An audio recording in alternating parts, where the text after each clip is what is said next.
Quick interruption because this fixes all content creator problems. If you're consistently adjusting your camera, losing framing when you move, or re-recording content because you drifted out of the shot, that is a waste of time and engagement. I started using the OBS Bot mini camera and it eliminated all of that. It uses AI auto tracking to follow you in real time, keeps you perfectly framed, and delivers clean, professional video without extra gear or full studio setup. Whether you're streaming, podcasting, or on client calls, this makes you look locked in and polished automatically. Stop fighting your camera and focus on your message. I dropped the affiliate link in the description. If you're serious about content, this is an easy upgrade. As you can see, I'm testing out the camera and everything, and it's working out pretty well. Hit the link, get yours. Welcome to the table. Power, perspective, profit.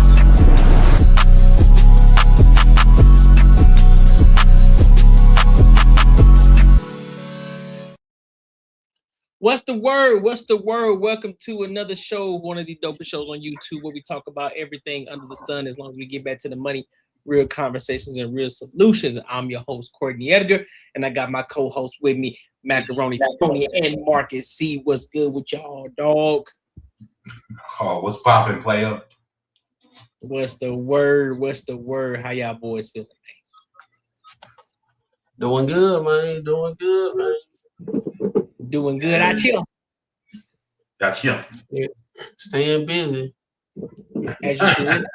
As you should. As you should. Your boy passed off the last two episodes, huh? Man. Yeah. I'm here now, goddamn. Yeah. Wait for my old shit, man.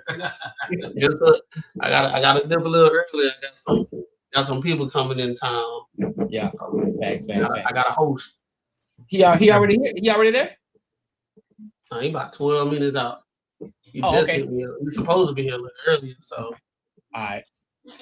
Well, cool then. Well, let's go ahead and get some of these topics in then.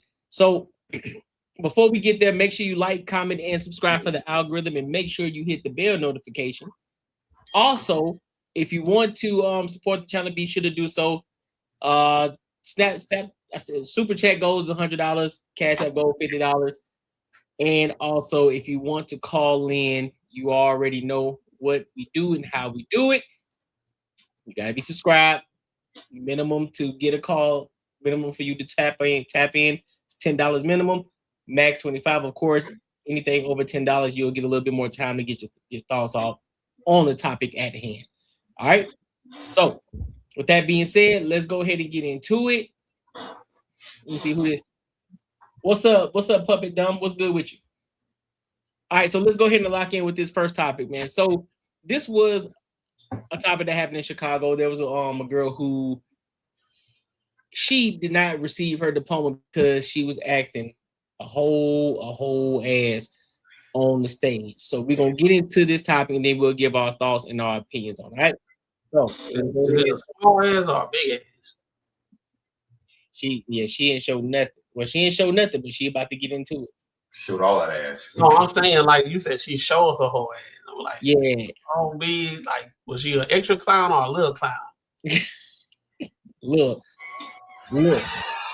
A recent Chicago high school graduate is an online debate after her graduation walk turned into fully hitting a split on stage. Tyvion Campbell was captured crossing the stage at her graduation ceremony, waving to the crowd before dropping into a split as the audience cheered on. The student actually explained that the moment wasn't spontaneous, claiming she planned it in advance and even told friends, family, classmates, and teachers beforehand. But Campbell says things took a turn when she realized she wasn't receiving her diploma. I tried to reach for my diploma and I didn't get it. And I was confused at first. I thought they mixed up my name. Students' family shared a copy of the pre-ceremony email outlining general expectations for grads and guests, including restrictions on balloons, photography guidelines, but it did not specifically mention performing splits or stage celebrations. Tyvion did leave us with some advice. I hope everyone stay true to themselves and never change for anybody. What do you guys think? Is there a time and place for this, or is this completely just a celebratory moment? I don't know, but for now, the internet's in a split. So, what are your thoughts on this situation, bro?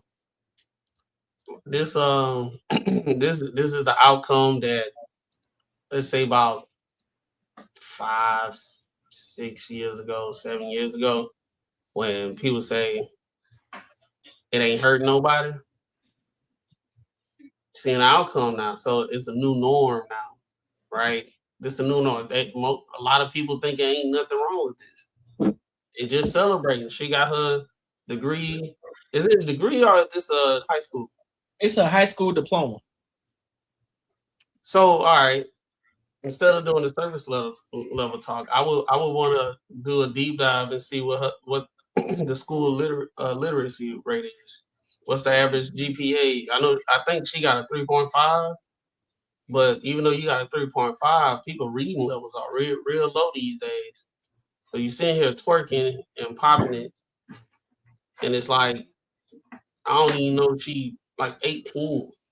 You know what I'm saying? Like it just go to show you where we at right now that people are divided. But what the lady said, people are divided about this.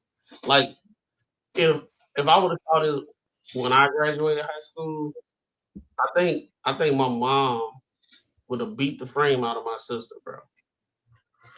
I think most people would have been embarrassed. Your dad there, your mom there, your uncles, your grandma, and you. Not only did she did a split, she like went up and down, like she at a strip club. But where did she get that from? Music don't hurt nobody. Look at her, she didn't get her diploma. You know what I'm saying? But then even after that happened, and you saw repercussions, right? She still said be yourself. So she don't even care. That just tell you where like a lot of people now just imagine how she get older with what her mindset gonna be. Right. But I'm pretty sure they told her that they can't do that shit. Like once they go across the stage, like they have to be, presentable. They gotta be like cordial. Like this is the stage in life where you learn like how to be a fucking adult. Like I get it, bro. Like hey, you graduated high school. I think that's a good thing. You graduate high school. But you still got to be able to like be accountable for how you act and how you look. And the thing is crazy. I guarantee her parents thought this was insanely crazy. And let's see, her fucking mother thought this was crazy. That like, yo, like you did this, you deserve it. You should be able to do what the hell you want to do. It don't matter where you at. Like, like it's your world. Don't let anyone like, throw shit on your parade. I don't know, bro. Like this, yeah, like I said, when I was in high school, this shit would have never slid at all. I don't think no one's parent would have fucking been cool with this shit. They were like, you go to an after party, cool, you do your thing. But like right here, you represent us. You better not fucking do no shit like that. But this is only for women. You know what I'm saying? If I would have walked up there with my pants hanging down and did whatever. I did some gang signs and act like I was finna shoot the crowd and all that type of stuff. You know what I'm saying? Doing like this. If they would have said, hey, you can't get your diploma, and they interviewed me and I said, hey man, just be yourself. Don't let nobody let you not be yourself. People will be like, it'll be a whole different situation. But with women and all that stuff, the degeneracy is uphill. And the problem that I got with this situation, most of the women would say, I probably wouldn't have did that. But then they'll turn around and say, well, there's nothing wrong with it. Let her celebrate it. Let her be her. She ain't did nothing wrong. She worked hard for her degree. You know what I'm saying? I mean, her diploma, not even degree. First of all, them kids ain't working hard in them high schools. High school have been dumbed down so much. It really ain't difficult. You don't have those difficult teachers like we had back in the day. That was prepping you for college, because the teaching staff is so bad quality. Not all of them, but it's so many teachers that didn't go to school for education. To teach education and everything. They got teachers in there that just like babysitting these kids, just watching them and giving them easy curriculum. You can go to University of Phoenix and get a fucking bachelor's degree, never stepping in the class, and just Google everything and you can become a teacher. Right. And then it's different these days. Like we used to wait till the last minute to do a 4-page essay. We ain't have Grok, we ain't have ChatGPT, we didn't have Claude. Like you really stayed up all night to do that. And you had to do it yourself. Bro, I still remember those hours crunching to like, I gotta graduate. I did everything at the end of the goddamn year. The last 3 weeks of the year for me was fucking crunch time. Like I was paying attention before everything else I wasn't doing shit. But now you just got to show up. I would say the people that's working hard, if they go down their repertoire of all the stuff that they was doing with extracurricular too. If like he was on some type of debating club, spelling club, or whatever, some extracurricular activity or business or young entrepreneurship club or something like that. And they also was in sports or something like that. Then I'm like, okay, that person probably was working hard.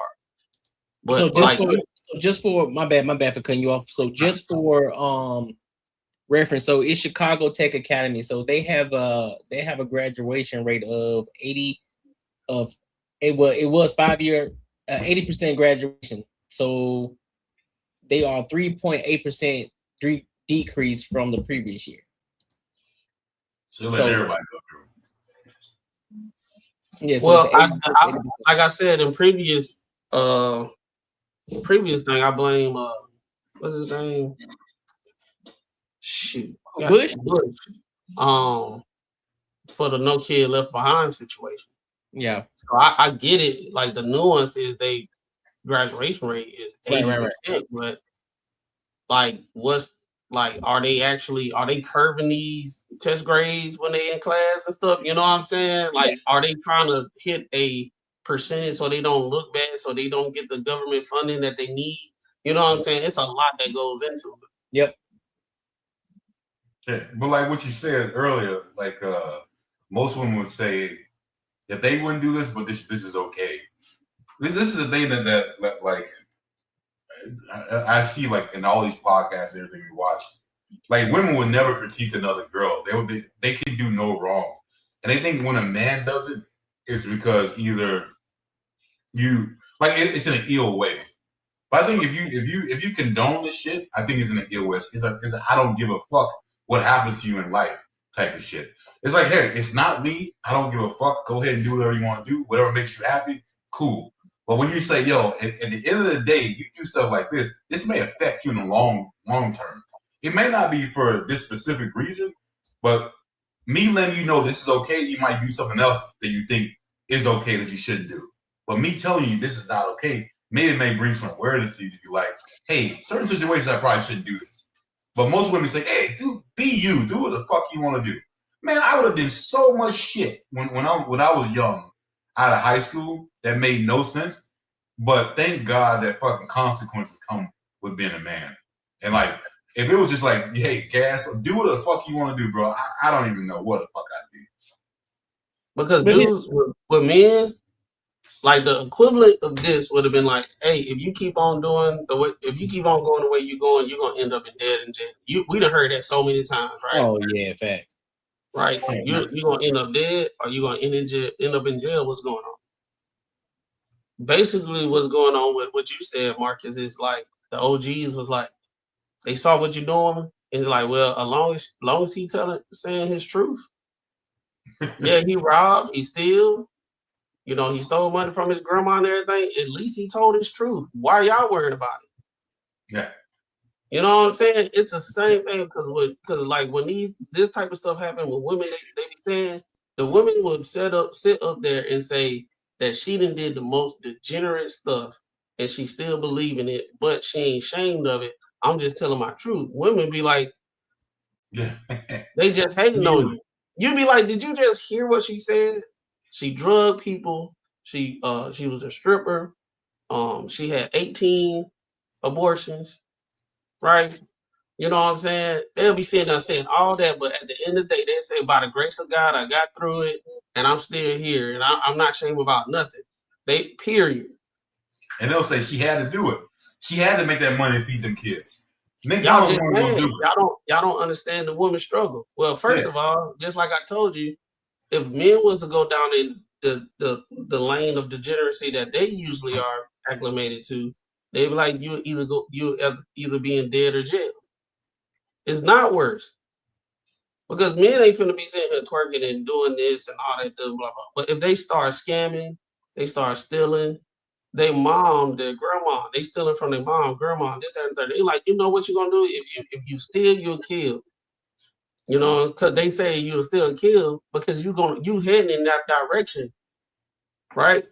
So that's the reason why society is like harder on men when it comes to stuff. But when women do stuff like this and they dress the way they dress, she got a head full of fake hair, you know what I'm saying?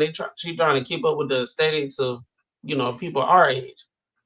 We can see right now, us as men, we already know the path she going on.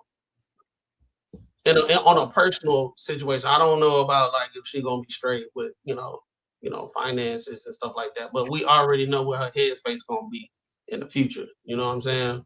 Right. You ain't gonna be able to tell her nothing. Right. Yeah. She got a whole segment on the news. Not to condemn her, to interview her, to leave it up to the people to say if it's okay or not. Yeah, because that part right there says like I was done wrong. Yeah, she was done wrong. She was like, I thought they like, all right, here go another side thing. I know I've been talking. This is what I'm talking about when some women, when they tell you a story about something and they leave out a lot of shit. You know what I'm saying? And expect you to believe it. It was like, I thought they mispronounced my name or they didn't say my name right. But she didn't say she was like, all I did was celebrate. And it's a thing though, I know it's bullshit. Gonna be bad, but she's sitting there bouncing up and down on the split and all that type. Look, she did a whole little hand thing, split and all that type. How you gonna sit there and think? So that to me, I would be embarrassed if they didn't call my name and I did all that. You know what I'm saying? She said, I thought they didn't call my name. You lying. You saw the hand thing. The only reason why she did it because they called the name right. Yeah, so she just lied. She knew what was up. She forgot that whole part right there. She just walked across stage and did like a little celebration. Don't nobody move like that when you get your name called incorrectly, bro. What up, Carmen? It ain't the first time. What's good with it? I'm pretty sure. Have you seen this video? I seen it, and honestly, it's embarrassing. Why is she not embarrassed? She will forever be remembered as the girl who did a split in her damn graduation. Like, you should have more respect for yourself for that. And I'm just so disappointed because this is exactly the stereotype that gets put. I'm sorry to say it, but this is exactly the stereotype that gets put on Black women. But look at how the way that y'all acting. She is a beautiful young Black woman who just graduated. You want to do all of that, but then get mad at the stereotype. But look at how you're acting. Okay, I'm sorry, but you don't see this from other cultures. You just don't. Do y'all think back in the day there used to be a stereotype, but it was hyper focused on a minority, but now the stereotype is like real true? Like, yeah, it's like I guess like us as Black people and like our Black women, they actually embracing it now because they trying to be unapologetically about it. So it's more and more them doing it. Yeah. I think there was one person, like you said, like there's not one person I know in my graduation class that did anything close to this. Instead of going like, yeah, I'm happy, but like no one did no shit like that. Like, I think nothing close. So yeah, like the stereotypes that they definitely are embraced. Because I think back before social media, the stereotypes were just a small amount. Like, they still count a small amount of people, but like a really small amount of people.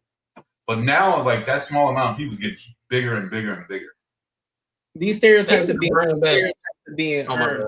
God. These stereotypes are being earned every time, regardless if it's a small minority, but it's the small minority that's being highlighted the most.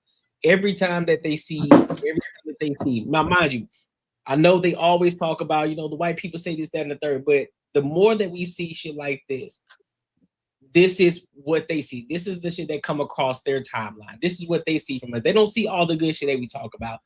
That's not what comes across their timeline.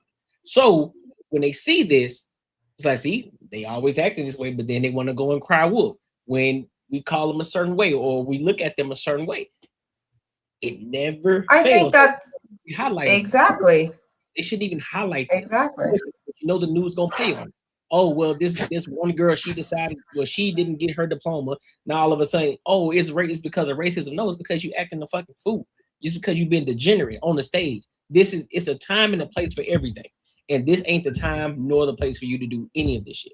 And degenerate white people hide from the cameras. Like they ain't even trying to be in the starlight. You see some degenerate white people, they try to get in and get out and go out to the fucking trailers and fucking do what the fuck they do. Like they don't want people coming on and like viewing their lives, how they handle shit. Like they want to stay away. It don't even have to be about white people. It just, the stereotypes are earned. And I think that a lot of times is these stereotypes when you're sexualizing black women. A lot of the time, black women, we saw it with Angel Reese. She's like, oh, y'all sexualizing me. But then you over here posing ass naked and people calling you up, like, well, they don't do that to the other white girl. What's her name? I forgot her name. Who, Caitlin Clark? Sorry, my internet. Yeah, Caitlin Clark. They were comparing her and Caitlin Clark, Angel Reese, and she was like, oh, y'all sexualizing me as a young black woman. Girl, we ain't trying to sexualize you, but look at what you're acting. So, of course, you posing half naked. Caitlin Clark and doing that. And it's the same thing. I'm sorry, but these stereotypes and these things that y'all earn it. Y'all earn it. And y'all get mad about it. People get mad and then blame it on racism. But look at how you acting. And it don't even have to be a white thing, or you don't see anybody else do that. Y'all even came for what is it? Back in the day, they were standards. Felicia Rashad got crucified by black women for saying y'all need to show up respectful. Stop wearing the bonnets. Stop showing your ass. Stop twerking. And all of y'all went for Felicia Rashad. Claire Huxtable. How y'all gonna get mad about Claire Huxtable telling y'all to act respectful? And then y'all gonna say that's racist? No. There's a time and a place to do that. That was not the time and the place to do that. So they even crucified y'all earned that shit. When Monique was trying to give them some game, like, hey, take them bonnets off, stop going down the streets like that. They went at her too. Like, who the fuck is you? You ain't nobody. All this extra shit. Like, bro, listen, we looking out. What we're trying to do, we're trying to save you because we know that you are better than what you are and what you appear as. So therefore, you need to look the part. So when you walk, there was a time where decency and dignity was a thing. When you step outside of the house, you look like somebody. Because you're representing somebody. When you step out the house, you're not just representing yourself. You're representing the family. They know, oh, that's such and such kid right there. Oh, that's his kid, or that's such and such nephew, whatever the case may be. You're representing somebody else. It ain't just about you. And so this is the problem. We don't have that dignity. We don't have dignity no more. And that's just across the board. Across the board, and it's everywhere. It's in restaurants. Y'all know that restaurant owner down here in Atlanta it's been a minute now, but he was like, y'all not gonna twerk on top of my tables. I brunched. They were twerking on top of tables out of brunch time. It was 9 and 10 a.m. and they were twerking, tweeting it like it was a strip club. And he was like, no, y'all gotta get the hell out. That is embarrassing. You don't act like that at a restaurant. And there was the other guy that came out, the other black man that was a Ruth Chris. And everybody came in. He talked about both black women and black men. Talking about, if you are Ruth Chris, I came out with my woman to have a nice dinner, and then the whole atmosphere was off. Why was it off? But then you get mad about people treating the whole community that way. But look at what is celebrated and look at what's put out. You can't get mad about that. That is the reflection. And it sucks that maybe a small community acts like that, but that small community is a reflection of the whole entire culture. So I'm so sorry about that. But Monty. this is Monty, really? ridiculous. Monty, no, people were getting criticized about their do-rags. They were getting criticized because guess what? They were looked at as thugs. They were looked at a certain way. They were being criticized. That's why they were always telling them, don't wear your do-rags outside of the house. Don't do that. Now, of course, you can clean it up a little better. You know, you can't just be having a flap in the back and it looking all dusty and shit. But they got criticized too for wearing do-rags. So yes, they got the same smoke for women and for the men. So I don't know what They ain't got the same smoke. I did an analogy earlier. Like if I had my pants hanging down and I was doing like this to the crowd and talking about what up and doing like some gang signs and stuff, I would have got crucified. I probably wouldn't even receive my diploma. They would have put me on the news and they gonna be like, hey, this dude might be a gang member. They ain't say this lady might be I don't want to say that to a woman that's like younger, but y'all know what I'm talking about. You know what I'm saying? Like for you, that's the thing you thought about doing when you graduated. So my whole thing is they needed to go back to playing that graduation music. As well. Like like you too busy. You can't really dance on that. You know what I'm saying? I walked to the graduation song. Y'all remember the graduation song? Mm-hmm. When we fall down, we're together. Yeah. All the lifetimes. That's what I walked to. Yep. But now it's They didn't play that one at my school. But now it's like, but I think the issue really is that it's a, like what you said earlier, Courtney. You said that even though it's a small amount of people that's doing it, there's more people saying nothing's wrong with it, and that's the issue. If you read the comments, you see the coverage, you see more people. I mean, I saw some. I went and skimmed it real quick, and I saw some women saying that it was embarrassing, and rightfully so. But at the same time, I saw more and more women saying, y'all hate women so bad. Y'all hate women so bad. Let her do her thing. This, that, and the third, and blah, blah, blah. So not only, the world is watching that, the world are reading the comments. So it's giving confirmation bias. Like, nah, they can't agree with this. Then you go in the comments, what's wrong with it? She happy. Long as she got her degree, what's the issue? But if I promise you, I would have told the school to send her back to 6th grade and let her start all the way over and come to me driving to take off work to go see my daughter twerking and bouncing on the stage. Right. Imagine who's her dad. She ain't learned. Who's your daddy? Take her back. Imagine that. Your daughter walks on stage. You happy my daughter graduated. I'm so proud of her. I did all of this stuff. And your daughter go up there and hit a split like she a stripper. How does that make you feel as a father? It should make you feel like you failed, to be honest. That's the perfect time to play that. Whoa, wait a minute. Come on, let's be real. Her dad ain't involved. We don't know that, Marcus. We don't know that, Marcus. She might have her dad's last name. Okay. He's nowhere near involved. I'm gonna be honest with you, bro. I don't think every man is legit when it comes to him and his daughter. Because I've seen some men who raise their daughters and their daughters still be the same way.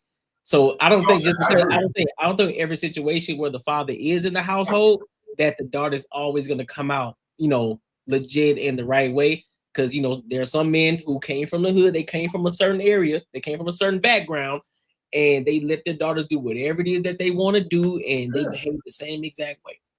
No, That's I your daughter.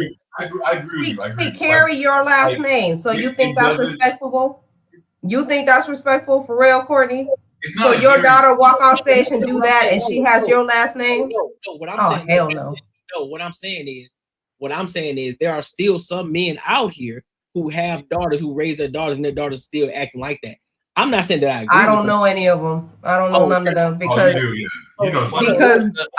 my dad, Marcos Diaz Sr., will be damned if I acted like that because he'd be ashamed of me. I'm like, you carrying my name and you acting like that? No. So you telling me let me ask you this. You don't know any soft fathers? You don't know any soft fathers? Hey, come on. I don't.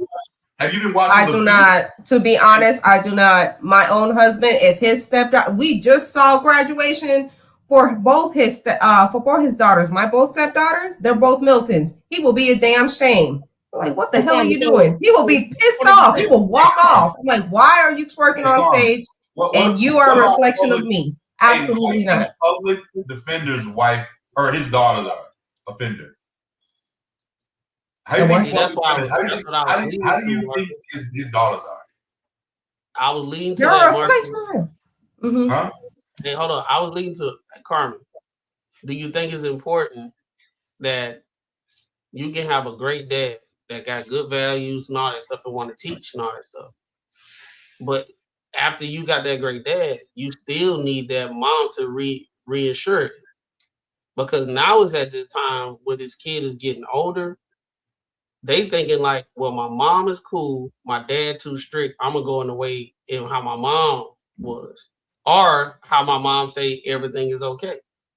But if you got both parents saying it's not okay, yeah, the kids will be mad at first and this, that, and third, and they be like, our parents always mean. But then when they get older, they be like, I'm glad they did that because I'm seeing how the people around me that didn't have this kind of like support are acting. So this could be a perfect or a prime example. Her dad probably was there and was trying to instill some stuff, but at the same time, if the mama saying everything okay, and one of the things why I'm saying everything is okay is because how did she get her hair done? How was she able to coordinate to go with the news station and talk about the things that she's talking about? She's still either she's underage, but she's not all the way adult yet. She still have to get around and all that type of stuff. So somebody in that house is letting it go.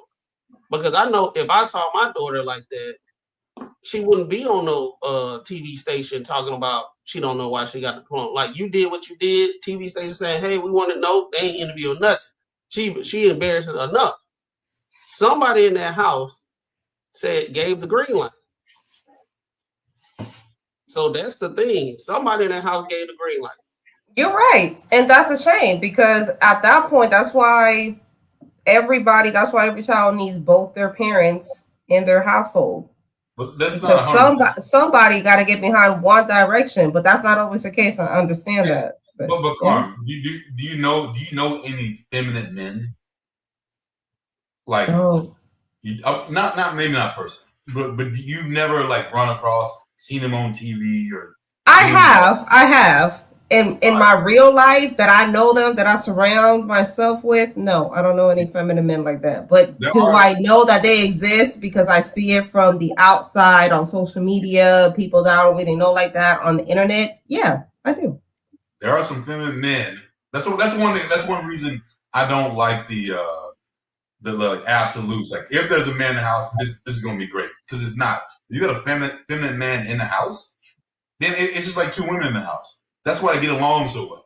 And it's like, all right, but you're like literally going for the same goal is to express yourself, be this and be this, blah, blah, blah. But there are, especially now, a lot more feminine men out there. I mean, yeah, there are some men that just believe the whole motto, happy wife, happy life type of thing. Yeah. They just there to provide a paycheck. Happy life, happy life, happy wife. She a happy wife, happy life daughter. That's what you get. If there's a man in the house, that's what it would. I mean, fuck this. But doesn't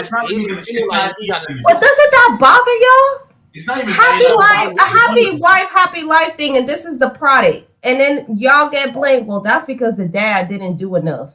No, hold up. Don't that bother y'all? No, this is what I'm saying. This is what I'm saying. This is what I was alluding to when Marcus said that the father probably wasn't in the house. I was saying that could be true, but also there's another factor too. It could be a simp father in the household that's allowing this. Not saying that we agree with it, but that could also. I was just going back and forth with him in regards to what he said. Like, it's not always the fact that it's a single mother. Sometimes it's a father in the household not taking care of his business. But no, I don't agree with it. I don't agree with it at all. And the fathers get blamed either way. Whether if you're not in the child's life, you're a deadbeat. If you are in the child's life, you a simp and you ain't got no backbone. But either way, that's I can't. Because here's the idea. The men who gonna take care of business, we don't have to talk to them because we already know they're gonna take care of business. Their daughter ain't gonna be on the screen. We won't be having a conversation about it. We won't know them. You know what I'm saying? So but two things can be true at the same time. Either one, she grew up in a single parent household, or two, she may be in a 2-parent household, but that father, he's the simp father. Yeah. And he's the happy wife, happy life situation, let his daughter do what he wants. That's my baby girl, that's my princess, she can do what she wants. Y'all can't tell her nothing. We know those kind of guys. You know, we seen the Yadas. You know, we seen these type of guys. So they exist out here too. And that's the reason why when we got the real men that's talking about, hey, we gotta handle the business, you gotta show up, make sure your daughter ain't on no pole and X, Y, and Z, this, that, and the third. We gotta combat the like the heathens, we gotta combat them because they don't like the tone that we talking about. They don't. Why you talking about she might end up on the pole? We be like, well, she might. The way it's going, like for real. And that's the reason why we ain't trying to have that happen. So majority of the time, y'all be trying to figure out the men that's not doing their job because the degenerate daughters are being exposed on here. The degenerate daughters don't have to get a whole special on the news because she ain't twerking. She went up there, shook her hand, got her diploma, did her little thing, and she walked off. The degenerate daughter is the one that went up there and embarrassed the whole family lineage. And we know what she about to end up. And she ain't even got to college yet. We already know how college go down. And that's the thing. Look, she getting so much attention. And that's another side of it. In addition to, we don't know her background, we just assuming based on what we're seeing that she might come up from a single parent household but she is getting praise and attention for doing that, for embarrassing herself, in my opinion. Yeah, just like what does that say about us? You know how you said us, it's like us with us men, like, it's like we damn if we do, damn if we don't, we always to blame. It's one of those situations, y'all to blame, because it's not y'all, all y'all, just the ones that I get what you're saying. Because it's one of those things, all of us see it, but you got the certain demographic of women that's championing, saying ain't nothing wrong with it. You know what I'm saying? So it's like it could be a situation where everybody say, hey, that's wrong, and she get condemned for it, and then she can learn from it. But if it's a situation where she can get all glammed up, even the news station is awarding this because they didn't say it was wrong. They was like, she's getting the attention. She's getting the attention. And imagine if she does learn from it. Imagine that she doesn't end up on a pole. Let's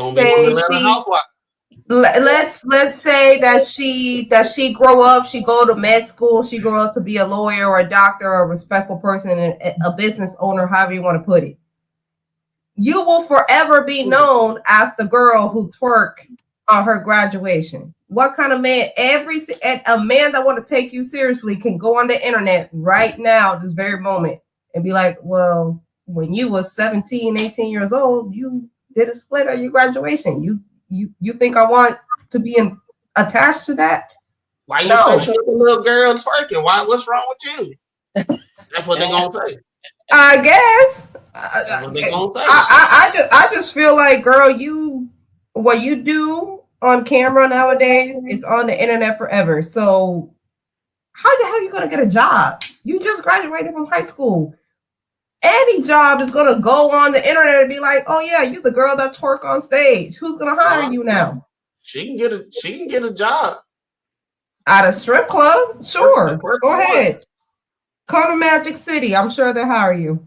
Did you say no black boys graduate? Robert, what you got on it? What you got on the top? I know you saw it. Well, first I need to see what zip code that school is in before.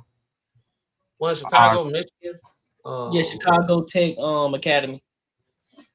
Yeah, I ain't look up like the zone or where it's at or whatever, like, you know, because yeah, we upholding them from standards that we've grown to learn and understand. At that particular age, depending on your environment, you may not know better. We all wish for them to do better. Doesn't mean that they know better. My bad. Hold on. Let me let you keep going. But 60608 is the zip code. 60608. Yeah. All right. Well, I'll talk my shit first, and then I'll look it up in a minute. All but right. You know,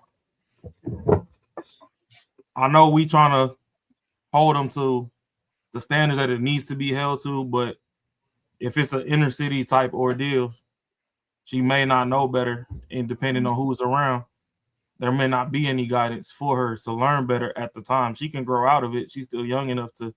I mean, clearly nowadays we all holding people to standards that need to be upheld right now on the internet.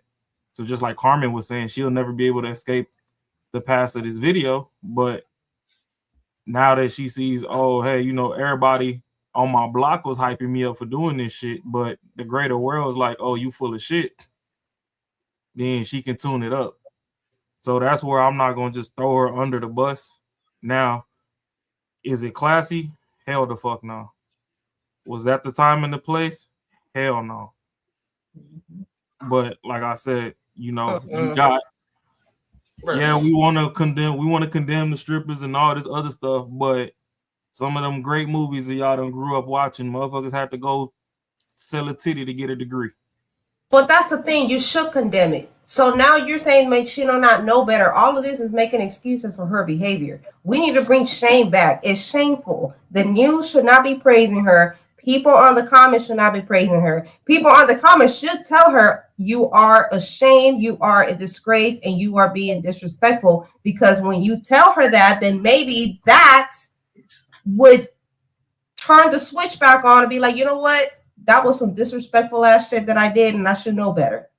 And that's the problem. We always want to make excuses. Everybody want to be Diamond from off. What's up? Diamond from the strip club. Yeah, from the Players Club. No, some of y'all just want to be raised like Ronnie. Nobody is Diamond from the strip club. Okay, some of y'all just Ronnie. Well, no, and that's what I'm saying. Bring shame back. Bring shame back. I never said don't shame shorty. I'm just saying there's ways to issue correction. If that's the first time she done did some dumb shit like that, then there's, you know, pull it to the side. Hey, what the fuck was going on in your mind? You realize that, you know, a lot of people didn't even make it here. How many friends you done lost during the school year? I mean, in Chicago, how many friends you done lost from the beginning of this year till now, let alone from the time you actually started, you know, your freshman year till now. That's just off statistics alone, people ain't really supposed to make it here. It's a broader world outside. We get that you like twerking and all that. Save that shit for the club. These classy situations, when you got a gown and all this other stuff on, this ain't the time to be doing that. And coach her up. You know what I'm saying? I'm not saying don't shame her. Hey, that's what the internet kind of is for. I mean, we all champion saying bring bullies back to a healthy degree. So yeah, if you got to bully her into some act right, bully her to some act right. I was just coming from the point of view where I would actually kind of want to know her background a little bit, just to see like, oh, okay, this is where the actions came from. Like, oh, she grew up in a house with 6 women, you know, 5 of them is dancers, 2 of them is scammers, or whatever, however you want to fucking do the split. Like, ain't nobody in the house got no damn sense. And she might be the first in the family to get a degree, but you still coming from a background and not having no goddamn sense. So she needs to be put in environments that are structured enough for her to unlearn those damn stupid ass behaviors and acquiesce to some, you know, more positive thing. So I'm not saying don't throw her under the bus. I don't give a fuck. It ain't my fucking. Ain't nobody related to me. Hit her with the bat for all I give a damn. But I just wanted to know, like a little bit of backstory. That's why I was just kind of wondering where the school is at. So I was like, I was going to talk first, and I'll go look it up in a minute. Yep. Any let me just address this real quick. How are you going to shame someone that you don't take care of? We don't care. Well, first of all, a lot of y'all always like to blame that everything that happens to Black people is rape, right? Everything that happens, anything that you do wrong or anything that doesn't benefit you, it automatically is racist, right? So why put yourself in a certain light especially if you don't want to be stereotyped a certain way? Why would you put yourself in a certain light? So therefore, individuals like myself, who's a Black man, Ambassador Raw, who's a Black man, Macaroni Tony, who's a Black man, and then Carmen, who's also a brown woman, who's a part of the Hispanic community, right? So if all of us see this and we do not agree with it, because guess what? It paints you in a bad light. Why the fuck wouldn't we shame that? And you talking about somebody is not going to date a dark-skinned girl. There are many men who are willing to date a dark-skinned girl. That's about the dumbest shit I've ever heard.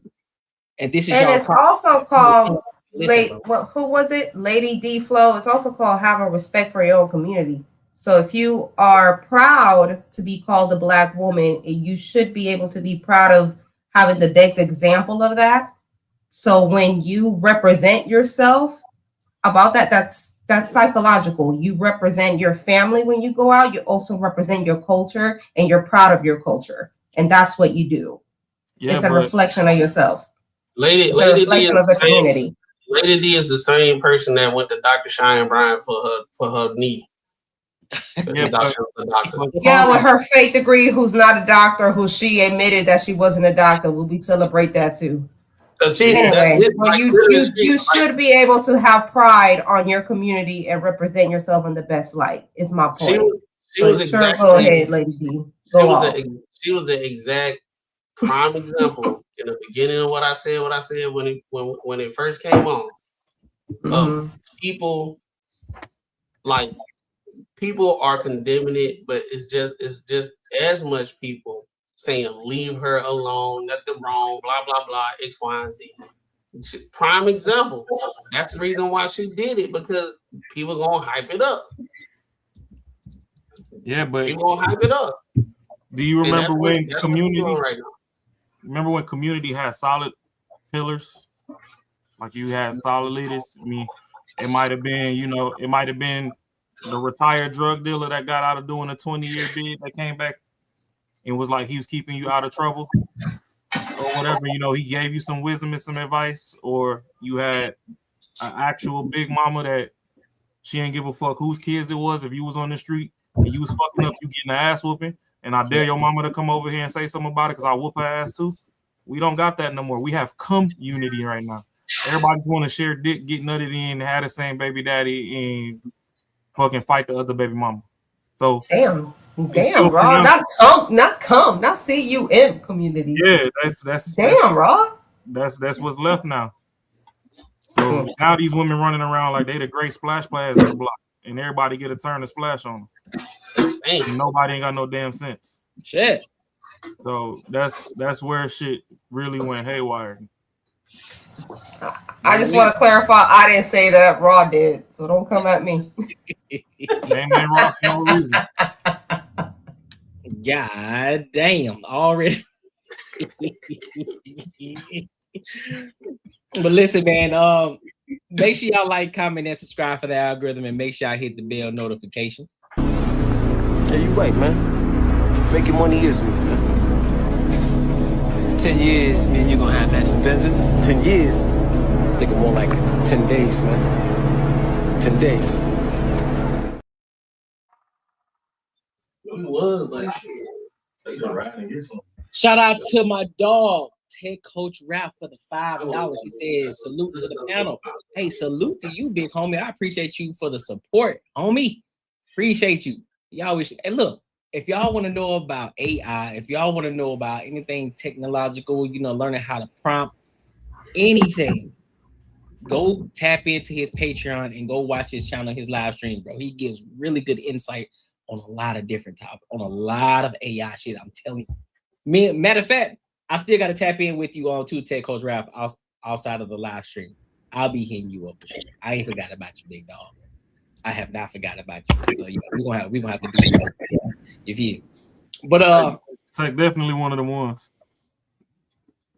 All right, Mac. I appreciate you, big dog. See, I got you, bro. I got you. All right, so let's go to this. Let's go to this next topic real quick. Before we do this, let's touch on this. Why are black men always begging and struggling? What black men, Lady D Flow? What black men you know that are begging and struggling? I'm pretty sure there are some out there, and they're probably the ones that's on the street.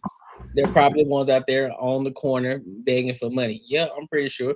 And the ones that you know, Lady D, those ones, the one that you affiliate yourself with, and the ones that let you come in you, those are the black men, because I know plenty of black men, and I'm married to one who is not begging and struggling out here. So those are just the ones that you know. They're probably in jail. Well, the truth is, a lot of black men aren't begging. They probably just faking the funk for your ass because you the reason that they are struggling. You done fucking drained their accounts and they broke and stuff, so now they got to borrow some money from their homeboys or something just to get the re-up to get back on their feet. So it ain't necessarily that they begging or they don't have a way. It's you depleting the resources faster than they can fucking obtain them. That's all it really is. Like, they ain't begging because at the end of the day, when a nigga on his purpose, y'all ain't got time for him. Y'all want the nigga that's going to drive your Altima and go play the pickup games and, like I said, get back to the community and go fuck 4-5 of your homegirls, and he come back and he ain't even going to pre-rinse the dick off. He going to drop that nasty damn smutted out balls right back in your ass with everybody else damn coochie juice still on it. So let's keep it real. Are they really begging and struggling?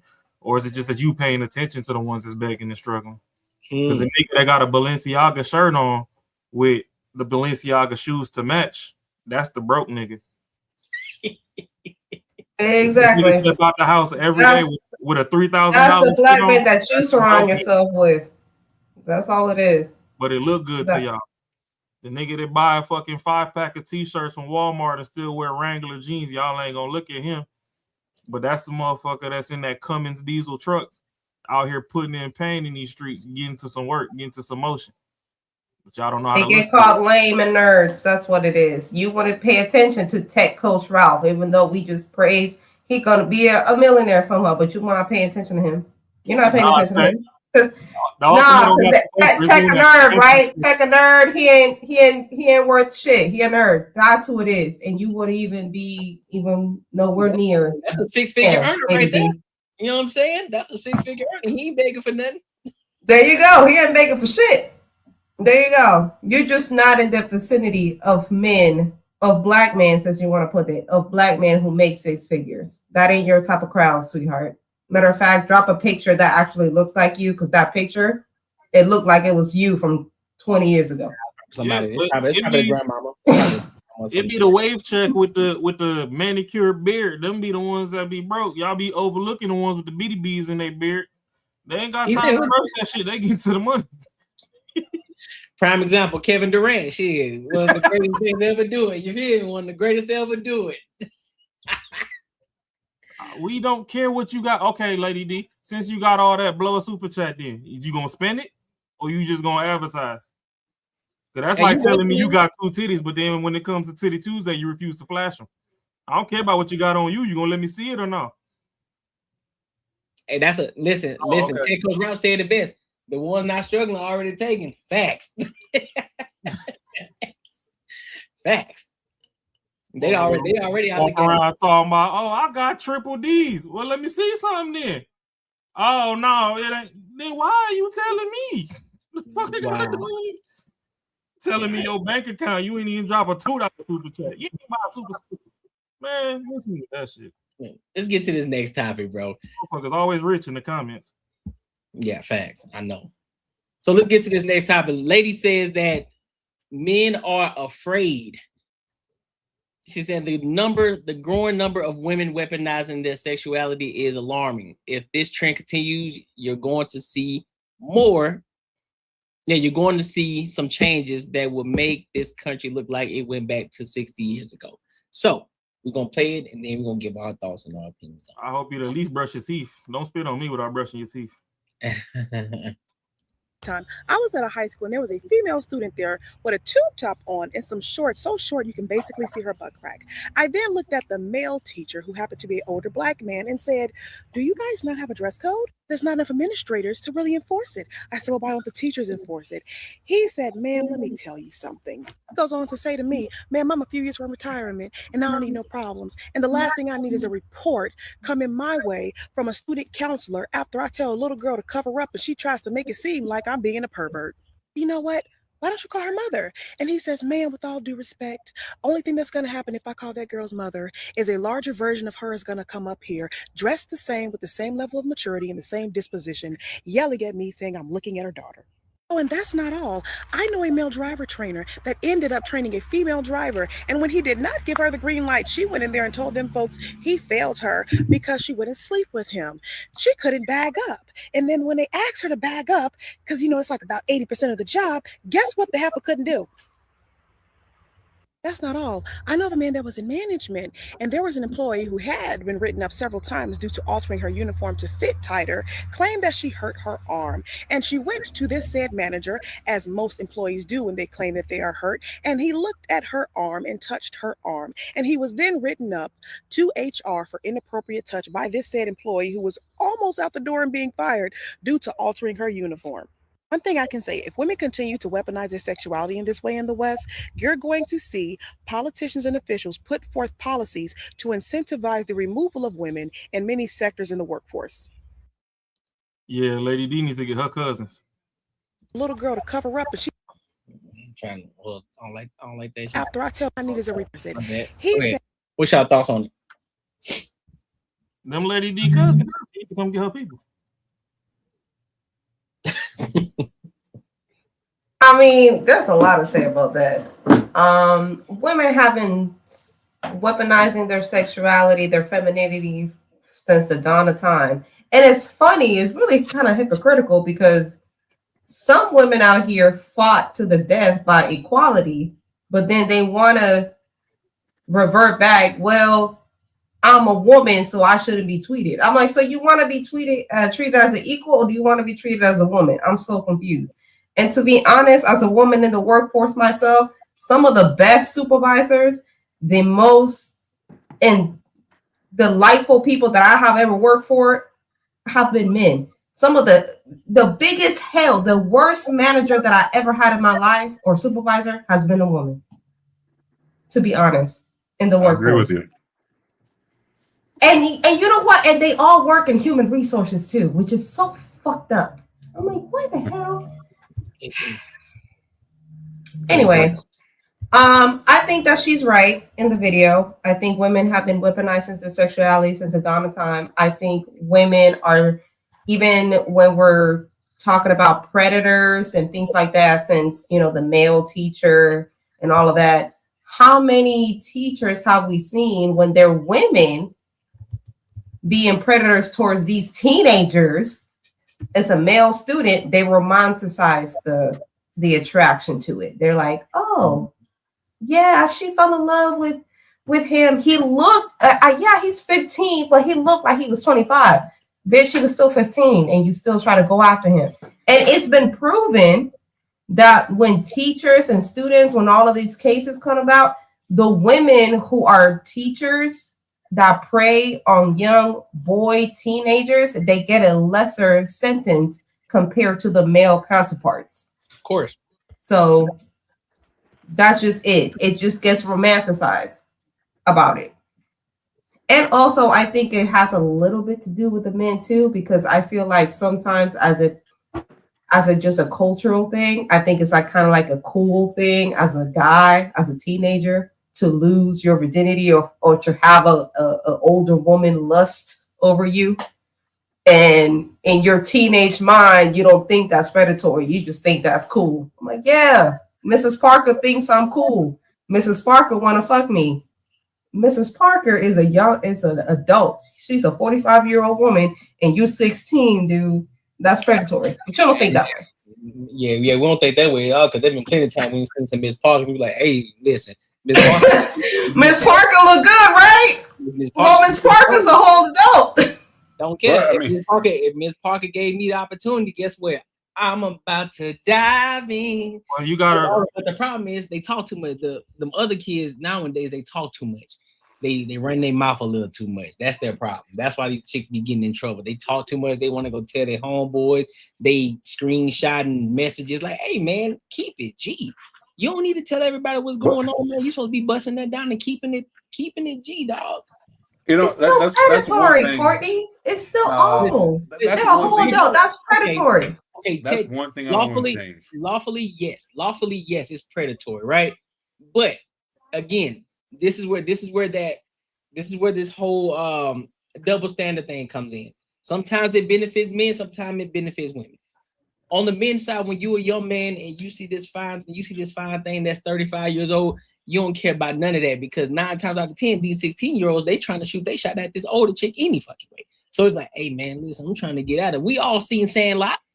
Well, what if you're one of these athletes? You know, some of these athletes like Brittany Renner, you go into NBA, the NBA finals is going on right now. The Spurs and the Knicks. There are 20, 21-year-olds, and it's a young ass team. Yeah, they were sought after in their high school teams. What if you're one of these older chicks, an old hoe, that you went to the high school game? I'm like, yeah, he's gonna make it to the NBA. Let me go slide in here right now, catch him while he's green.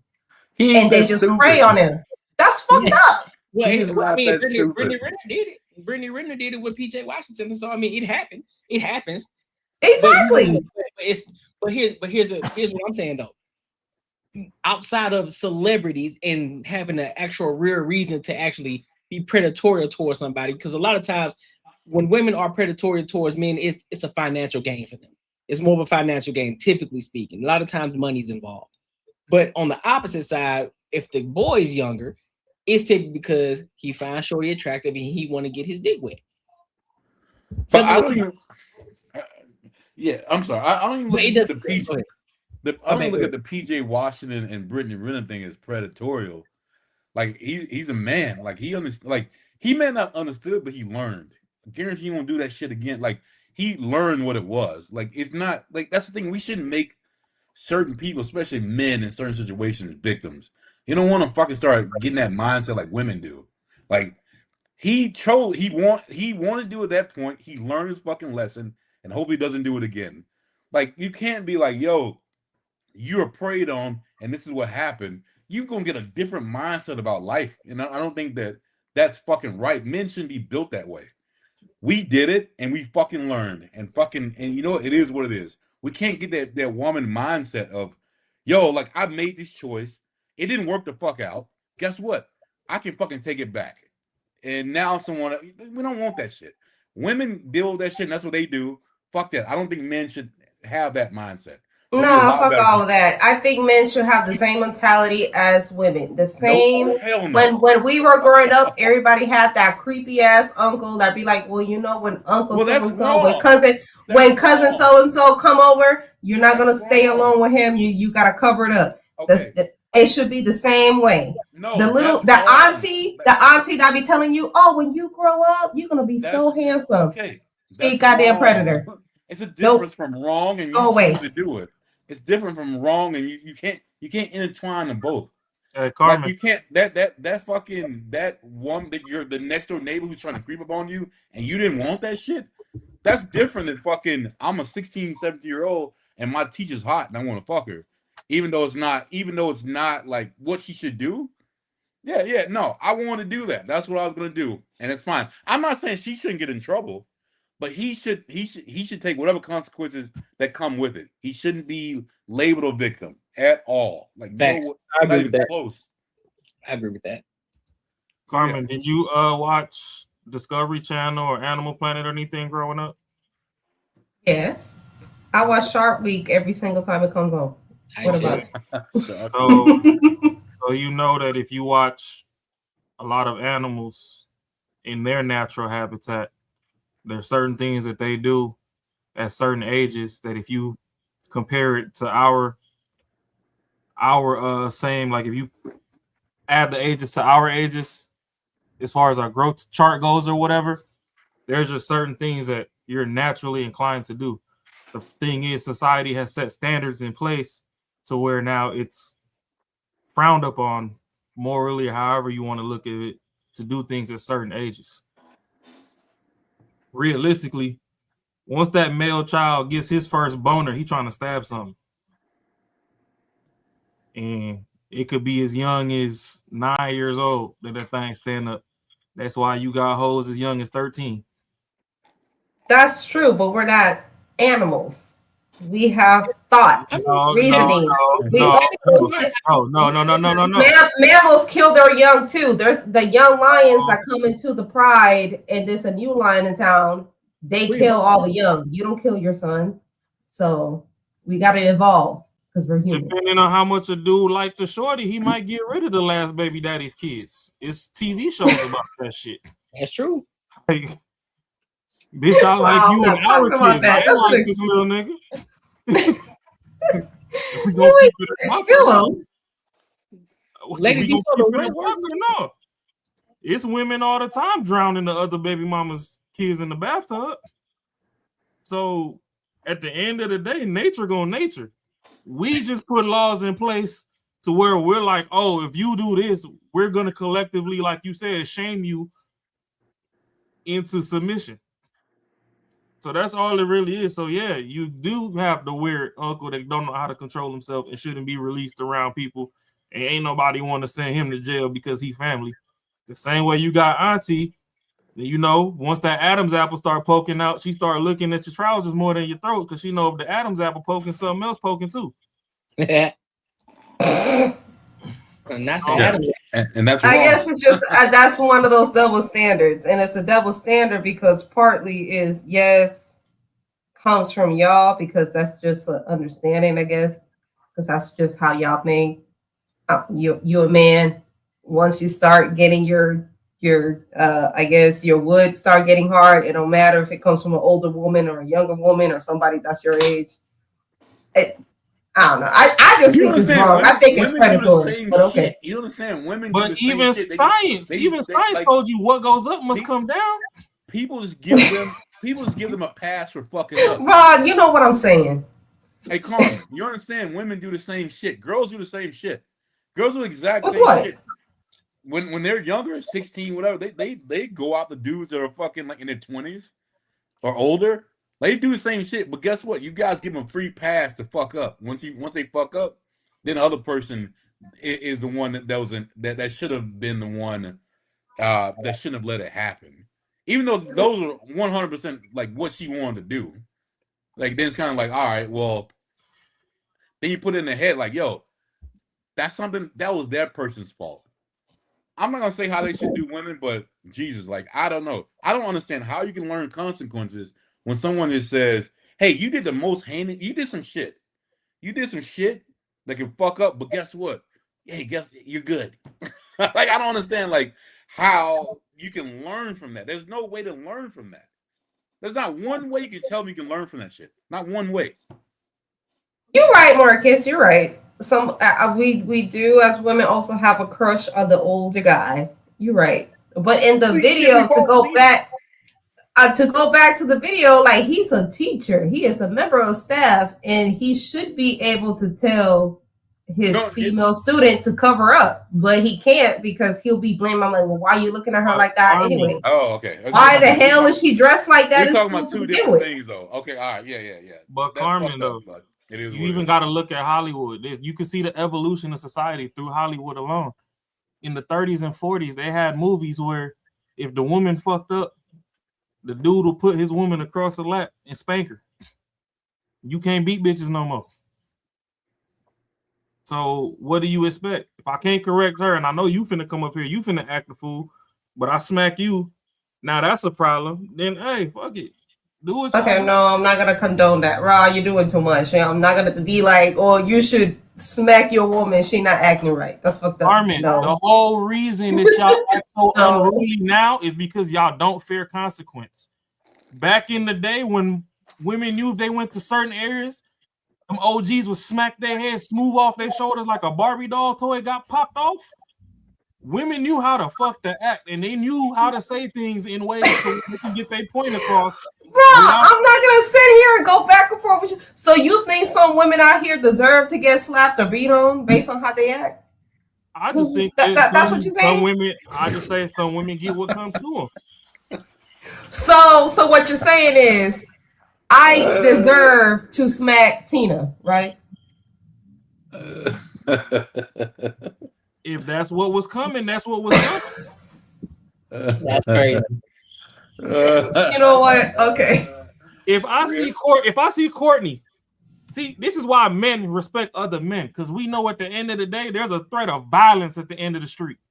If I see Courtney going through a bad day, he already punching the wall and all sorts of shit. You think I'm gonna walk up to Courtney and try and give him a hug or be like, "Hey, bro, stop that shit," and like push off on his chest when he already fucking going Hulk smash on the wall? No, it's up. My face is next. The fuck? It's up. It's up. But that's the thing.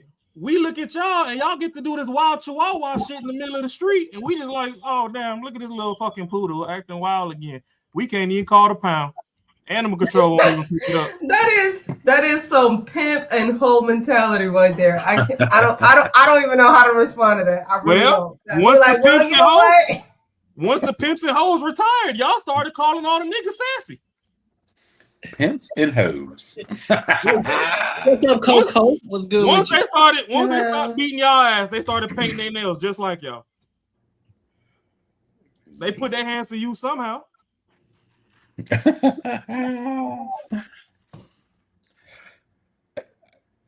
let me ask the question. So let me ask the question then. So, do y'all think if the way that things are going right now, and if it continues, a lot of women, over sexualizing themselves and then using and then weaponizing it, do you think that eventually it would take us back to where we once were and start taking women out of the workforce? Do you think that would be an actual thing, or they'll just say, "Fuck it, you just have to figure out how to maneuver around it"?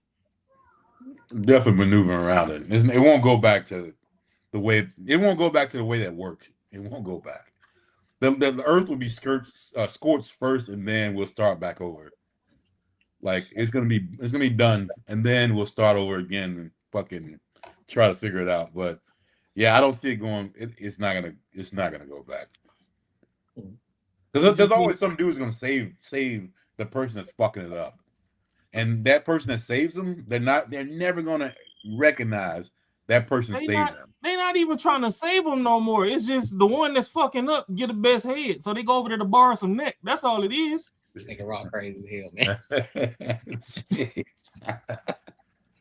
You see folks in the chat still ain't dropped the super chat, but telling you how much money they make and shit. Throw me some ass and let me go. I feel like. How you doing, Coco? Hello. I feel like as long as men are giving women that act like that attention, then women are going to continue to act like that because they're still getting what they want regardless of how they're acting. So if you want women to go back to how they used to be, then you have to stop messing around with the women that's everything that you say you don't want. Regardless if it's just to get your rocks off, it doesn't matter because they don't see it that way. We as women, and I'm going to say we because I'm a woman too, but are delusional.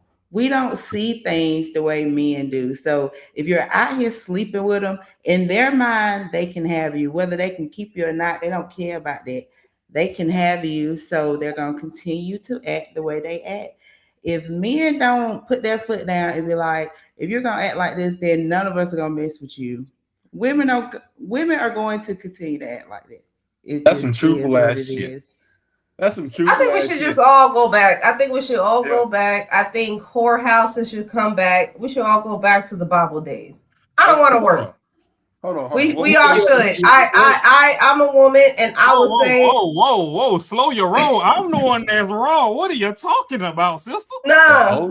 I want to go back to the Bible days. The Bible days where there was a whorehouse, and you know who was a whore. You go over there and whore yourself out. I don't want to work. I don't know who started the whole feminist. It can be like that now. Who was the first I think female it ass is. bitch that said, I want to be equal to men? She didn't speak for me. I don't want to be equal to men. Fuck all of that. Hold on. I don't. I don't feel safe and I'm gonna be a traitor to my own gender. I don't feel safe when a female cop shows up to my house as opposed to a male cop. I don't. I don't feel safe. I don't feel safe when a female firewoman comes to my house as opposed to male house. I even see it in construction. I live in Atlanta. Construction's happening all the time. I won't even drive. If you tell me, be like, hey, Bridge A was built by women and Bridge B was built by men. I'm gonna take Bridge B, bitch. I don't want to work. No, bring back traditional roles. Bring back the Bible. I am so sorry. I am a traitor to my own gender. I don't want to work. I want to be comfy at my house. Thank you. Y'all not strong enough to handle that. If you don't if you don't come up off some thought or some ass for a week, am I allowed to go down to the whorehouse and go ahead and drop my little 20 on the counter? Exactly. And you should say that. And we should say that. So Lady D, if you want to drop it down and be like, you know what, you want to be taken to Ruth Chris, and you say, you know what, if you take me to a steak dinner, I will give up some kuka, then say, come on, man. Clap them chicks. Clap them chicks, and I will have more respect for you, sweetheart. Clap them let me chicks. get this straight though. So hypothetically, we go together. You ain't coming up none.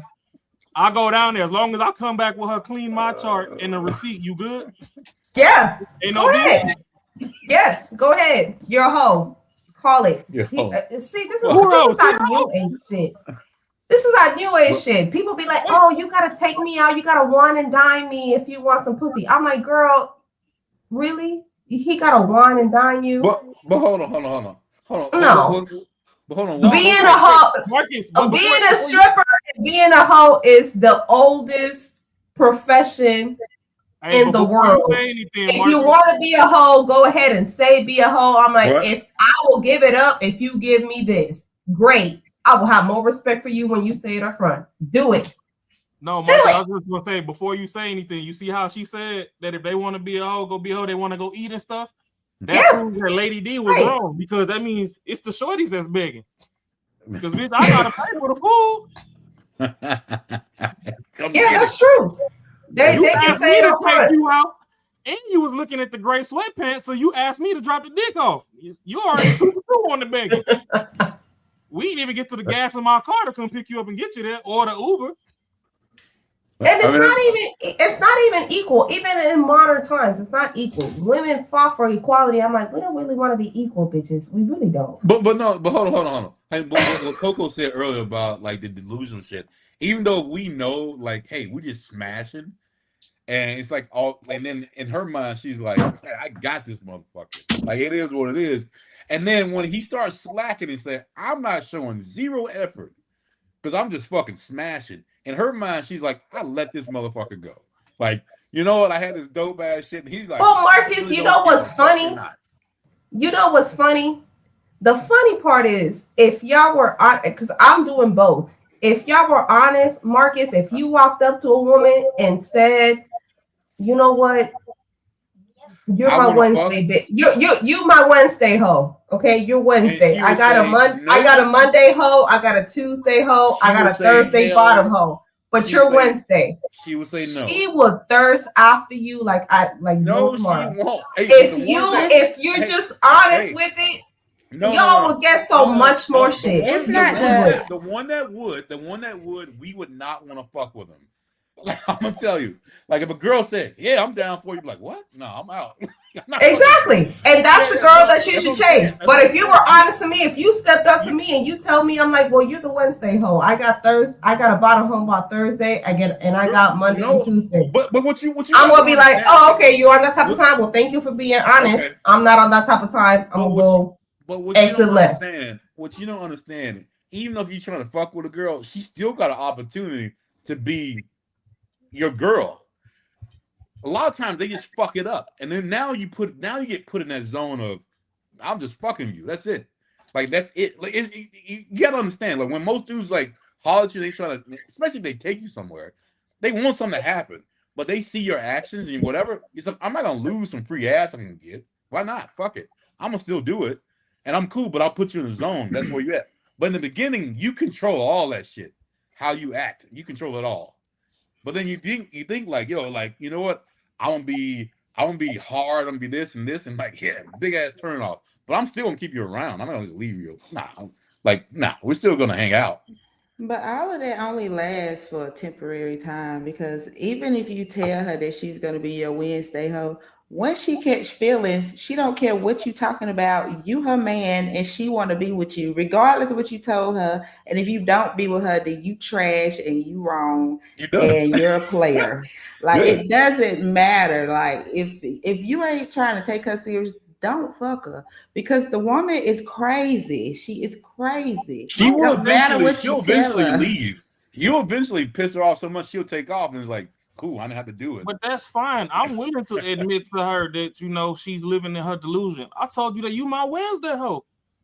So if you come hollering at me on Friday and you mad talking about, oh, you ain't shit yet, on Friday, I damn sure ain't shit. Holler at me next Wednesday.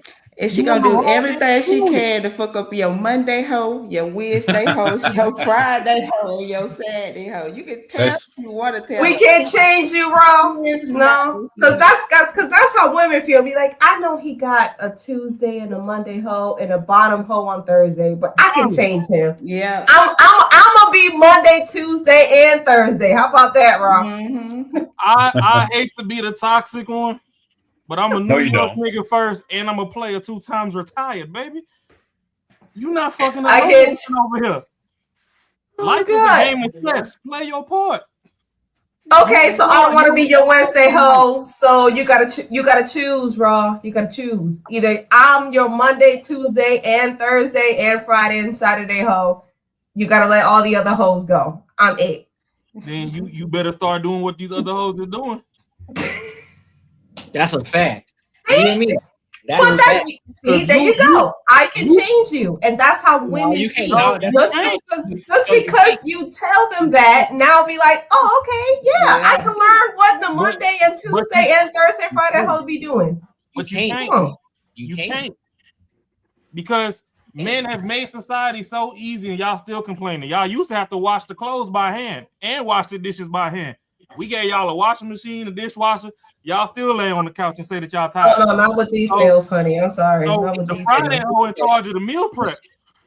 Your throat just nicer. I don't wash no dishes by hand. I cook and I clean, and y'all can see my Instagram, but I don't wash dishes by hand. Fuck all of that. Exactly. That's what the dishwasher's for. Not with these nails. I don't even. Maybe because I'm from the South, I don't even know how to use a dishwasher. Hold on, Coco. Where you from? What part of the South you from, Coco? I'm from South Carolina.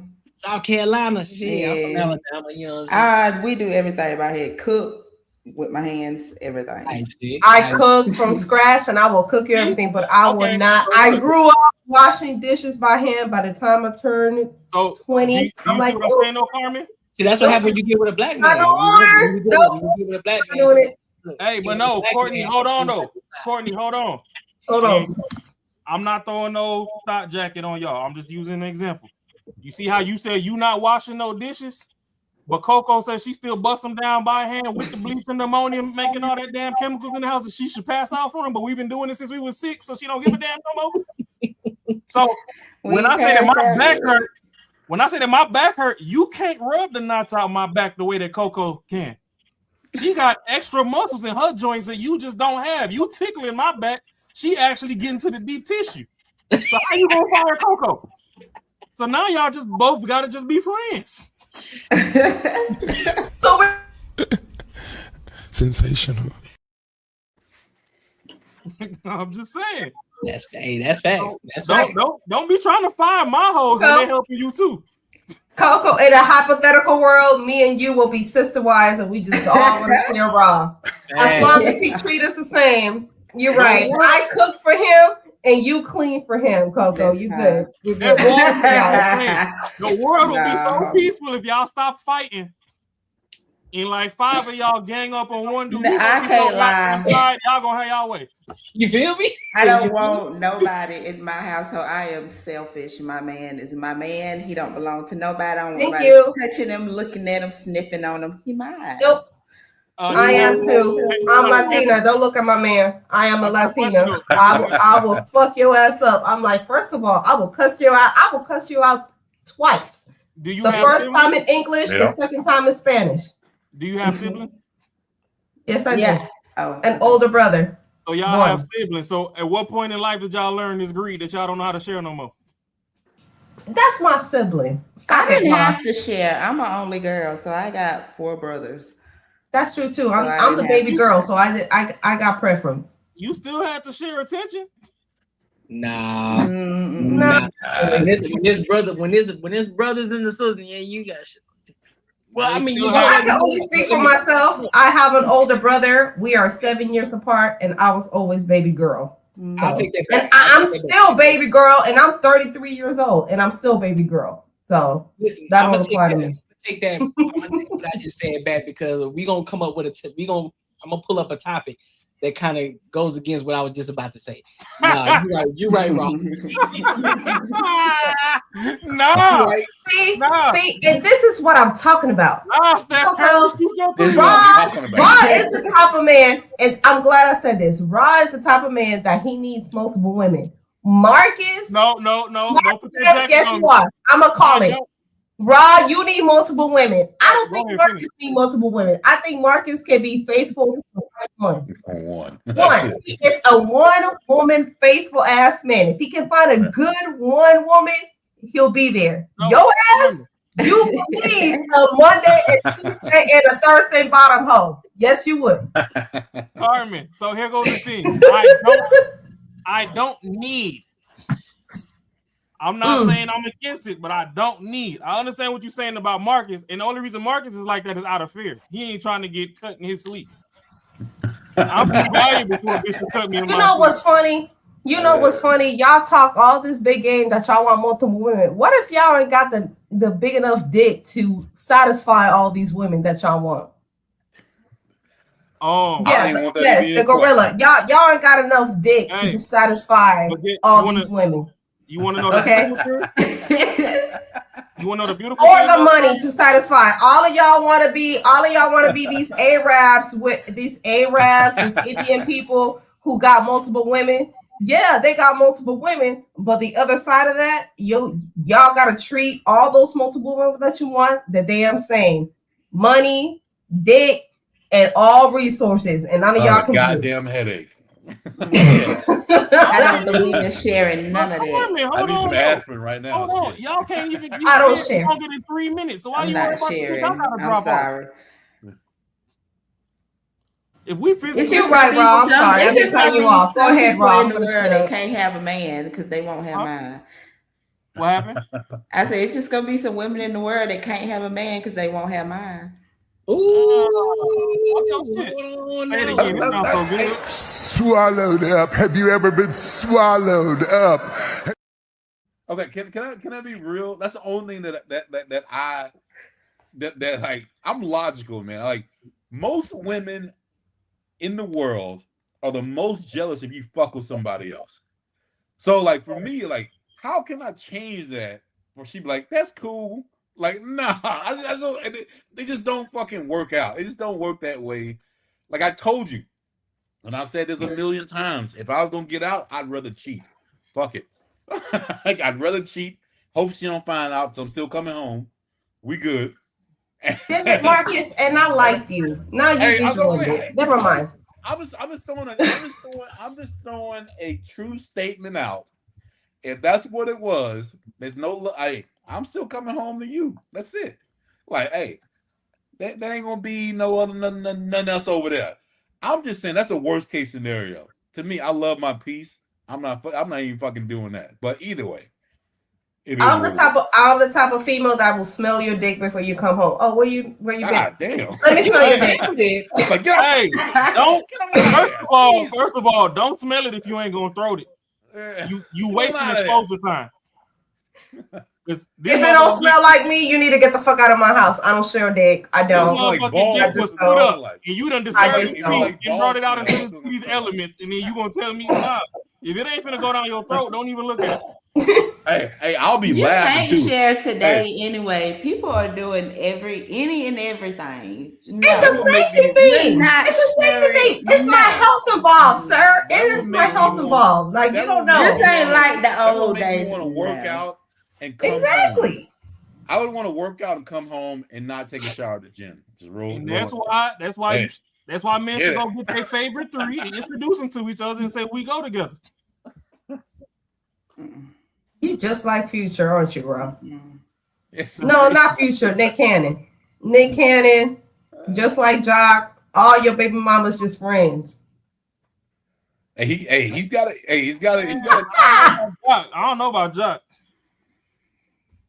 I don't know. Hey, but the thing is, though, right? If y'all gonna keep waking up every day and keep telling us how tired y'all are, why don't I get a helper? Well, yeah, I can understand that point. So women, y'all got to stop being tired. I'm not saying it's all of y'all. Coco says she know how to hold it down, and I believe her. She still wash dishes by hand. She don't need no help over there. I'm doing what I got to do, so my man ain't got to go nowhere. He touched his thigh, it's his. It is what it is. But no. Listen. All right, y'all. Good night. I make sure I may not wash dishes by hand. That's what a dishwasher is for. I spent 16 years washing dishes by hands. Okay. I'm not doing that no more because the technology has evolved. But I make sure that my man, when he gets out of this damn house, his balls is drained and his belly is full. So okay. So he don't need nobody else. Now, I cannot control if he needs that. And Rob, I feel like even if you did have that deal, you would still find somebody else. Oh, if you done drain the balls, and baby, we can watch this Netflix. I don't even want to go outside no more. I'll tell the boy we can do it another day. Drain your balls, belly full. You still not gonna find nobody else? Baby, I'm on the couch. Come lay down. Now, I will say later. I'm out of commission 1 week of a month, but you know, what can you do? I know that. Well, I mean, you can do a lot with that. I'm just saying though. If you was holding it down for 3 weeks, Courtney, what you mean? It's still some hold on. So what you mean? What you mean? Listen. What you mean? You out of commission for a week of a month? What are you talking about? Hold on. No, Carmen. You ain't out of commission. No, you're not. So because your waist is down, you can't bless the mic? It's freestyle. Exactly. Listen. Swallowed up. Have you ever been swallowed up? Understand me? It can still pop off. You understand me? I'm just gonna give you a box of chocolates, let you feel good about yourself, and then give you some ice cream. Like, you good? You straight? Nah, bless the mic real quick. You gotta think about it. Because you gotta think about it. Oh, what's happening, AJ? My dog, AJ. I've been listening. Carmen, you gotta think about it. Right? We talking about bringing the old school back, right? What I gotta think about? You telling me that because the coochie down, the throat is out of service too. But now you mad at me when I go down the street, and the only thing I wanted from the bitch down the street was some throat. Because you would have come up off yours. I didn't even get the ass. I just wanted some throat. And you was like, oh, well, coochie closed, throat closed. You can hold it now for a week, Raw. You'll be all right. Use your hand for that week. Can you do that? The problem, see, here go, and that's the exact problem. Once a man Marcus can do it. There you go. Marcus agrees with me. That's why I like Marcus. Once a man gets a woman, he should not be, he should never see a box of Kleenex or a bottle of Jergens ever again. You done retired from really, it is. So either Rock, go. I ain't ready to go yet. Yeah, Rock, keep going. Either we gonna have our time or Marcus, say something. Marcus, say something. Say something to Raw. Say something. Nah, ain't nothing gonna change his mind, man. He good. Listen. No, Rod's up on that Molly, I think. I think Rod's been on that shit tonight. I don't know though. I've only known him twice. Yeah, that's the second time. Yeah. Carmen, you got to think about it. We risked our lives to sign you up for this. We said we done took you out the streets and put you in the house. Now you won't even do the house chores. The coochie broke, so the throat is too. Yeah, what the fuck, man? Is it gonna all break down? Just bury you now or what? What are you doing? At this point, What are we with doing? our pager, I think Don't you get PTO time off your job? Listen, you can do a lot. You can do Yeah. a lot of that. Yeah. Okay. There's a lot of things you can do. But like you don't get years off. You don't get PTO years once off. a You month know what I mean? every No. month. Hey, a week's good. A week's fine. Shit, that's good. Yeah, a week is like, hey, the office should be in shambles by the time you come back from that week, week off. Do you understand the word that you just said? It's called a week. I've lost my strength. I need a bitch to strengthen me back up. I think you'll be okay. I think you'll be okay. Just 1 week. I think you'll be all right. You lose more strength when you release. Bro, I didn't agree to like not do nothing during that week. I was gonna just be cool. During that week, That's like true, Coco. I'll be cool. That's true, Coco. You do. Yeah. You lose. Yeah, you get weaker when Gain you lose. some strength and hold it in. No, you don't. But because my however, stand up longer the more these however, motherfuckers stand up. however, It's a month. Learn some clarity. understand. Okay. Understand. 21. Listen, the key number is Go 21. on a cleanse. A 21. cleanse is healthy once a month. Okay. Carmen. Yeah. Gain some clarity. Carmen. The 21. The throat was Just remember the this number. cleanse. 21. 21. It's good. we gotta release that thing 21 times out the month.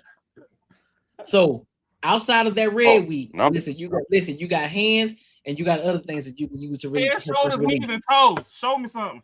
Hey, Yeah, exactly. we're creative. You We're got hands, creative. toes, We're you very got the- creative. Yeah, we you got are. a Yeah. lot of things that you can make work.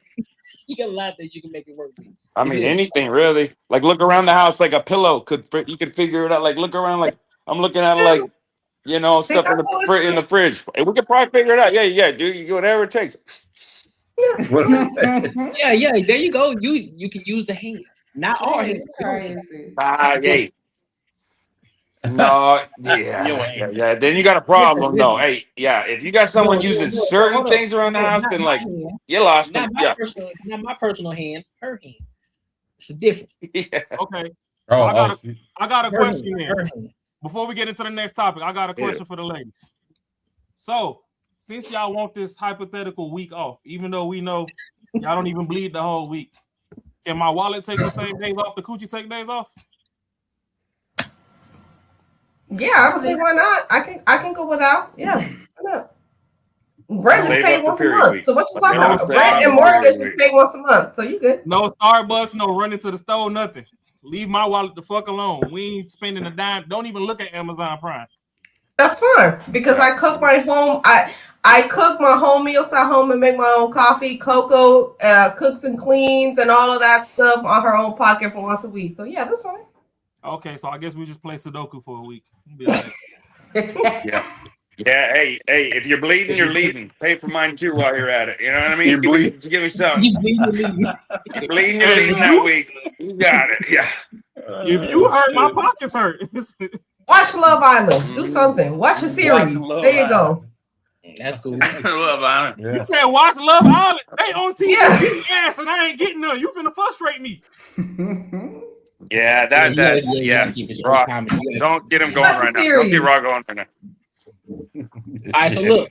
So now we're gonna go to Send me this. back So now to we're the gonna go to this fellas, next topic because this is a great segue. Since we talking about people being freaky and shit, we finna get to this next topic. So Sophie Rain What'd you bring? has Oh, been Lord. has outed. I guess you could say pretty much has outed Shannon Sharpe in saying that he asked her for what he was going to give her 15 mil to bust it open. Also, Shaq as well, but that's not confirmed. That's not confirmed with the Shaq situation because he ended up being at one of her birthday parties, but she was on a podcast and she ended up showing what was going on. So we're gonna get into it. We're gonna give our thoughts on it. All right. So let's go ahead and get to it. This is Oliver. I want to pull up. So that's Shaq. Now I don't know. It says Shaquille O'Neal with the check mark. Yo, big dog, big business opportunity for you. What's up, Shaq? I'm offering you 15 mil. let's get this money that worked for you, 15 mil. I'm listening. Now we don't know if that's a real thing. I'll show you because they're so perfect. This is Oliver, and that's Willow. Oh, they are very cute. Aren't they so cute? And those are so. Hold on, what the fuck? Those are dogs. Oh, hell. mini. Yes, they're mini. So show me with your hands how big they are. That'd be 6 months. Hold on, this ain't the one. That ain't the one. Give me a second. Here we go. Who is the professional athlete that offered you $15 million I can't to say. deflower you? I can't say. Why? Because I'm going to get in so much trouble. Why would you get in trouble if this person was bold enough to make a $15 million offer? I mean, that is true. Yeah, but I don't want them to have any consequences. you Okay, know? but for clickbait, let's ask again, and you go, okay, I've never said it before. Jeez. We tell you. And then- Oh, don't even say that. Here's what's going to happen. I'm going to ask you again, and you're going to say their name in a rhyme, like something that rhymes with. So you don't say it, and then we will figure it out. Like it's not for Braun Maines. It's not. Okay. Right? McKeel What the O'Neal. Right. Oh my gosh, but that's so obvious. I can't. What? I can't. Did we get it? I mean, you'll never know. What was yours? You'll never know. Maybe. McKeel O'Neal. McKeel O'Neal. I mean, he did come to my birthday party. Did he? He sure did. Yes. He's so awesome. Really? He sure did. Well, I like crashed his party on my birthday, but it's my birthday party. Wherever you show up, it's your party. Exactly. Yes. Exactly. Thank you for having us on your podcast. Of course. Of We course. want Anytime. to be the guest for the first time you wear Yes. headphones is such an honor for us. Thank you. Thank you. You live in Miami, I don't live in Miami. I live in Tampa currently. which is Florida. All right. So they're alluding to the fact that Shaq offered 15 mil. Now, do y'all think that for sexual reason, or you think it was actual legitimate business?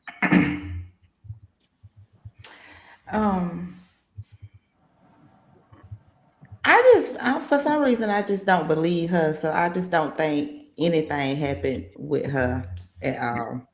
Now, do I think that they probably write women and do stuff like that? Yeah, I just don't believe her. Do you think that Shaq would be the type of person that would do? Because considering the Can fact you guys that- hear me? Yeah, we can hear you, bro. But like, do you think that Fuck. Shaq would be the type of person Can't that would hear do you. that? Well, I don't put nothing past anybody, so he could be. Okay. Man, Shaq. I mean, I think he could. I Carry think on. the I'm sorry, number guys. is wrong. I think the 15 million is off, but I think, yeah, Shaq offered some money for that. Absolutely. I don't think it's 15 million worth though. I seen her on I think Vlad had did something with her. And I don't know, it's just something about her. She used to be lying. I just feel like she just lie about everything that come out her mouth. I got a different like look at it. She seems like she's not lying, but I don't think that Shaq did because she never said it. She never played the game. She just let them go with what the fuck they thought they were going with. I mean, it probably wasn't even him, but I kind of believe that someone did offer her that kind of money, and she wasn't gonna out him out. It's kind of like because most bitches like it'd be like, yeah, I'll play that game, cool. All right, like she was like really trying to like whoever it was, like you can tell me whatever you want to tell me, but I'm not gonna confirm it. So I kind of believe her. She didn't seem like she's. I mean, no offense to her. She's very pretty, but I don't think she's 15 million pretty. No, I don't. for me, I mean, no. that's a lot of money for even a celebrity and millionaire. I'm like, that's a lot of money. I mean, you got $1 billion. Like you don't give a fuck about 15. Even for a billionaire, it's like 15 million. No, I mean a couple thousands for sure. $500,000. I will put her at $500,000. I don't know, Carmen. If the cookies is sealed, 15 might be worth it.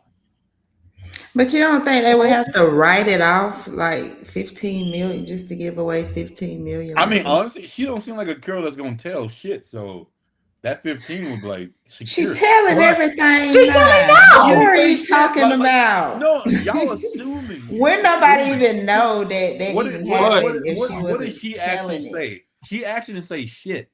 Y'all is going off what you assume. No, They what she literally said a name. alluded to. She alluded to the fact that she somebody did not. wrote She her. did not. She did not. She said everything without saying everything, but she said it.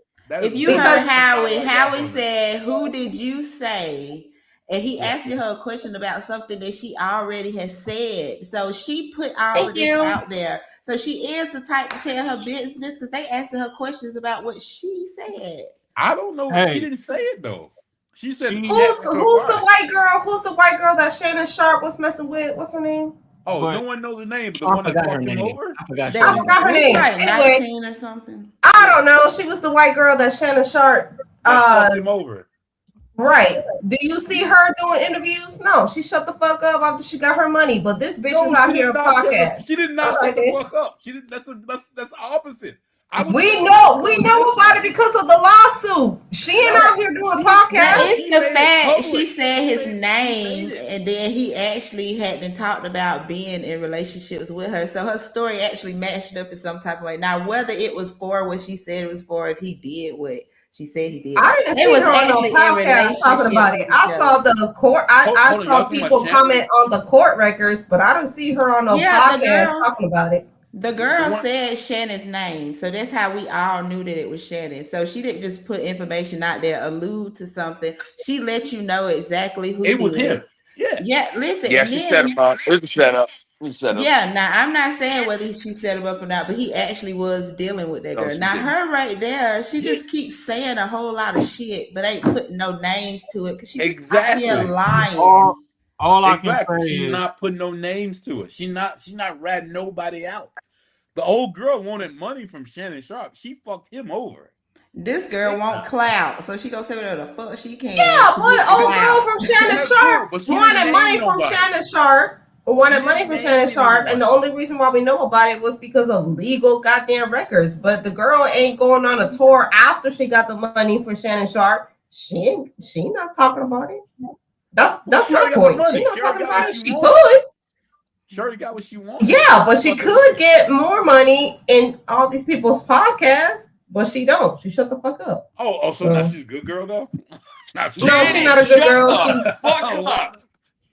But she shut the hell up. That's my point. I'm like, you got what you wanted and you shut the hell up. So there you go. This girl right here is not trying to throw anybody in the bus. She's honestly looking at you guys as like suspicion and making money. She didn't say shit about nobody else. Throw anybody under a bus if the bus don't exist. She's clout chasing. Bro. This is the same girl that said she made $110 million in 6 months. Now, what I will say is she said she's a virgin, correct? A virgin? Yep. Yeah. She says she's a virgin, but she got an OnlyFans. I don't believe she that. made $110 million in 6 I do. months. I believe that. I just don't believe nothing that she's saying. I believe that. I mean, good for her though. Hey, that's a good hustle. That's a good hustle. Yeah. Whatever she's up to, like, I ain't even mad at girls when they do that. If it's not my girl, if it's like my girl, my Tuesday, hey, it's all good. But if it's my everyday, then no, that's not okay. But I can support that for sure, 100%. A little raw over here talking shit. Yeah, dude, Raw got me fired up. I'm mixing one up. My Cardinals cup. Here we go. Hey. Oh yeah. But no, I believe it. I can believe that. I can actually believe that because it's OnlyFans. You don't have. Here's the thing: you can make money without actually doing something with anybody else. A lot of dudes still pay for the shit. All you do is playing with yourself. So I can believe that. Listen, I understand that people make money, but Bad Bunny, do you not know people? I mean, not Bad Bunny. What was her name? Bad Baby. Bad Baby. Yeah, Bad Baby. Yeah, baby. Her people was waiting on her to turn 18, and she only made $1 million in 1 year. And you think this little? No, that was girl the first right day. here, She said the first that million was the first day. Okay, but listen, look at who she is. This little girl right here, didn't nobody know who she was, and she just got on the internet and said she made $110 million in 6 months. Yeah, well, I think it was a lot from like these weird, huge billionaires. Like I think it was like big chunks from weird Asian dudes who like wanted this virgin. Some countries like they value the virginity so much that's like that's why she's saying it. Like these Asian countries, and it's weird. I'm not saying like it's cool. Like it's weird as fuck. It's weird that they would wait for someone to turn 18. Like it's like, hey, if it's like. I'd slide him. But hey, if no one was there, but it's weird. It's like you don't want that dude in the world. But hey, it is what it is. There's billionaires with a lot of money. Now I Hey, can. would you go make $1 million in a day? I would. Let me tell you what, I would. I'd go. Not like if it was straight, and not like homosexual shit. Yeah, I would go make $1 million in a day. I mean, It doesn't matter who it is. Doesn't matter who it is. I can understand what all of y'all are saying. It's just that in this day and age, the way clout chasing is and how people would do and say anything to get their name out there, I just don't believe it unless I see the receipts and you telling me who did it. I just don't believe what you're saying. Yeah. I don't believe it either. I don't believe it either, even the specialty, because I mean, how many other OnlyFans? She's not the only one with the OnlyFans. That's what I'm saying. The market is so saturated. Like, and a lot of these women that saying that they making this much money. Yeah, but everyone knows her name, right? Like we know her name. I'm not an OnlyFans. You're not an OnlyFans, maybe. I don't know what's up. I didn't know. I seen her on Vlad. Y'all know it. Did If I got an OnlyFans, I'd look her up. I'll tell you that much. So that's So here go my 2 cents, right? When it comes to Shaq done had many allegations with many women. Yeah. I mean, even just recently, it was alleged that he was trying to pay the lease to grease the crease on Angel Reese. So but they're saying names though. I don't believe her. Like, give me a name, give me some proof, give me some evidence. She didn't give you a name because they say that's why I don't believe her. I don't believe people just because they saying that something happened. I need some receipts. People can lie and say anything. I understand what you're saying, Coco, but at the same time, I like that, Coco. Actually, honestly, the when we instincts get are on like these podcasts day in and day out, and y'all want 6 figures, 6 foot tall, blah blah blah, then you got Shaq Diesel, and he come in way above them requirements. I mean, hey, Coco, he was going, fuck it. But here's the Coco, thing. Go ahead, Mark. Just one second. Hey, Coco, if you had that type of money, and you're gonna do something like this, would you choose someone who wouldn't say shit, or would you choose someone who would fucking blab to the world? She already blabbing to the world, but she didn't say. But she did not say his name. She did say his name because she didn't lying. I just she don't know who to say. She don't know what said the name. We over here pretending. She said the name. We all know who she's talking about. She said the name without saying it. What name she say? No, I think she was copying what the other lady said, copying what she said. But we might all got got. We might all got got. She may have never said it. What name did she say without saying it? She said like the biggest basketball player I feel ever. like she didn't say a name because she didn't know who to put it on. So God she, damn it. she got the weight. Let me wait it out. Let me play it again. She just got Replay it, Courtney. Replay it. What name she said? Play I it didn't hear again. a name. Play it again. Let me replay. My best. Okay. I can try my best. Who is the professional athlete that offered you $15 million I can't to say. deflower you? I can't say. Why? Because I'm going to get in so much trouble. Why would you get in trouble if this person was bold enough to make a $15 million offer? I mean, that is true. Yeah. But I don't want them to have any consequences. Okay, but for clickbait, let's ask again and you go, okay, I've never said it before. Let me tell you. And then... Don't even say that. Here's what's going to happen. I'm going to ask you again, and you're going to say their name in a rhyme, like something that rhymes with. So you don't say it, and then we will figure it out. Like it's not. She never says it. McKeel Boniel. Oh shit! Oh shit! Who said that? Did she or the You'll never know. What was yours? You'll never know. Maybe. McKeel Boniel. McKeel Boniel. Oh, what was that? Did it sound know like who that it? is. He sure did. Yeah. She don't even know who that is. Look at her face. But hold up. Yeah, And then she lied and then said he came to my birthday party. And then she was like, well, no, I crashed his party. Once they started She said he came to his party. Exactly. Thank you for having us. But on I'm this saying she was saying that he came to her party. She said no, but he did come to my party once. Like trying to make it seem like he just came to her party. And then after they started pressing her a little bit, then she was like, well, actually, I crashed his party on my birthday. It's just little shit. That's how y'all Like when I start catching little I ain't gonna hold lies, you. I just I ain't gonna hold you, Coco. I ain't gonna hold you, Coco and Carmen. I'm with Marcus on this one. He didn't say the name. She didn't say the name. They were trying to allude to it. They were trying to fall force her into into your it. shit. He literally But fall into she your didn't say shit. anything. Yeah, she didn't say Y'all, anything. are y'all really using the Bill Clinton defense on this shit? Are you serious? Because that's what it sounds like to me right now. Y'all literally using Bill Clinton defense right now. Carmen. I mean, there ain't nothing wrong with what Bill did. He was stressed out. He was running a country. But hey, like what we're saying right now is that she didn't say the name. She didn't say the name. You know what I mean? Hey, she acted like she didn't even know who it was. Oh my God! You know what, Coco? They're using the Bill Clinton. That should be defense. taxpayer This is dollars. what it is. My taxes, that's hey, how my women fucking be- 50,000. no, I'm telling you. They got me good. That's They got me how for a missile women this be year. able to Hey, play I should a be paying whole for lot Trump's of games. blowjob. No. I would be paying for it. Yeah, I would. I would. No, I that's would. why women play a lot of I games. didn't and then have they get sex mad with at her in the White House, but she did suck my dick. But that wasn't sex. That's what it is. Yeah, he's like, hey, and then do you know who he's married to? Have you seen that? Have you seen the veracity and like the what he has to sleep next? It's like, oof. Do you know how I would have Mean. played that? Mean, I would mean, have played the same shit. If you threw some shit out there and it was someone I did not fuck with, I'm like, oh shit, that's one of my best friends. Cool. Damn, these motherfuckers didn't get it. Cool. What do you mean by that? I would have kept going with it. And you guys think this is so crazy. You women think you goddamn like you're like private detectives, and the shit that you throw out right in your face, you're like, I knew it. Nah, it's called reading. It's called reading context clues.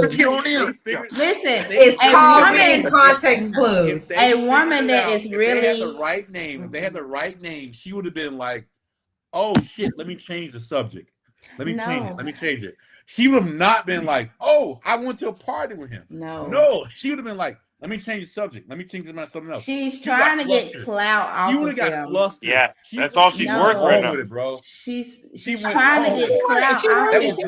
That was not it. That was A woman, listen, a woman Exactly. A woman that's not gonna say anything and don't want her business out. She's not even gonna allude to it for you to even ask her those questions. There was no reason for her to She's even not even get gonna be on on a the damn internet podcast. She knows and it was say wrong. She knew this that wasn't person- what it was. She knew that's what it was. How is it wrong when she's 23 and she says You better whisper my name. I'm gonna try to drop as many Drake Iceman references as I can in here tonight. You know, I got two so far. I got two in here so far. I ain't going for it.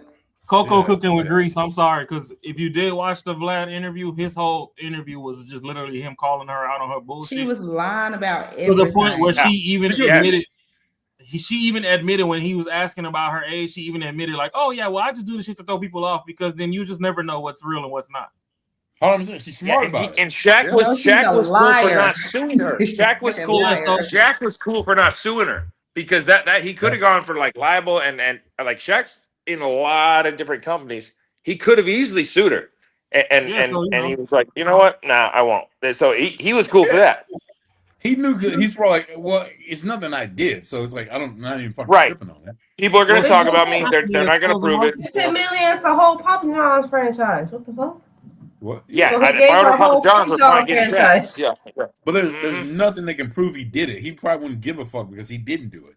No, I think she'd be dead, right? I mean, Shaq is fucking 1,000 feet tall. I think she would be dead. I think she's gone. I think we lose her. Shaq's I think a we fucking lose her. billionaire, Yeah. bro. Like you don't. We lose her. He's not sweating that little shit. He's like, fuck, man, no. Why would he do that? Yeah, why would he do that? Yeah, he wouldn't even sweating it. So like, yeah, it's like whatever. Yeah, she Shaq's may have cool. been lying. I don't know what she's lying about, but she got you motherfuckers fooled. Yeah, she got us talking about it. Look at us right now. Yeah, on a Friday. Exactly. Hey, she's doing the right shit because he got motherfuckers talking about it. Yeah. I'm gonna get an OnlyFans now, Coco and Carmen. I'm gonna get an OnlyFans. I'm gonna check this shit out actually. Matter of fact. And I'll see you on $2. Tuesday and Wednesday, was it? Was it Wednesday, Carmen? I'm gonna go see you. We got I'm we fucking got kidding. $2 With in all the due bar. respect, you girls are beautiful. I would never. Hey, I'm being so. It was Monday and Tuesday hoe, Wednesday hoe, and yeah, my bad, bought a man. whole Hey, Thursday. And okay, bought a whole okay. Thursday. That's what it was. You get sent first class for that mistake. I apologize. I'll see you on Monday and Wednesday then. That's where I'll see you. Scottsdale, Arizona, Yeah. please. Yeah, come on through. Hell yeah. There you go. 100%. That's dope.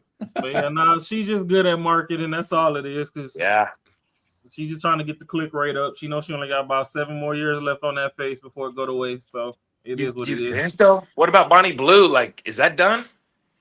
Is she want to deal with 1,000 dudes? Is that done? Right? Like, I never watched it. I didn't want to. Like, I don't know. Like, Dude, how you get railed by I think 1,000 something motherfuckers? else. The See, thing I get is, triggered by these hoes You know- because they make Yeah, all of it's us look unbelievable. crazy. I hate these hoes. I You hate know What do them. you say to what your it is? dad? They You know how act like Christmas. that. They she gonna bother come me back. so bad. They bother me. So Bondi Blue, she gonna come back. She gonna come back as a born again Pastor. virgin She's and gonna a be like born a pastor. again Christian. That's what she's gonna come back on. And some Yep. simp ass dude who owns like 50 Yeah, acres. because- Just like Brittany Renner, Yeah. just like Brittany Renner came back as a born again Muslim and then went right Yeah, back. they always use a church. They always use a church, Well, which is upsetting, dude. It actually is upsetting. I don't like that. Yeah. that's because women can spread eagle until it's loose and then go get saved by the needle. So that's all it is. Yeah. Yeah. Somebody Yeah. gonna take him. Some dude who's doing Oh, very well will take him. They use science as a reset button.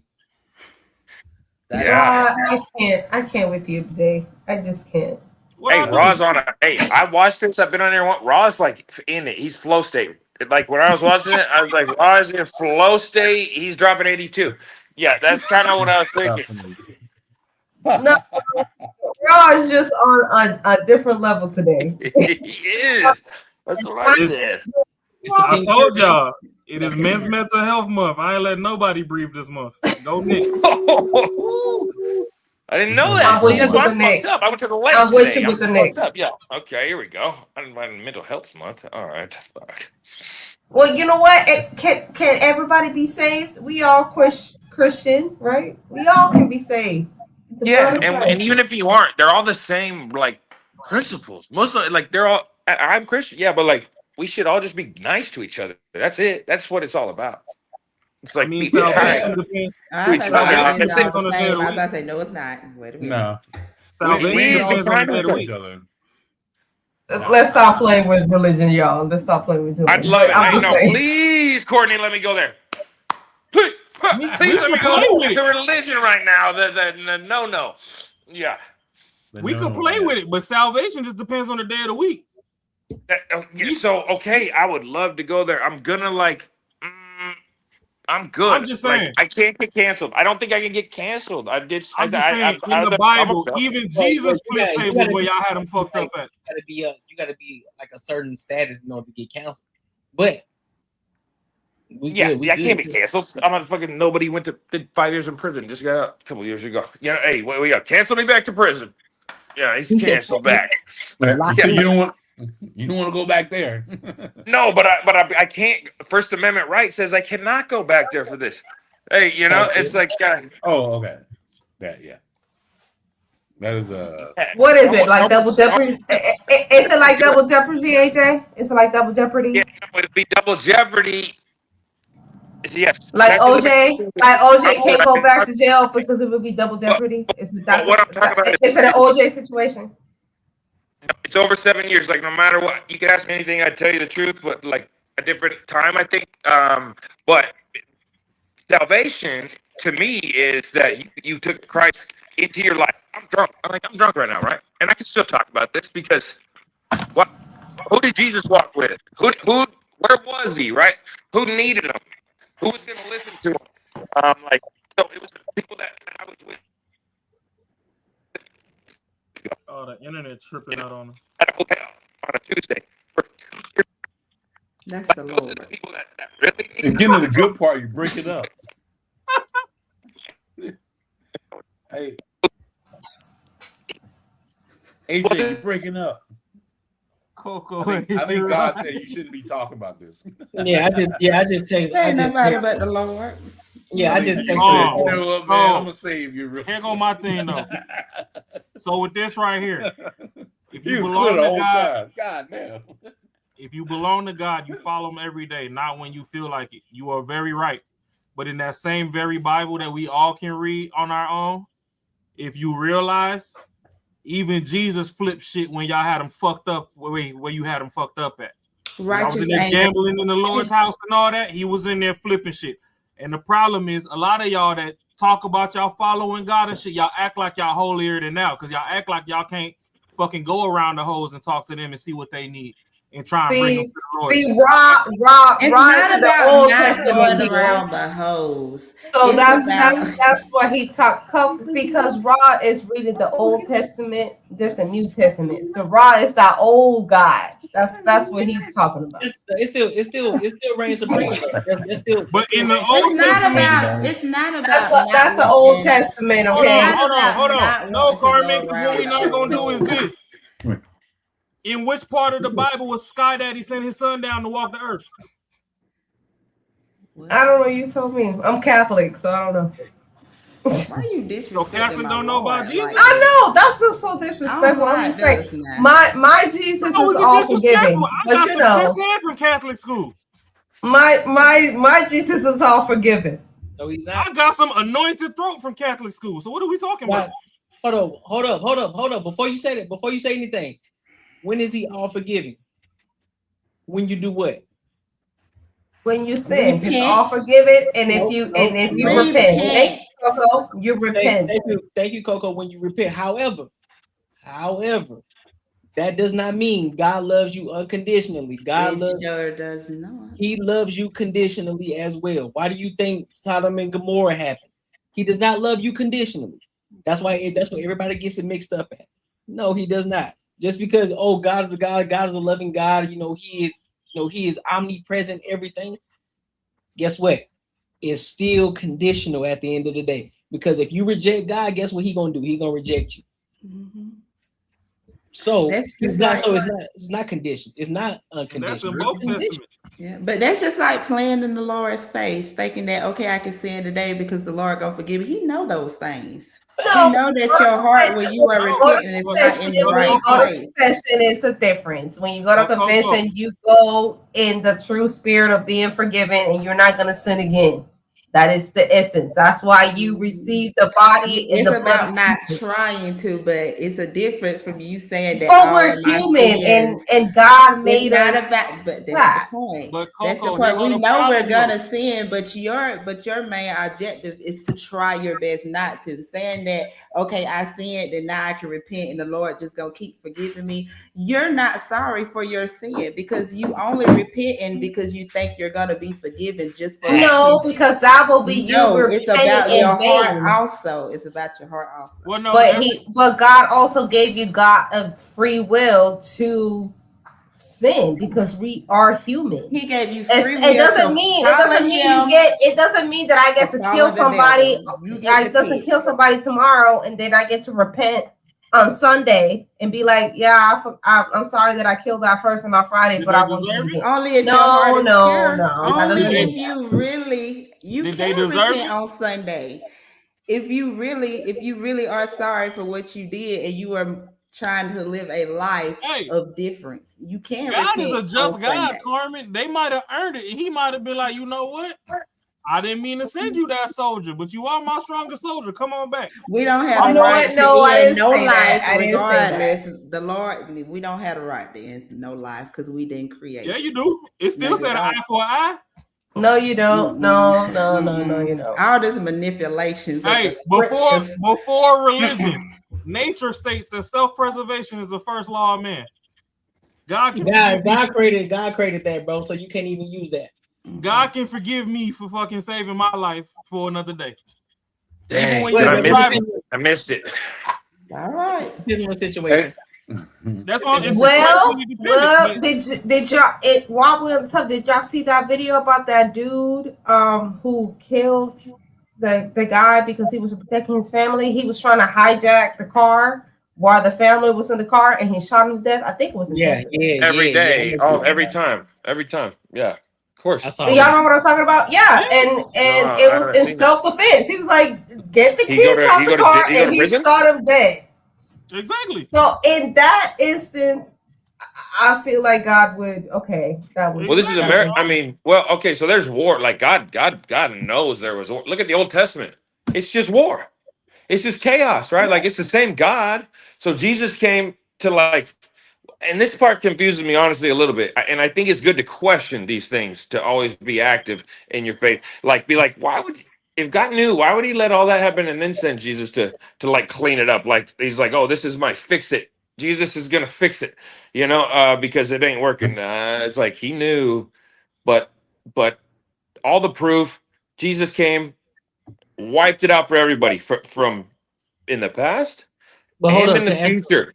Before you keep going, the reason he did that is because he gave man dominion over the land.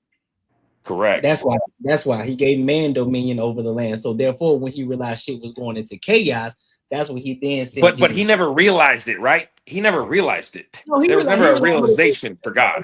See, we try to place ourselves. We try to put our human mind into Right, what and it's God unbelievable. is. You can't. And we are not You able cannot. to, because God knows the present, the You're right. beginning, and the end. He has already been through it all. We are just in a time zone living through that. I know, but we're discussing But it, and it's like the time we can discuss we it. understand pattern.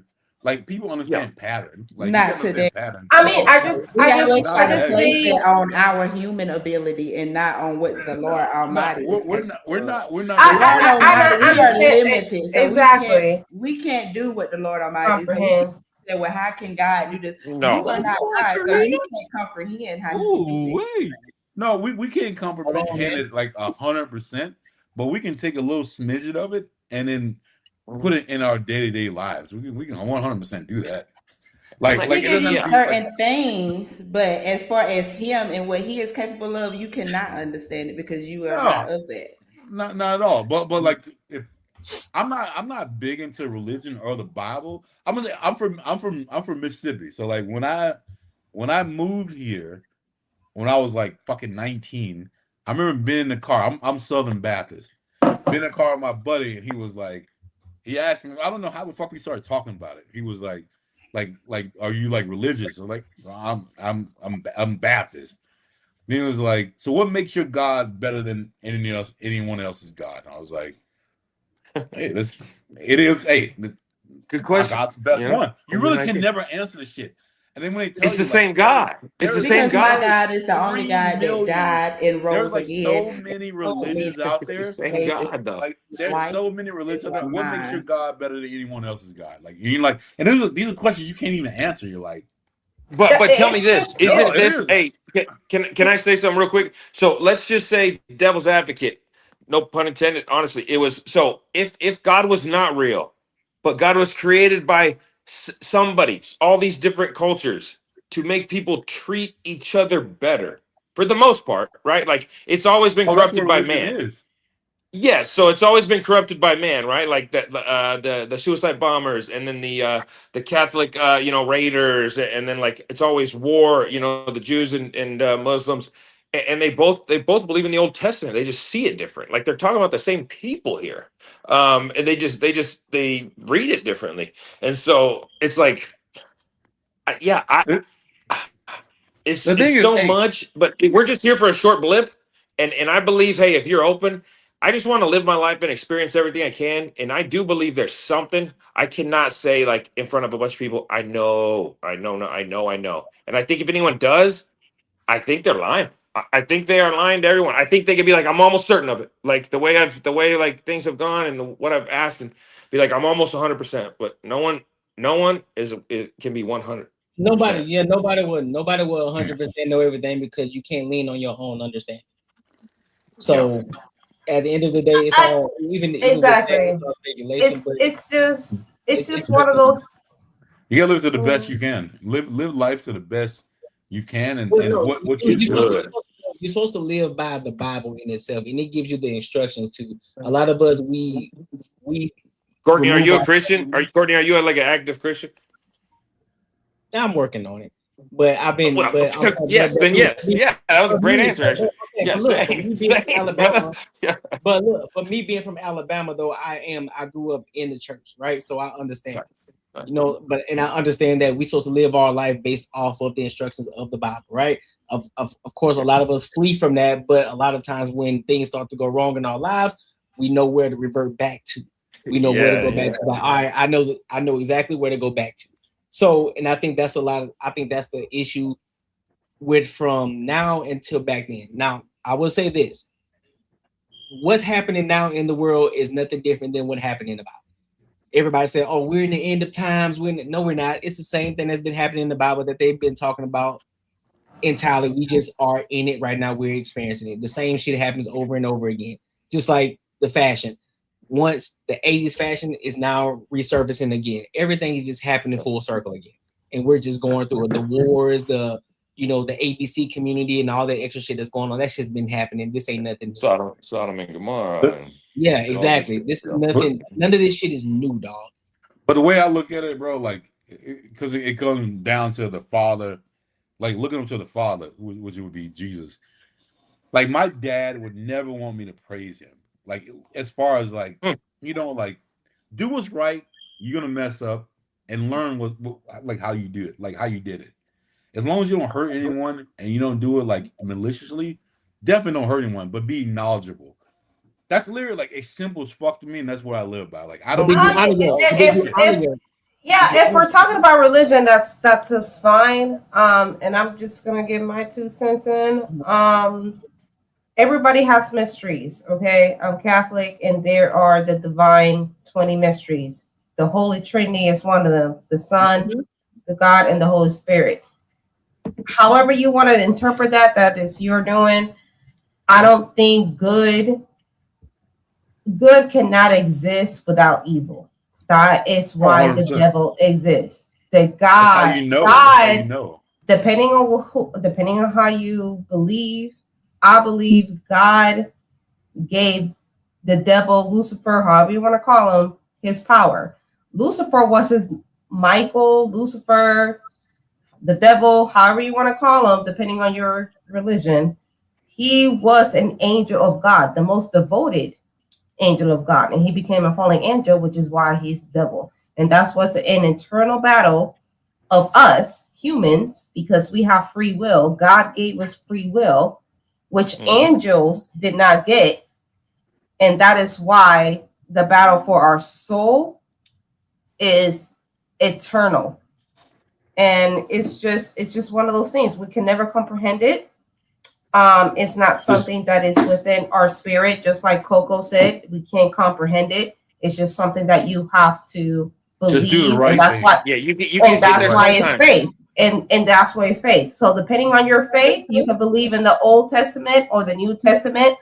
Me being Catholic, I believe in both. But if you ask somebody who is Jewish, they're still waiting on the Messiah. Jewish people still follow Old Testament. They're still waiting for Jesus to come down to earth because they don't believe Jesus came down. So depending on who you ask, it's just what it is. That's just faith. And no one will ever agree on it. The world and no one would ever agree on it. And that's the point. So we just, this is a conversation that is bigger than us, and you just have to, I think all religion can agree on the path to one path. Love one another. Yeah. That's the golden rule. Love one another. Do what you think is best for you. I think we all humbled ourselves a bit. Like, I think it was all kind of just happened. I didn't try to do it. I just got a little humbled and just, yeah. That was a serious topic. And we don't know. We don't. I mean, the last part was do what you believe. I don't know about that part, but yeah. That's like at the end of the day, we all. People start religious wars about. There's people in Islam and Israel blowing themselves up in the name of Jesus. And what Bible does it say where it says it is okay for you to kill another human being? Me and you don't think of it, but there's wars, and it has been for centuries. That's just like the guy who takes money from old people, like to buy planes and stuff. Hold on, Coco was about to go. Go ahead, Coco. No, I was gonna say at the end of the day, everybody's salvation is individually theirs. So you have to do what you feel is right for your salvation and for yourself. But I get passionate because I am a follower of Jesus Christ. And I get irritated when people want to always mimic what the Bible say and how Jesus is not real. But you never see this much pushback when it comes to other religions. So I feel like at the end of the day, as long as my religion is respected, I will respect what you believe in, but I'm not going to change my belief in Jesus Christ just because somebody else feels a certain type of way. You should. I believe what I believe. I don't and it know. I is think you what missed is. it, Coco. I think you just believe what you believe in, and it's like let it be noise. Everything else is noise. Well, if you No, can't change because it, I can't let it be noise because of what my Bible tells me. I So think there it are tells you to be certain noise. I things. think it There does. are I certain think. things that when it comes to my Jesus and people saying Yeah. certain things about my Jesus is not right, it is my responsibility to correct them, and that's what I'm gonna do. You know what I'm saying? But not As like long as not you cause a don't conflict. disrespect my religion, I'm not gonna disrespect yours. But once you come at Jesus about Yeah. something, then I'm gonna let you know, don't come at my Jesus. Yeah. But what if somebody says Jesus as the hope? So I'm gonna say this real and quick. that's her perspective, because somebody might just say that like it's Coco's Jesus and my Jesus, but somebody might name him Jehovah. It's Well, no, fine. but Name him at the Jehovah. end of the day, though, at the end of the day, hey, At the end of Coco, the day, it's still a faith. It's all the It's same. up to your faith. Allah, it's still God, you know. So would Allah ain't my That's- God though. So but it's a different language. And like you gotta it's- respect that. no, it's not. Yeah, It's just they're saying God. if you read the Quran, that is a whole different God than what my Bible is talking about. So that's what I'm talking Yeah. about. That's what I mean that it's disrespectful. Like But if they stop spoke saying language, that they would say our God. God is Allah, because our God is not Allah. It's Now, a if you want word. to We don't say even read what it was written in. The Bible, we do not read what it was if you want to originally read written what in. it was written in, his name was Yahweh. Yeah. If you want to talk about my Correct. God, There's so many. it There's like was 50 not Allah. hundreds of them. Allah is not my God of the Bible. No, They are not not me the either. same. Coco, we're on the same team. Like, let's not start shooting at each other But I'm before the just war even saying they're starts. not. Hey, look, No, I hey, have to whoa, correct save you your now. They're bullets, save your not bullets. the same. They're not the same. See, but this is one reason, like I like to get with like a lot of women who like are my man has to be like in a church with Jesus and all so like stuff like that. Like for me, I look at it a different way, so I could never do that. Like for me, I look at it as like I know the main plan. Do the right thing, and literally that's it. You're gonna fuck up, and you learn from your fuck ups, and that's what it is. And you don't let nobody else fuck up if you can help it.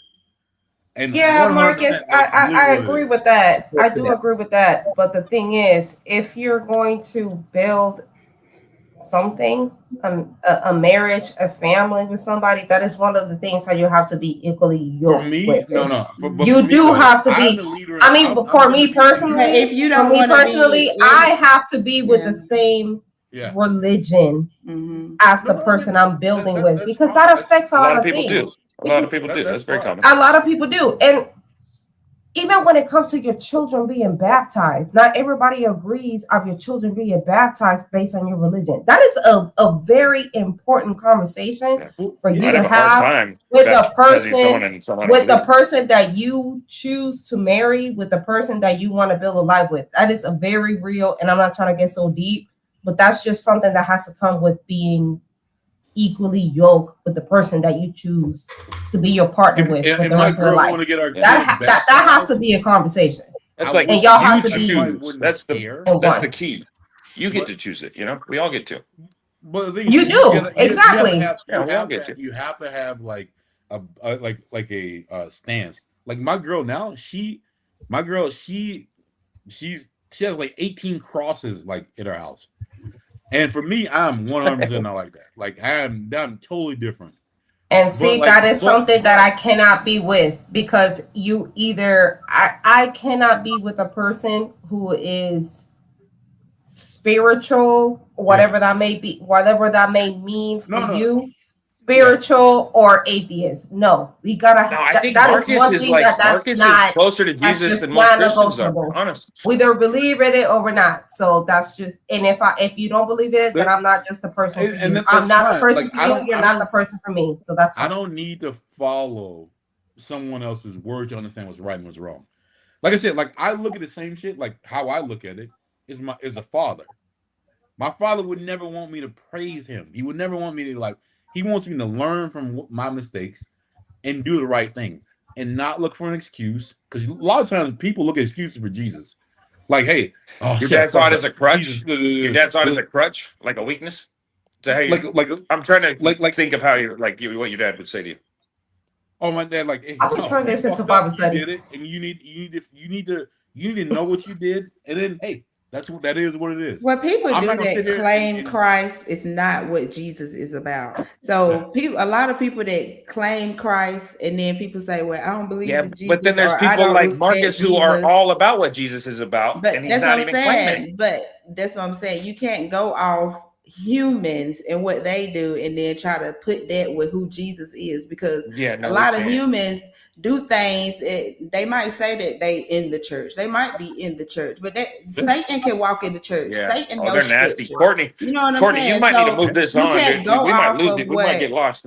humans are doing Yeah. and then try to classify that as, Satan knows the Bible this is just what like Jesus- God Yeah, does. this is what Jesus is. And also on the other point, there's nothing wrong with you saying that, for yourself, that you don't want to go to church and all of this. But when it say be equally yoked, that's with anything. If you know that you don't want to be in the church, then why be with a woman that's gonna want you in the church, that's in the church? Well, every no, day? That'll cause conflict in relationships. So be equally yoked. If you're an atheist, be with an atheist. That's one less thing y'all got to argue about. You might be kicking him out. He might be on his way in. He might be on his way in. We've talked about it, and my thing is, like, I love if I go to church, it's about the music. It makes me feel good. Like, it's dope. Like, I'm with that. And she might want some other stuff, but like, I'm gonna tell you what my benefit is going to church is for the music. That's 100% what it is.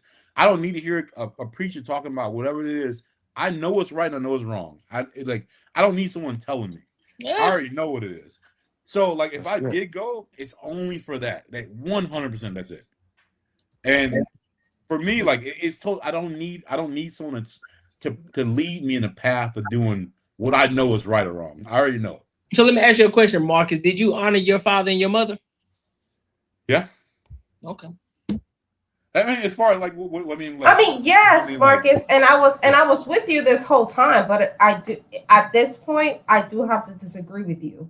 And your girl, your girl who you with, and that's fine. But for us to have a compass to know what's right or wrong, as you say, what is right and wrong to you as a person, that's different. It varies. You have to, me personally, in my personal life, you have to believe in something higher than yourself for you as a person to know what's right or wrong. So for me as a person, if you don't believe in God, that's just non-negotiable. You just don't have to do that. So I can't. Your compass to believe a right or wrong has to be bigger than yourself. Is my point. You're not listening to me. The reason I don't do things wrong because I think there's consequences. That's the only reason I don't do shit wrong because I know it's consequences. Karma. Like, I don't know if you ever had like a present father. If you ever had a present father, I do. Okay, I do. If he said I'm disappointed, I can get beat the fuck up. I would rather not hear I'm disappointed that you did something versus getting beat the fuck down. So like, but the difference between that, if you understand what's right and what's wrong. That's it. It's not that hard. You don't understand that's my point, Marcus. I do have a father in my life. It's okay, however you want to call it, God, Jesus, whatever. It's a higher power than it's you. 100%. My father, I follow my father. My father followed his teaching of a higher being bigger than himself. That is your compass. My father chose what's right or wrong because he was led by something that was bigger than himself. If you want to call that bigger person God, spirit, whatever, that is your decision. But I cannot follow my father just by him deciding for himself. You have what right or God. That's called a dictatorship. So yes, I had a father in my house, and that's fine. That's fine, Marcus. I'm not saying that's wrong. I'm not saying that's wrong. I'm just saying that to keep it respectful in between the panel, we have to respect everybody's faith, 100%. and that is something what it is. 100%. Okay, y'all. I don't want to interrupt. Can you hold it thought? I just don't want to drop without saying bye, y'all. I have to go. So bye, y'all. See y'all next time. I hope I can come back and talk. Oh, Tuesday, Thursday. Okay. Hey, Coco, you're very cool. Very nice to meet you. You too. Nice to meet you, Coco. Corbett, I done seen you plenty of times, girl. I have. You have? Where? Ali. Oh God, not in Ali, please. No, never again. Bye. Bye, y'all. All right. Yeah, we probably shouldn't be talking about religion as much as. Oh my God, religion. We went wild. We went wild, and we should probably change it because it'll keep. Let's go off. Let's go off to change the subject. This ain't Bible study. Let's go. The same thing as we talking about men and women, so ain't nothing different about it. It's a conversation. It's gonna get heated. It's gonna be people gonna be on different sides of the fence. And this is why I always said. Am I the only one? The Bible always says lean out on your own understanding. Yeah, so therefore we're all talking about from our different perspectives, and we're leaning on our own understanding, which the Bible says not to do. So again. It's great for conversation, but there's no reason for anybody to be upset or anybody to get to a point where we're in we got an attitude or it's cool. Because I'm not upset. Are you upset, Marcus? I apologize. I'm not upset. No, I'm not saying that nobody is. I'm just saying in general, right? Because some people they'll get fired up about the shit and they'll go all the way left, right? It's crazy. I think more people need to have these conversations too, because again, it brings more light into people's thinking, but also it may open the door. So you know what? Maybe I need to dive into my Bible a little more because I really don't know what the fuck I'm talking about. Sometimes it's I'm sorry, bro. No, go ahead, bro. You good? I'm gonna ask Carmen one more thing. So why is it okay for me to like know that my girl is all about like the Bible stuff, like everything else, and be cool with it, but maybe she should think a different way about me because I'm not so like into it. Like I don't need to go to church. I don't need to do like stuff like that. So like, why should I be okay with that? And she should like be different. I don't think you should be okay with it. In my personal view, in my personal opinion, that is just something that I don't compromise with. Either we both go to church together and we have an understanding, or we don't. And that is part of my thing, that we're equally yoked. I cannot play when it comes to religion. Yeah. And that's just a part of us being together, because in the future, our children is going to be involved. Our family is going to be involved. So I cannot be with somebody who is not aligned with the same type of religion or faith that I'm not. So and that's just not negotiable. You choose the alignment. So your alignment is, we need to go here, we need to listen, and we need to do this. This makes me feel where I need to feel, and my husband needs to be aligned with that. Correct. And if you're not, and if it's not in alignment with the both of us, if you say you grow up Baptist, correct? Yeah. If you're Baptist, I'm Catholic, okay. We can do some compromise there, but at some point in our relationship, but again, then we're not the right person for each other, because I'm not going to do that. That might be it. But what if a man is saying, hey, you know what? I don't need that, and I am a great person. Good. I don't need that extra. But if you need it, you're good. Go ahead and do it. Like, if that's what you need, go ahead and do it. But I'm telling you, I don't need it. I understand it. I'm fine. And then I'm telling you, if you were raised that way and you say I don't need it, I don't do that, then I'm not the right person for you. Okay. Then at that point, that will be a deal breaker, and it will be like, okay, because moving forward, it's not just about in my faith. It's not just about your salvation and my salvation. It's also our children's salvation, and that's not something that I'm willing to compromise based on my faith. So then at that point, I'm not the right person for you, and that's okay because we're not equal. But can I tell you? Can I tell you? Some men are really strong to understand that they don't need the validation. They don't need what I've heard all. I know you're looking at me funny, Courtney, but I don't need to hear the same thing I've heard in church all the time. How Jesus is. I already know what it is. I know who he is. And me as a woman, Marcus, and I get it, and I understand that. And me as a woman, my role is to follow you. And me personally, I'm not saying women in general, me personally, I cannot follow a man who doesn't believe in something that's not higher than himself. I cannot. I never said. So at that point, then I'm just not the right person for you. And that's fine. So I'm not going to be able to follow in your lead if you don't But believe this is in the whole something point of higher like than this was yourself. never meant to happen. We are never supposed to argue about like that. You know, you're right, Carmen. Like you're supposed to just let it take its path. It could be like 50 years from now, and he may like just let it happen. Like there's no timeline. You can't say, hey, you're wrong. But this thing, you're not asking the right questions. I think God. I believe in Jesus. I believe in God. I believe that He's the higher power of all. Like I believe everything you believe, everything, probably more. But I understand the hierarchy and I understand how it works.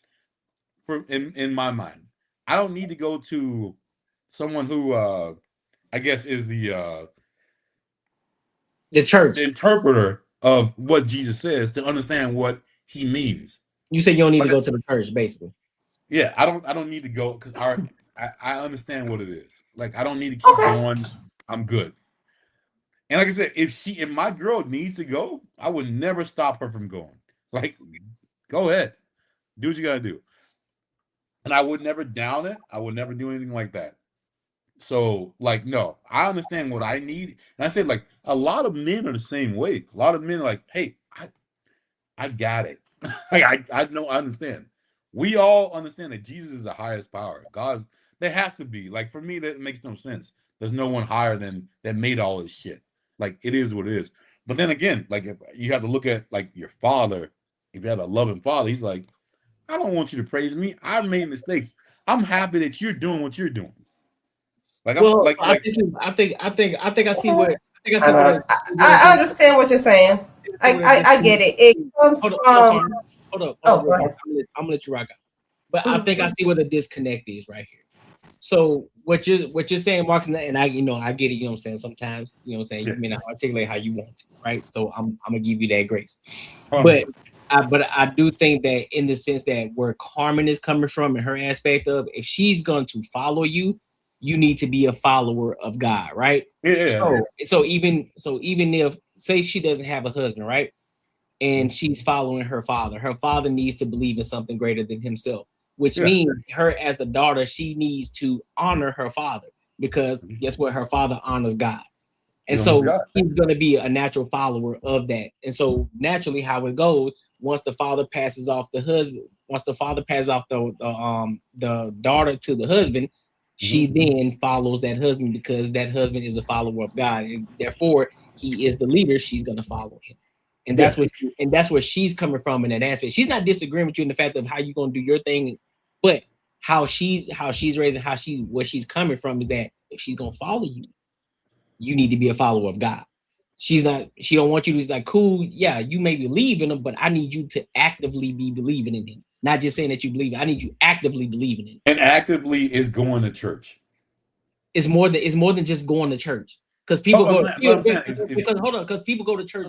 We know people who go to church, but they still don't actively follow God. They just go to church to make themselves feel better. to make themselves feel holier than thou, but people that actually are delved into the Bible. They read that Bible every day. They pray every day. They pray for those outside of themselves. They do more than just go to church. I agree with you, but let's ask Carmen that's what she's talking about. what I'm saying. That's where she's coming from. Is that where That's what, and I get what Marcus was saying. So yes, I get you do believe in God and do believe. You just don't think that there's a minister or a priest or somebody in the middle. You believe, in my opinion, what I'm coming from, you can speak to God yourself. Is that correct? Because I get this. I can't talk to God. Okay. I can't. But if I looked at a mentor, but it would not be about it wouldn't be about religion that I'll be want to get mentored on. So yeah, I'm not. Yeah. So you might be. Yeah. It wouldn't be it. So it wouldn't be a spiritual person. I get what you're saying. I understand it. And I have the same conversation when it comes to confession, because when it comes to confession, Catholics and Protestants have different perspective. I believe, being from the Catholic faith, that you go through a priest to guide you into confession. A lot of Protestants believe that, and I don't mean Protestant in a disrespectful way. That's just how I was taught. That's who they are. Yeah. A lot of Protestants believe that you can speak to God directly to yourself. I don't believe that. I believe that you need a shepherd to guide you to understand what sinful things that you need, and that's why the priest is involved. See, I look at it different. Exactly, yeah, that's where me and you disagree, and that's my point. Then at that point, in a hypothetical world, I wouldn't be the right person for you, because I 100%. cannot follow a man who is not willing to see a shepherd to salvation, because that's what it is. I believe that there has to be somebody to guide you to salvation, because us as human, we are flawed, we are confused. You need 100%. somebody to guide you into salvation. And if you can't follow that, then I'm not the right person for you. That's all. I look at a lot of things like almost 50-50. I think God throws so much things in your face, and I think us on the panel, like us, had a argument about being lucky. And I'll throw it like this shit. I'm not lucky. I'm blessed. I think God like throws a lot of stuff to you. I think God, through like me and Courtney talking about before we even did this, like I had a big problem like talking in like I've always wanted to talk like to groups of people, right? I always want to do that. So like, hey, you know what? Me and him connected, and I think God put that in my face, and I need to take advantage of it. I think that like that's how I look at life as far as God goes. I think you can't be 100% dependent like your father would do. Your father would be like, yo, here you go. Now it's up to you to fucking do it. Now, here you go. It's up to you to do it. Here you go. Bam. Hey, look at it. He's twinkling. Because I gotta jump in. Okay. You and I would have never connected if I wasn't doing what I was doing. So it's not just about the luck aspect of it. If Courtney Edgar didn't have a YouTube channel, if Courtney Edgar wasn't creating content, if I wasn't doing YouTube or having my solo shows, you and I would have never connected, and this would never be a thing. So we can't say it's luck. Just like we said last time, there has to be work done in order for something to happen, in order for something to pop off. So, like we I said, look at it totally different then. So it kind of goes within. Marcus, I couldn't hear it. I can only hear yours. We just say it real quick. Faith without works is dead. It kind of goes into that. Faith without works is dead, right? So you can have faith all day, but if you ain't doing the work, ain't nothing gonna happen for you. It ain't just gonna fall in your lap. So that's what I'm saying. So to go to battle what you just said, like if you feel like you look at it as luck, but you meeting me and us having this podcast, but if I would have never done the work to create this shit, guess what? That wouldn't be no podcast for us to be talking about. So, but if I didn't talk to you at work that day, maybe you would have never done this. But in order for that to happen, I have to already have had something going. No, whichever way you want to look at it, brother. I'm not gonna try to say you know what? Raw has been real quiet. Raw, what you got? You've been quiet for the past hour and a half. Marcus, I can't hear him. Is he bullying you right now, dude? I'll jump in with you because I can't hear him. I honestly, No, I go can't. ahead. I'll run with you right now. No, Raw We're gotta running talk friendly, dude. because Hey, Raw hasn't hey, talked this freaking whole Raw time. and Courtney. Yes, I want to see what Raw thinks. The pimp and the pimp and the panel. What you gotta say? It got all religiously. Hey AJ, you might need to bounce out and come back in because my shit. Yeah, dude, I might need to bounce out. Like, hey, I can't believe Courtney let me in here tonight. He knew I was reckless. Hey, yeah, hey, but I appreciate we all it. been drinking. Hey, no, wait, no, because I can't say it here. No, I really haven't. But I was at the lake. You know, I was just been chilling. Don't tell nobody. Hey, probation ends soon, and I love everybody. Hey, but hey, I am gonna take off. I love you guys. I might see you out. I might see Courtney. Marcus, are you in Arizona? I'm in Phoenix. Yeah. I knew it. I met you that night, dude. Hey, you guys have the pictures all over you. I'm just kidding. I can only hear you. Hey, I'll just make you look good. Hey, but I'm gonna head out of here. Hey, thank you guys for having me on. All right, I bro. love it every time. I love it. See you guys later, man. Raw Avenue. I better not. I can't go there. Can't be going there. He said, I can't go there. Can't be going there. It's like, can't be going there. Oh shit. That's funny. No, y'all were having healthy discourse. I'm not gonna jump in the middle of what y'all got going on. All I'm gonna really say is a lot of people need to realize that just because you're churchiest doesn't mean that you're religious. Just because you drive down to that building every fucking Sunday, then in the back of your mind you keeping up with the Joneses, doesn't mean you following in the path of Christ. As much as y'all see me on here wilding out or whatever, I just had my rough upbringing, and you know, sometimes I relate and bounce topics off of my upbringing or whatever due to the environment that I was in. Don't get it twisted. Grandfather was a bishop. That's who I grew up with. God rest his soul. They put that wet floor sign out at Walgreens and he fell and hit his head and he went back to see the king. But so the thing is, everybody has their own walk with Christ. No, you can't discredit somebody's path because you think your path is greater. And that's why even on this podcast, because the Bible even tells you where two or more are gathered in his name, he is there.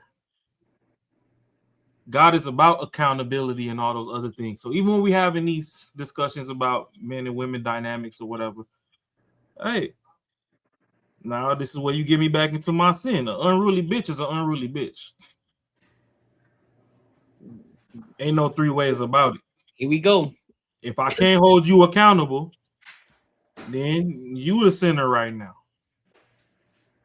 But I'm gonna put it in. Rob, why you gotta ruin the shit? Why you gotta say an unruly bitch gotta be an unruly bitch? No, you know what? Because another thing that people misconstrue when they try to use the Bible to act holier than thou, even though they sin they goddamn self, is the Bible says don't curse people. C-U-R-S-E.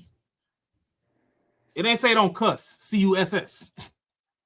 So if you got me fucked up, you got me fucked up. And people need to learn that when you got me fucked up, I'm going to address you where you got me fucked up at. Because a big thing about religion is accountability. And I'm going to hold you accountable to these standards that we're all supposed to meet the metrics of. But you get to using, free words or whatever. And people are like, oh my God, he's cussing. It's like, no, I didn't say that because you wronged me that your family shall die in 90 days. That's putting a curse, a hex on somebody. I said, bitch, you got me fucked up. Come get this shit straight. You gonna get some straightening. But that's the thing. Another thing in modern day society is people ain't stern no more. So when somebody he gonna slap a bitch if he needs to.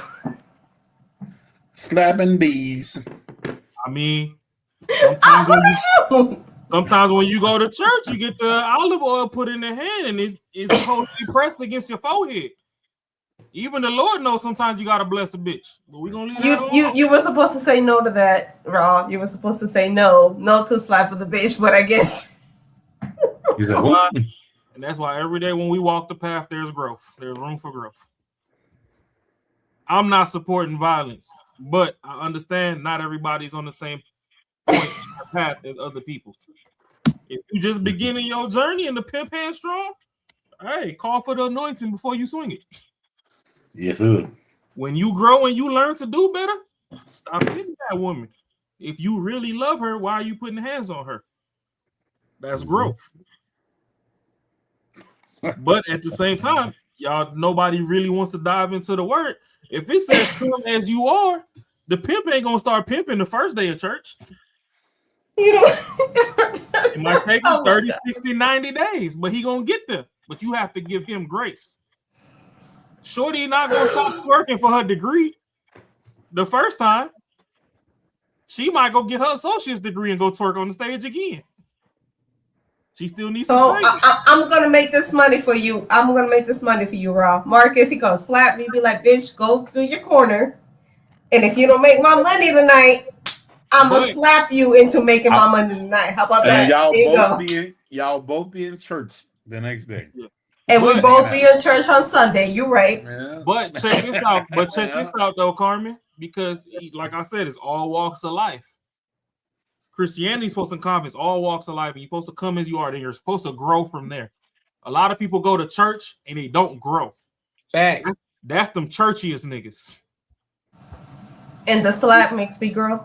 No, I'm just saying, if you want to bring up, no, I'm gonna just tell you though, if you want to bring up pimping, the women that brought the full money back every day never got slapped a day in their life. I'm just saying, a lot of these pimps back in the day, they switched, they remarketed into being this mega church priest, and I'll just leave it at that. Okay, and that's where they have the same mentality. Just saying. Okay, but no, I not get where you're coming from, because even when you wanna, what you mean you're not getting where I'm coming from? It's the same mentality. What are you talking about? No, I'm just saying though. Y'all wild. So when you come from that, come into these podcast spaces, It's a burnt rich. that's where the women and stuff, y'all spell for the Derek Jacksons and all that, not to drop names. But fuck it, we here. Right? Y'all ain't listening. Nobody wanted to listen. So here goes another thing too. A lot of the women that had daddies in their life, they done heard a lot of the stuff that Kevin Samuel said. So what did they do? They never attacked what he was saying. They were just like, we didn't like the delivery and the tonation of his voice. They never said he said anything wrong. But now I'm supposed to spoon feed you. Bitch, if I'm not fucking you, I don't owe you respect. I don't give a fuck what you do. Rob, I'm gonna start calling you a pimp named Slickback. You are a pimp named Slickback from Boondocks. That is your nickname for me.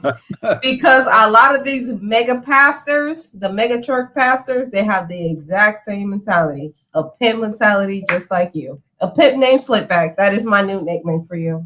I love you. And I love those. And they're gonna be running after you. They're gonna be running after you. They're gonna leave granddad. They're gonna leave granddad, somebody that was gonna provide and protect from, and they're gonna run after you with the heels. Yep. But you want to know what's beautiful? You want to know what's beautiful about me though? What? Ain't a woman around me that's unprotected and not respected. Type shit. So and not neglected. So a lot of you ain't never lied.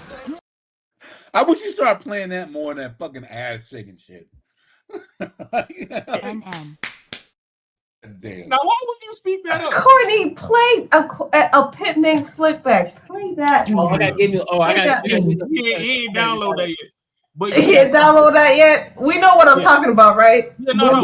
Play that him. Play Granddad. Granddad played Save a Hoe. Captain Save a Hoe. He was Captain Save a Hoe, and the hoe left him running in heels. You ain't never learned. But you see, a lot of people, right? They watch these podcasts and stuff and don't realize there's a performative element to podcasting. We got to keep it entertaining for you. So yeah, y'all gonna come on here and be like, oh, every time Raw Wild and blah blah blah, he unhinged you, and that's perfectly fine. I really give 3 shits what you think about me. because I know when I step out the door and you step out the door, I'm still a better person than you. And that's all I need. Whether that gets me into heaven or not, I know I'm closer to the front of the line than you are.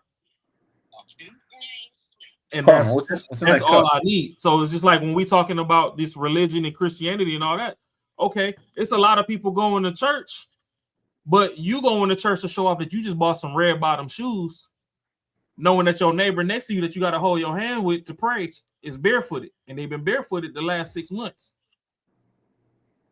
You got shoes that you won't even take to the Goodwill to even donate there so somebody can get blessed just by buying them off resale, let alone actually donate them to somebody that you know needs them. That's true. I done left my phones in the car and everything, and then ran $200-$300 up and went and fed the homeless by my damn self. I don't need the world's fucking praise for that shit. You know what I'm saying?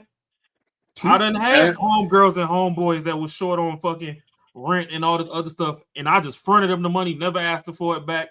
If they gave it back to me, they gave it back to me. If they didn't, they didn't. But we'll come on these podcasts and they like, oh, this nigga ain't shit. He always talking about slapping the bitch. Mom, a lot of that's performative. I ain't never had to put my hands on a woman in my whole life. When my ex cheated on me, I packed her shit up, got her in the car, and I dropped her off to that nigga's house. This is your bitch now. To be honest, one thing I don't do is share a man. Huh? To be honest, you don't really get that vibe. I know, and I don't have to. Hold on. What vibe? What vibe you talking about? What vibe you talking about? You don't get that vibe. He just gives the vibe where he just straight up and be like, okay, this is what I'm Wednesday. I'm the Wednesday hoe. I got a Monday hoe. I got a Tuesday hoe. I got a Thursday hoe, and I got a bottom Friday hoe. So you're gonna fall in line or you're gonna move forward.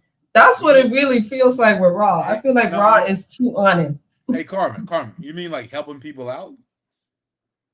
Helping people out? What do you mean?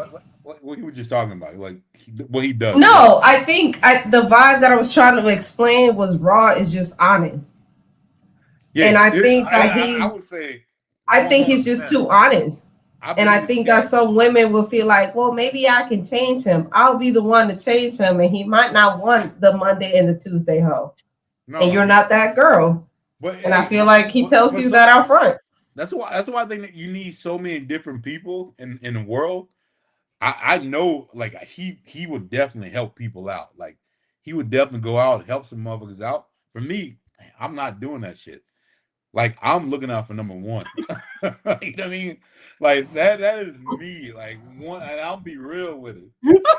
and it's crazy. It is. I feel like the Raw is just a whole vibe. I feel like he is just him. It is crazy. It's crazy. I don't know about helping people out. I get Courtney. Would you give a random stranger $20? I don't know. Would you give a random stranger $20, Courtney, just to help them out that day? No, I'm not. I think you on mute, Courtney. I would. Okay, there you go. I would. Yeah. Some of the homies that I've run into. See, there you go. Courtney will give the random hobo $20, and no matter how he spend it, I'm like, you can either spend it on some hoes, spend it on some food, spend it on some alcohol, whatever. I gave you $20 to help you out. So there you go. Real shit. Some of my homies that I have run into, the ones who don't have a lot will fucking help you out. The ones who have a shit ton will tell you, nah, I'm like, you need to go get on your own. Like, I mean, it is fucking wild how shit works. Yeah. I mean, me personally, I would just give a random hobo whatever money. I don't care what you use it for. My intent is okay. Maybe you get some food, but if you decide to instead of buying food, you buy something else. That's your problem. But I gave it to you, so there you go. No, that's not what I'm saying. That's not what I'm saying. What I'm saying is, like most people should want a Raw in their corner. That wild motherfucker, but goddamn, he got a heart like a motherfucker, big as fuck. You know what I mean? Like if you going through some shit, he'll help you out. Like And you might like me. I have a friend like that. Actually, I need to call his ass. He's helped me out big time. And sometimes I was fucking like going through some shit. When last time you called him? Nah, don't hold my man accountable right Get now. my name. Come on now, dog. Come on, man. I'm 100% accountable. That's why I said this shit. Like, I think more people should be. Like, I think more people should be accountable and realize certain kind of type of shit. Because, like, in most things, you'd be like, yo, like, hey, yeah, this person, like, that's why I think we're all in this puzzle to help each other out. Like I said, for me, I'll probably be like, yeah, nah, probably not. But And when you another got thing someone too, like a Raw in the corner that will help you out.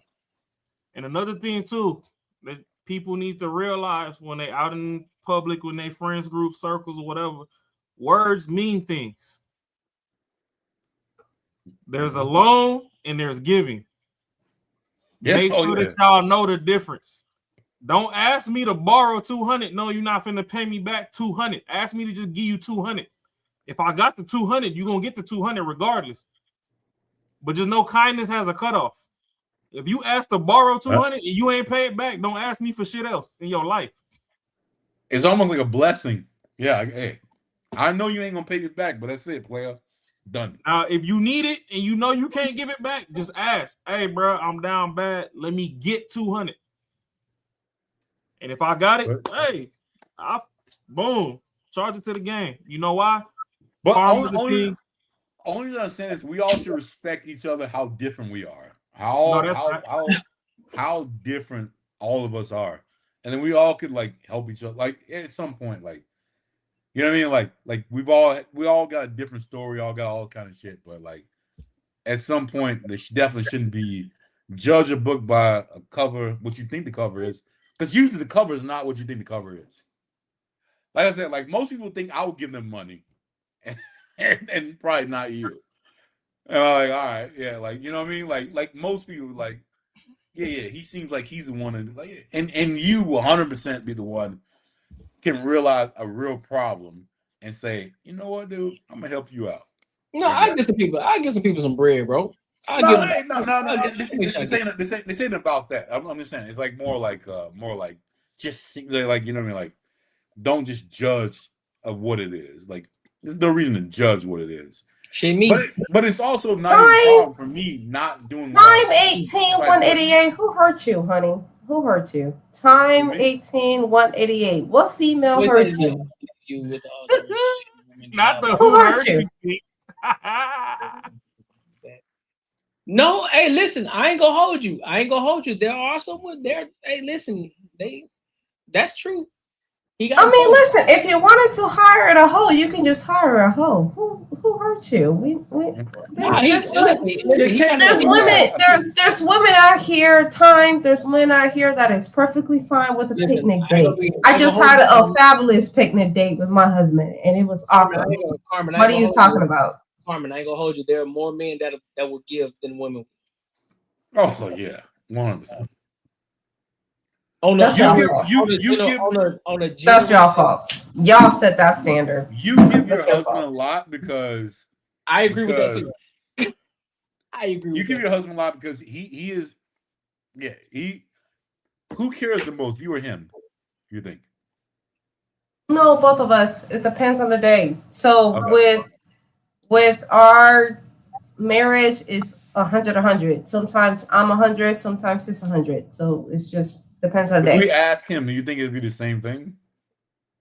Yeah. I'll wake up. Listen, my day to day, I just got back into working. I haven't been working in years. And I just got back. I just got back into working in the situation because something transpired and I had to get back into the workforce.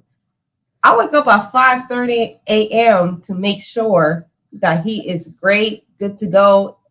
And I have to drive an hour to my job. So that's just what it is. No. This is what it is right now. But still, we as men understand that it's still a difference. It's still a difference. Like a man's gonna love his girl, don't mind what the fuck it is. Let me not say that. No matter what it is, like you do some certain shit, then we're done. But like on the most part, if you do it anything else, we're good. Is it you guys we got to worry about? Like y'all, hey, if some shit goes down, it's like yo, You're right. You're right. He is. If shit goes down at the end of the day, he got you. Yes. Which is why, yes, I contribute. I contribute to the household, but when real business gets down, yeah, I do have a safety zone because I have him. But I think that's your role as a man. That's just how it's supposed to be. And I agree. I mean, that's what it is. Like you provide an environment where I can excel into my feminine, into my gender role, my femininity into yours. So I contribute, and when I need to contribute more, I contribute more. When it comes to real stuff, real thread, real shit, bottom line, yeah, I don't have to worry about that. I will say that. That's a fact. That's a fact. That's a fact. And that's how. The caveat to that, I will not say that my effort doesn't go unnoticed. Of course, it should. Okay. And if he understood, if he picked you for the right reason, if he married you for the right reason, of course it won't go unnoticed because he picked you because he understood what it is that you can bring to the table. So he has to gas you up every time. So it's not always. I know a lot of. It's not to gas you up. It's just to acknowledge the fact that yes, when it comes to the bottom line, he is the bottom line. He is my support line. So no, if the world ends today, I have him to support me on. Okay, yes, but that doesn't discontinue what I come into the household, which I think is the point. So it means I do shit too. I just don't sit here and look pretty and be on podcast. I do shit too. So it means you bring something to the table. Correct. It might not be the whole table, but I'm just saying. But that's the point. But that's the point. That's the point. You bring something to the table. Marcus looking at me like I'm crazy, so I'm just trying to figure out why you looking at me like I'm brought something to the table. I'm not looking at you like no. I'm saying. The phrase or the question, what do you bring to the table? And it's always a lot of women, they get upset about that question. It's value. It's a value add. You're a value add to your husband, and whatever it is that value is to him. And so that's the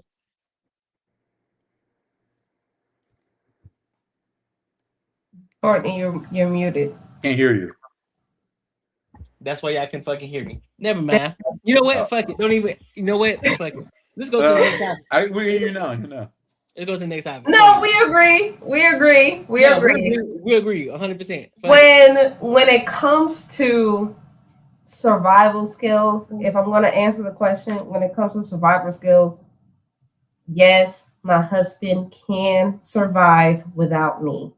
Yes. Will he be happy about it? No one's Will he be happy about it and comfortable about it? I don't know. Probably not. He probably won't be happy or comfortable. He will survive. He will survive. When it comes to me, can I survive without him?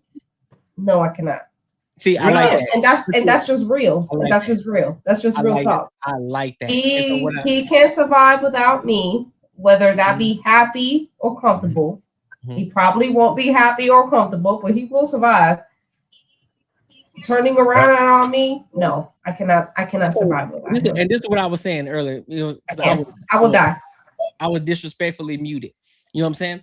And so what I was saying is when you said earlier in regards to what you bring to the table, right? What you bring to the table. You are a value add to him in whatever it is that he needs you for in value. And this is the conversation that men have always been having. It's like, what is it that you bring to the table? But a lot of women always have an issue with the phrase, what is it that you bring to the table? And it's not always monetary. It could be anything in regards to what that man needs at that moment. So when we ask, what is it that you bring to the table? Now, the caveat, well, I ain't gonna say the context to that is, have you done enough research or have you observed this man enough to know what it is that he may need. And so I know a lot of women have been in the position of they don't need to understand the man. They just need a man. A man just needs to understand them. And I know not in your case, but I know there's a lot of women that look at it as, well, he needs to understand me. This is what this man needs, X, Y, and Z. But they never try to understand that man and understand what it is that he's doing and what kind of motion he got going on. And so that way they can put themselves into that space or become a value add to him. This is why a lot of women fail, and this is why they can't get the ring. This is why they can't be the main chick, because they don't understand it. They just think it's about them. They want to be the main character. They want to be the Disney character. So if these shorties that say, listen, I want a 6-figure man, I want a millionaire, whatever the fucking case it is. Okay, so what is it about this dude? Have you studied him enough? Have you even put yourself in a position to even be seen by this man? And if you are seen by this man, what is it about you that separates you from all these other fine ass women that's in that same space? What is it about you that makes you different than them? Guess what they would say? Well, because I'm me, and because I'm loyal, because I cook and clean. That's it. I can pay for that. What else you got for me? I mean, I'm just reading the comments here, Sign X. I made the statement, and I will stand by it. Do you think? Yes, my husband can survive without me. He absolutely can. Will he be happy and comfortable? No, probably not. Most men won't. But if we're talking about bottom line, he can survive without me. In response to that, I cannot survive without him. And I'm sorry that makes me a traitor. Hey, it's the truth. It is the truth. It's the truth. I cannot survive without my husband.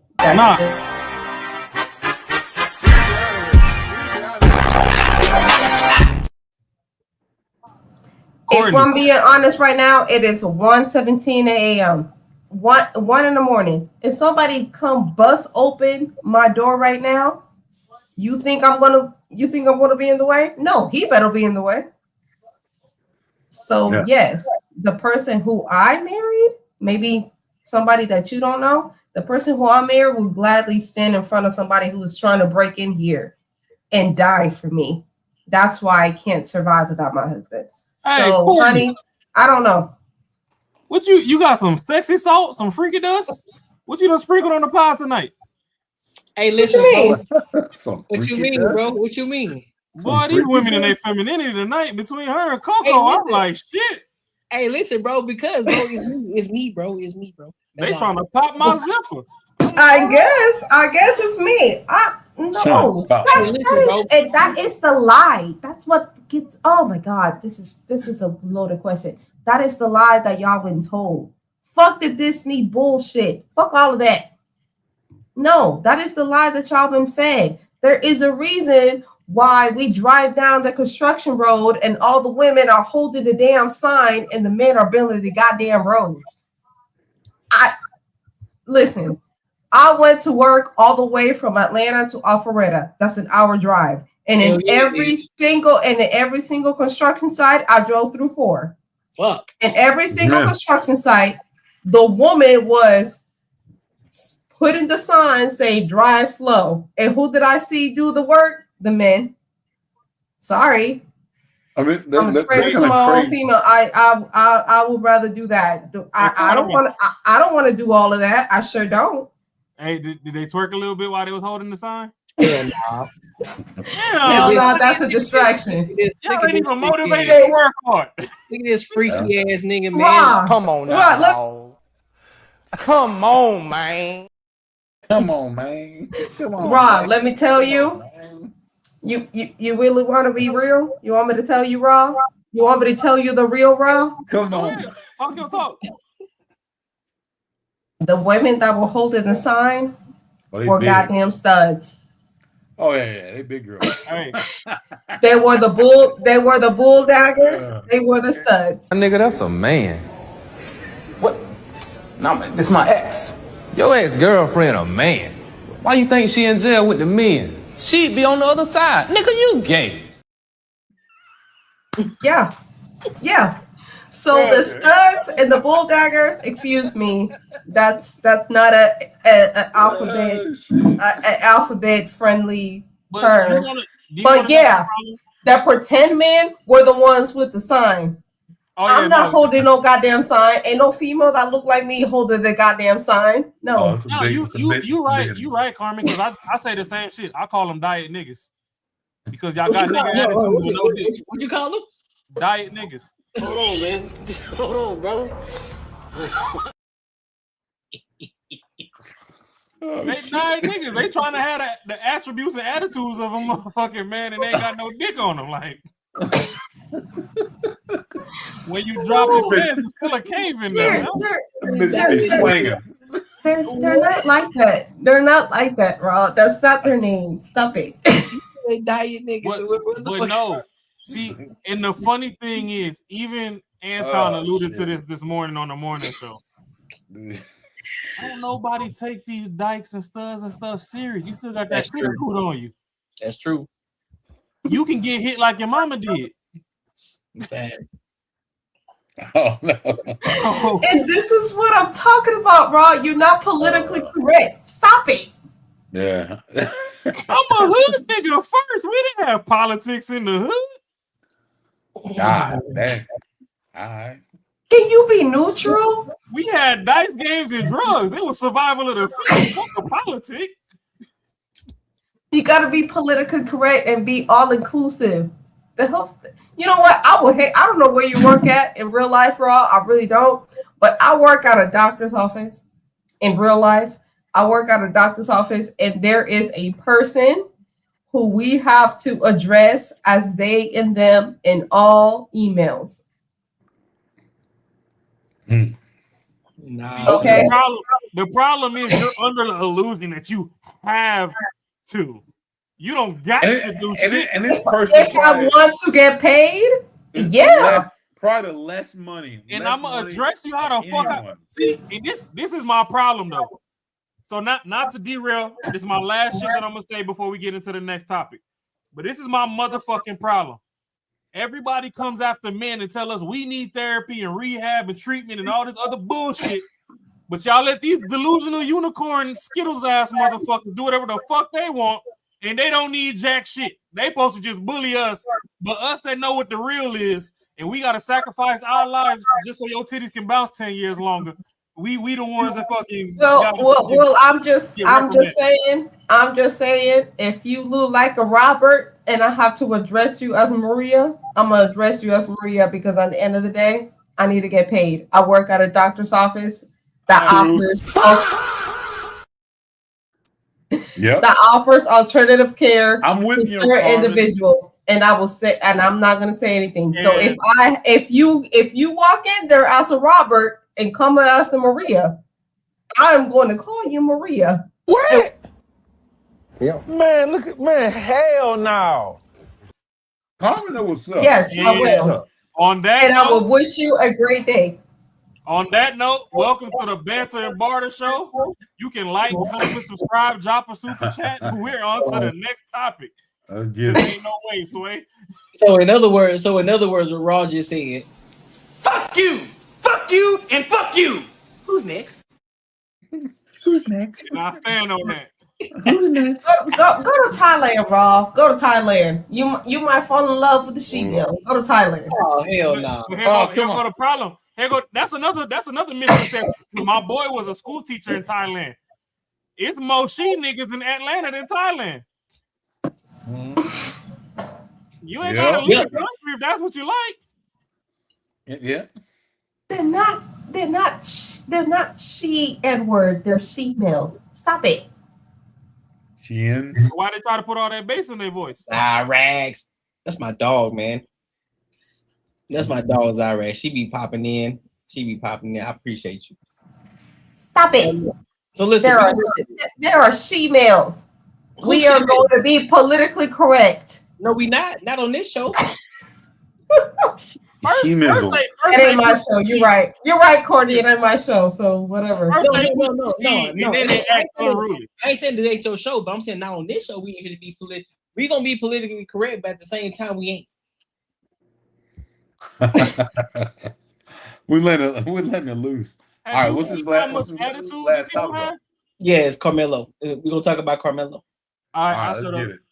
Hey, hold on. Before you hit play, see what happens when you got a lady around you? You get a plate. What's that? Oh man, this some What's she cooking? Cabbage, cornbread, some fire-ass chicken. But you at know, this time, at this ungodly hour, at 1:30 a.m. Hey, check this out. Good. Oh, it's not 1:30 here. Real men get plates around the clock. That's all I'm gonna say. This nigga here, man. Man, listen, I ain't got time for your shit. That's probably leftover. You gotta watch your cholesterol, sir. Your cholesterol. They invented jogging for that. You gotta watch your cholesterol. You gotta watch your A1C. Okay. Not the A1C. They got a diabetes. Hey, listen. You gotta watch your cholesterol. African Americans are number 1 in hypertension. For places just like that.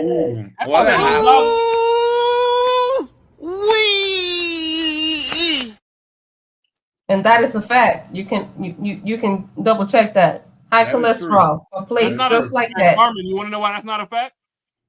Why? Because that's for the niggas who they bitches be holding out and don't be getting on our ass. They don't go jogging. All right. Hey, let's hear this. Let's hear this one. Let's see what she's got to say. All right, let's go. Let's get into this Carmelo. Let's go. My wings is about to get ready. Let's go. I can't hear it. Hey, put the volume on. What? We can't hear it. Y'all can't hear it? No, it's on mute. No. Man, what the fuck y'all got going on? You got going on. You got 3 people telling you we can't hear it. That's your problem. You know, you right. Don't worry about it. You're right. You're right. Don't worry about it. We on it. We on it. How about now? Hello, Anthony. Thanks so much for this. We follow day 2 today. We understand that the court is breaking for their lunch. That happened a short time ago. That means our eyes and ears in the courtroom. Cody Thomas, he is going to be able at some point to be able to join us from outside of the courthouse. He's been keeping us updated on everything that's unfolding in this camera-less trial. Let's go to the report that Cody logged for us on what he's been observing. Good afternoon. Yeah, day 2 off to a emotional start this morning. We had a first responder as the first witness on the stand, 3 witnesses so far, first responder and 2 officers. The first responder was a firefighter and paramedic that pretty much testified to the severity of the wounds once he arrived to Austin Metcalf's body, and just talked about the intense life-saving efforts they went through trying to revive him, to which, of course, to no avail. But they talked about, attaching a machine to his chest to read a pulse, and he had no pulse. He said it was flatline. There was an acronym he used, a medical term, and the prosecutor asked for, simplicity for the lay people in the gallery, and he just said, yeah, he had no pulse. He was pretty much dead. Since they loaded him up into the back of the ambulance, to which, he eventually did not regain consciousness. But then we went on to see more from officers, and they were testifying about their response to the situation that day. One was a school resource officer. He was actually the one that made contact with Carmelo Anthony and the one who detained him.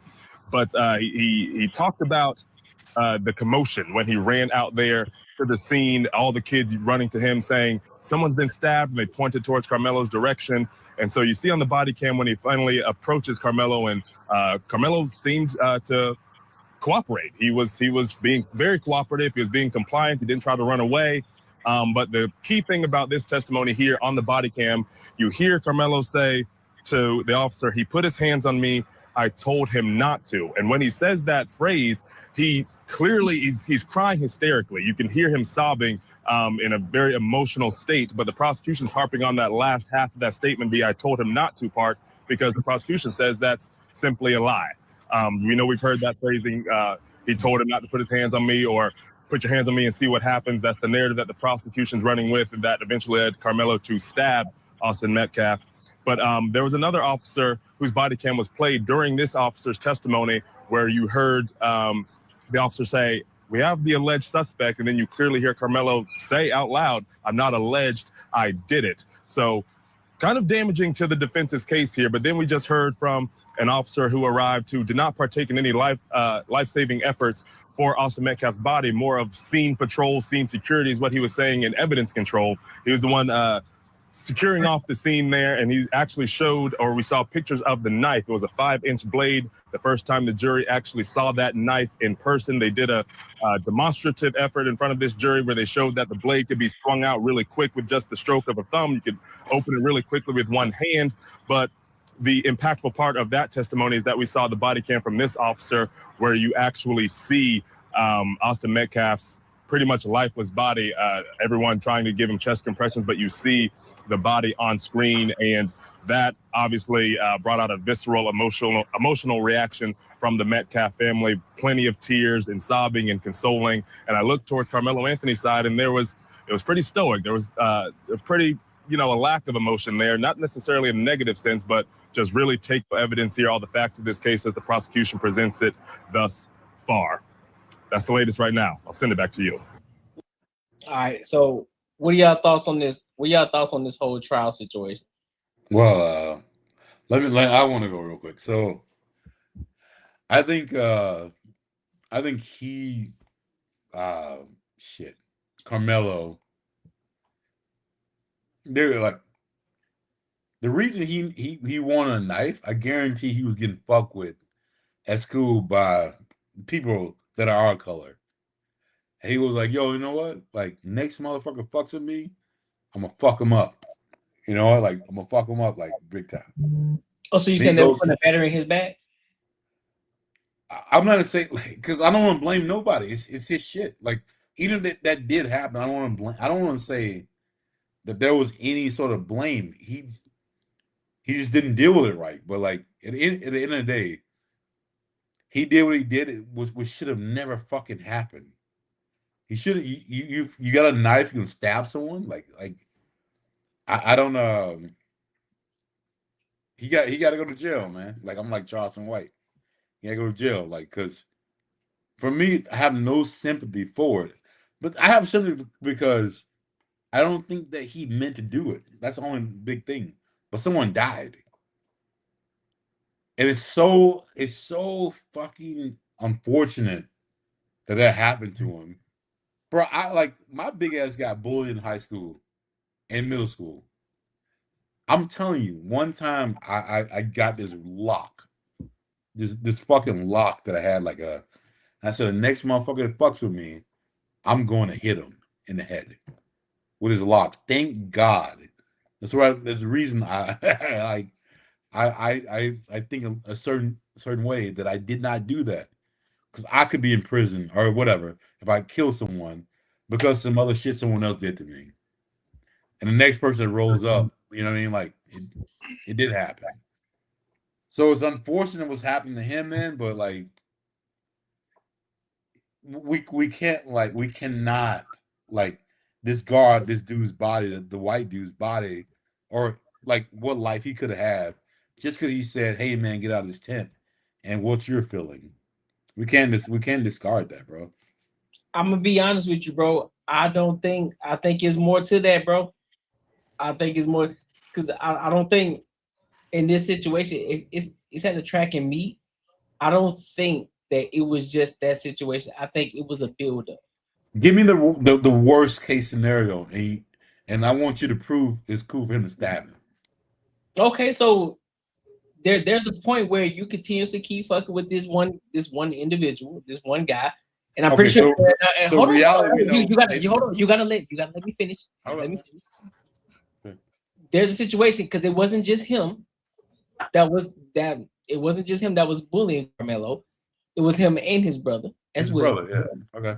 They both were bullying him, and this wasn't on a sporadic situation. This was on a consistent basis.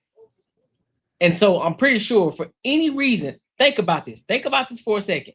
Why the fuck would you bring a knife to a track meet if somebody didn't threaten you? Okay. No, I'm asking you. Why would you bring a knife to a track meet if somebody didn't threaten you? Because I felt threatened. So that means somebody must have threatened you beforehand in order for you to be like, you know what? Bro, I felt don't know serious enough. I'm threat. gonna bring a knife. Just like you said, you were willing and you was about to knock somebody out with a lock. Yeah. So there has to be some sort of point where they threaten you to a point to you want to bring a knife to school or to the track meet because they probably threaten you to a point.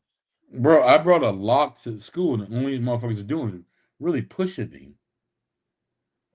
I should have. There's no.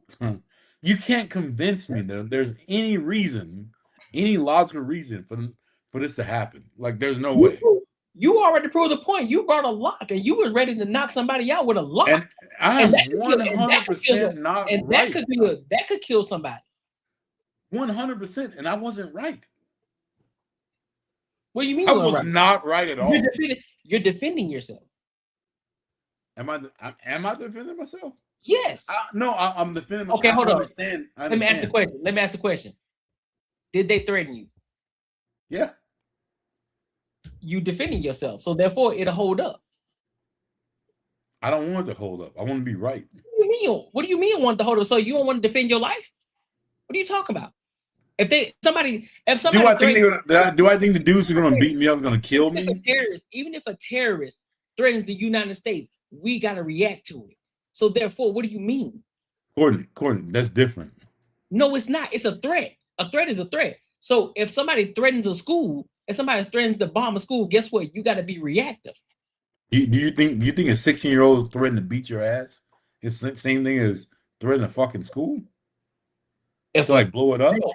At some point, if somebody threatens you enough, to the point that you need to bring a knife to school, you need to fucking be able to handle that shit. And he handled it. Bro, by killing them. I gotta jump in. You guys on the defense of what him? I don't give a fuck, bro. That is not the way to handle it. So I'm gonna let y'all have that one. I'm gonna let y'all have that shit to defend how it, like, it's almost like you're defending. It's not even like it's not even like a landslide. It's almost like I'm gonna try to find the like needles in it to make it justified. And I'm not about that shit, bro. Like, I'm not about hold on.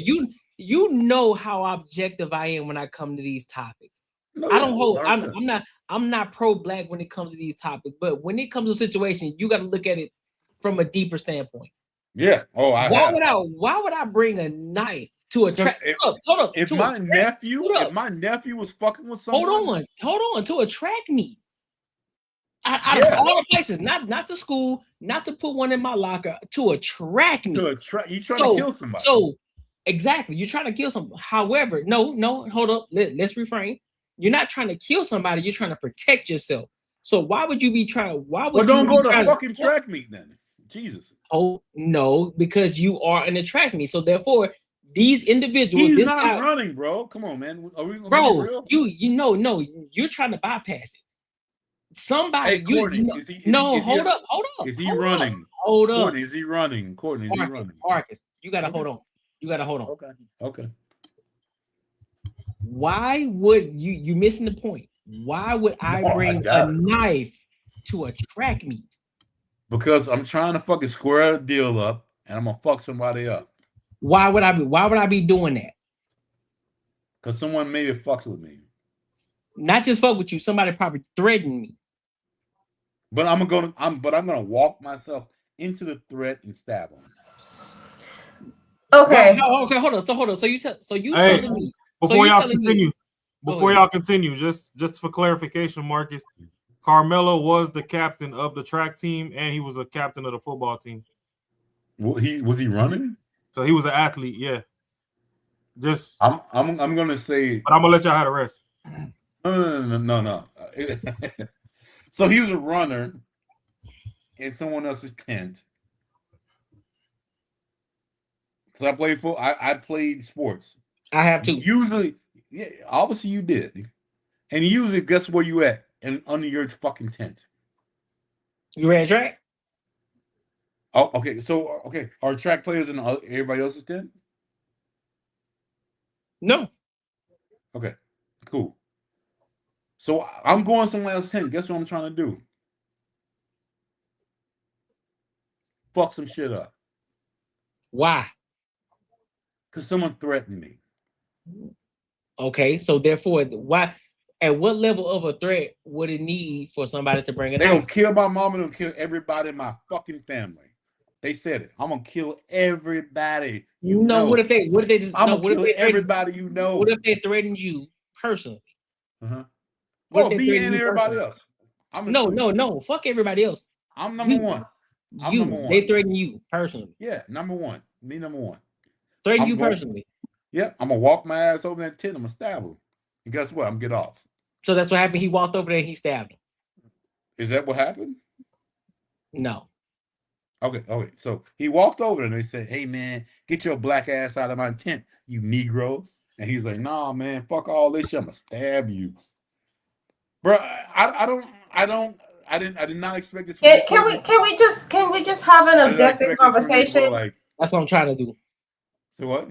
No, it's not an objective conversation because it wouldn't be an objective conversation because Carmelo was white and he was black. So let's forget about the fact how many if you want to defend yourself, yes, he wants to defend yourself.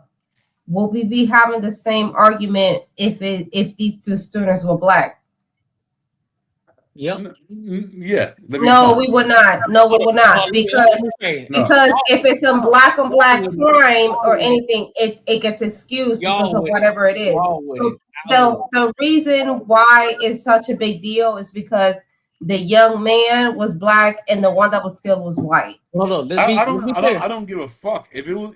Yeah, exactly. It's a race battle. That's what it is, and that's what it's framed to be. People. It's okay. Look, it's people to people. It's fucking person to person. Yep. If someone fucking said, "I'm gonna kill to my nephew. I'm gonna kill everybody in your family," if his ass walked over and thought there was a real threat, and fucking had a knife with him, that's not the way to do it, bro. Like, it is what it is. It's like, an there's intent. no. I don't give a fuck what you guys say, man. There's no way he should have did this shit. I don't care. My problem lies on the intent. So fuck the intent. Yes. I don't think you should say fuck the intent. I mean, that's your opinion, but I'm so scared of you. I'm so scared. Okay. Hey, Marcus, and that's fine. So that's the intent behind. It's the intent. It's killed me because your pussy ass is scared. Fuck you. You killed me. No, and that's correct. I don't think so. Marcus, Hold on. Let her get her stuff off. Hold on. You keep saying that thing. Hold on. Let her get her stuff off. Fuck you. Talk about it. Let her get her stuff off. Hold on. Go ahead. I think he was wrong for stabbing him to the point to death. I think it's the intent. Really? I don't think the point is the intent behind it. He brought a deadly I don't think he tried to kill him. He just hit the right spot. But I don't think he tried to kill him. I think he tried to kill him because this is why I think he tried to kill him, because he brought a deadly weapon because somebody was bullying him. I'm not saying that Carmelo Anthony was not innocent. He was bullied. I think he tried to make a point. I think he tried to stab him and say, fuck it, whatever. And you can't just say fuck it and whatever. He killed him, Marcus. He killed him. No, the fact is that how his brain works. I don't get this shit, bro. I'm trying to explain the thought, but if you can calm down and be quiet for me to speak my point. My point is he brought a deadly weapon. That's one. He brought a deadly weapon. That goes beyond bullying, because somebody that was being bullied doesn't bring a deadly weapon without intent.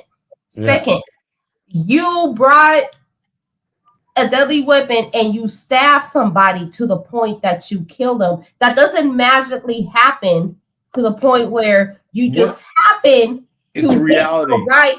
You just happen to hit the right spot to kill him. He only did one time. He only did one. He didn't repeatedly do it. That's it. Okay, well, Pop he in your ass. hit the right spot with the Exactly. intent to kill I him. don't think he tried to kill him. I think he did. I think the Okay. fact that he brought a deadly weapon and then he stabbed it in the right spot, regardless of he meant to do it or not, he meant to do significantly Even some harm. But I don't think he meant a match. So yeah, and I think it wouldn't be an issue if these two boys, which is a tragedy on both ends because they're black and white. Because let's face it. Let's just face it.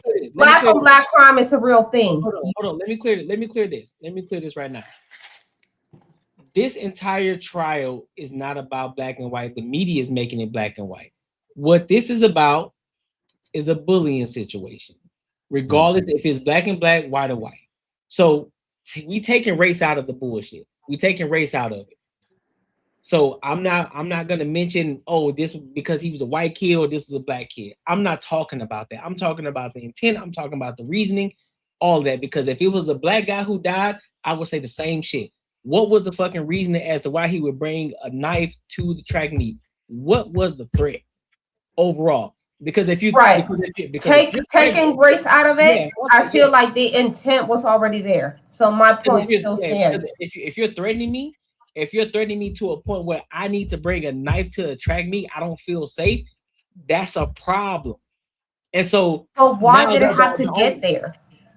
Yeah, what's the problem? Because the simple fact, it's 2 against 1. You got 2 brothers versus 1. How did you know that? How do you know it's gonna be 2 brothers? They already said it. It's 2 against 1. And you constantly keep getting bullied over time. It's like, hey, bro, I told you I'll leave me the fuck alone. And I'm pretty sure this hold on, Marcus.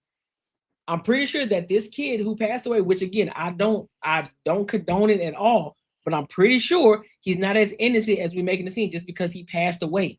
Just because the person passed away, that doesn't automatically make this person innocent. It does. He could be the asshole. He could be an asshole. I don't think that justifies. I don't think that justifies you bringing a weapon and going into the other person's tent, which just shows intent. You brought a weapon and you went to their space. Well, hold on. We don't know the magnitude. Again, we don't know the magnitude. So now we don't know the magnitude. We don't know the magnitude of the threat. We don't know the magnitude, but what we do know is the actions. And the action showed that he brought a deadly weapon into a school, regardless if he was being bullied or not. Yes, that is valid. He was being bullied. But the action is he brought a weapon and he intentionally walked over to their tent and stabbed them. And stabbed him. That is intent. You brought a weapon. You wanted to bring that weapon to stab somebody. Hold on. I want to hear. I want to let you go, bro. I'm not gonna say shit. I mean, that's just plain and simple to me. You brought a weapon and you brought it for a reason, and the reason was to stab somebody. I don't understand. I don't think y'all understand what a threat is. A threat, when somebody threatens you, it's automatically a defense. It's automatically defense. If I say, Marcus, I'm gonna fuck your life up, I'm gonna do whatever it is the case to you. At this point, you're on the defense because I have already threatened you. You got me on record threatening you. Threatening you. Your life is in danger. And you decide to say, nah, I'm gonna fuck you. Nah, fuck that. I'm gonna get him before he get me because he already threatened me. If you get that on fucking record, saying that I'm gonna fuck your life up or I'm gonna end your life, you are not gonna go to jail for that. Because I threatened your life. So regardless, you walked up to him though. Again, Carmen, if Marcus decided to come and end my life because I threatened his life, it ain't gonna hold up. But your whole argument ends because the intent behind it. He walked up to them and stabbed him first. It's not like somebody punched you in the face and you defend yourself. That's the whole point. Me threatening you is just as much as me doing it. I'm just gonna say this. I'm gonna let it go. If you look at other ways to fuck me up, bro, I would let you have it. I'm gone. If you're looking That's at on you. ways to how can I get the fuck off for killing you? I'm out, bro. Like I'm done. Like I can't. Well, that's you. You're looking at it from your here, and this is the point of this conversation. We always look at it. Hold up, bro. Okay. We only look at it from how we will react to it. We're not looking at the situation at hand. We always look at it from, oh, well, this is what I would do, or this is how I should do it. No. And this is the reason I say that happened. So we got to look at this is why it's an objective outlook. This is the reason I say about I don't need a person to tell me what's right or wrong. I don't need a Jesus person. Oh, I know that's fucking wrong. I know, like, if someone's thinking about, like, hey, you just need to say this one word and I can fuck you up. I know 100% that is not me. So I don't need a preacher to tell me shit was right or wrong. I know, hey, that's what I'm saying. This is what it ties back to. That doesn't make you. That's you. But let's dial it back. Let's dial it back to the very basics. Okay, I understand a lot of people think this way. I get it. I understand. A lot of people think this way. Not me. I'm not trying to think about how I can kill you and get away with it. No, because if that's the logic, anybody that can cuss you out because they say that they can punch you in the face and cuss you, if you have the right to kill them. That's where I disagree on you with Corny, because Corny says he felt threatened, and that's not it. I didn't say he felt threatened. I said he was threatened. So that was an excuse for him to bring a deadly weapon, and walk over them to stab them. I said there must have been point that the type of threat that was given to him must have warranted him bringing a knife to the track. Okay. Well, by that logic, I cut you off in traffic and I say, fuck you, I'm going to kill you because you cut me off in traffic, and now you feel the need to shoot me because I told you in a rage that I cut you off in traffic, that's okay. Because you felt threatened. You said that you're going to kill me? Yeah. And if I said I cut you off in traffic, I took your parking spot, whatever, road rage, and I tell you, I'm going to fucking kill you. And then you shoot me in response. And guess what? It's justified in court because you said it on record that you're going to kill me. It's going to be justified. That's the point. Y'all looking at, y'all trying to base it off of more. If we go take this shit to court, yeah, and it's recorded that you say that you're going to kill me, guess what? That's self-defense. Like, Shorty said she going to kill me. So guess what? Oh, it's over with. Up the blicky. You're done. But I think regardless of the bullying situation, I think the intent was there. He brought a weapon to school and he walked over to their space and he magically happened to stab him in the magical spot to kill him. I think that's all of that shows intent. So no, go ahead. Go ahead. Well, no, I was just gonna ask. So, do y'all believe that this could have been a situation where it was premeditated self-defense? That's also a factor. Because at the end of the day, like, you know, Carmen was saying, I'm not against the escalation of violence to begin with. Like, he could have just got jumped like a man like they used to in the 70s or something. But hey, it is what it is. He brought the knife or whatever. But at the end of the day, don't get me wrong, I ran track. I used to go over if I had a homie that was on another school or whatever, I'd go over and say what's up or whatever before the meeting. Sometimes you want to go talk some shit too. Like, hey, bro, I don't think you getting first today, you little bitch ass nigga, and you walk off just to go fuck with your homie. You know what I'm saying? Thanks. So I'm not saying that, you know, he didn't have all of that going on. Right. And I understand your viewpoint where you're saying, you know, he's gotten bullied before. Obviously, it's a set of twins. So he looking at the 2v1. Maybe in his head, the blade was a level in the playing field factor or whatever. But at the end of the day, I just feel like it was a premeditated self-defense case because either way it goes, you knew you were going to this track meet. You knew that 9 times out of 10, you was finna go say what's up to your peoples. And there were people over there that didn't want you over there that was going to have some friction with you. So you made sure that you had some, how would I put it? something to balance out the friction, like a equalizer. The weapon was your equalizer. You knew it was gonna be a 2v1 if it came down to it. So you figured at least if you got the weapon, if somebody screamed "ouch," that gives you enough time to beat on the other person or whatever. Then just like y'all said, perfect storm happened to where it was one strike, one kill because he just hit too deep in the wrong spot and now Buddy's up out of here. But at the end of the day, it's like, like we were all saying, the weapons could have stayed at home. Like I don't understand this new generation because I know back when we was growing up, I could just be like, hey, Courtney, I'm finna go to this track meet, bro. I know you on the football team or whatever, but these dudes from this other school, they got some friction with me. It's two of them.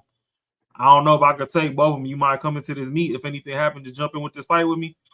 And then we just have a brawl, you know what I'm saying? So, like, to me, there was other options outside of a knife, gun, whatever the hell fucking people do nowadays, to where y'all could have just had a good old classic ass melee and called it a day. Then, hey, if somebody got hit too hard in the head and died of a concussion, shit, y'all niggas need to quit lifting. And that's what I'm saying. The moment that it got introduced a weapon, that automatically makes you guilty because you introduce a deadly weapon. You introduce a deadly weapon regardless of what it was, and you went with the intent to hurt someone.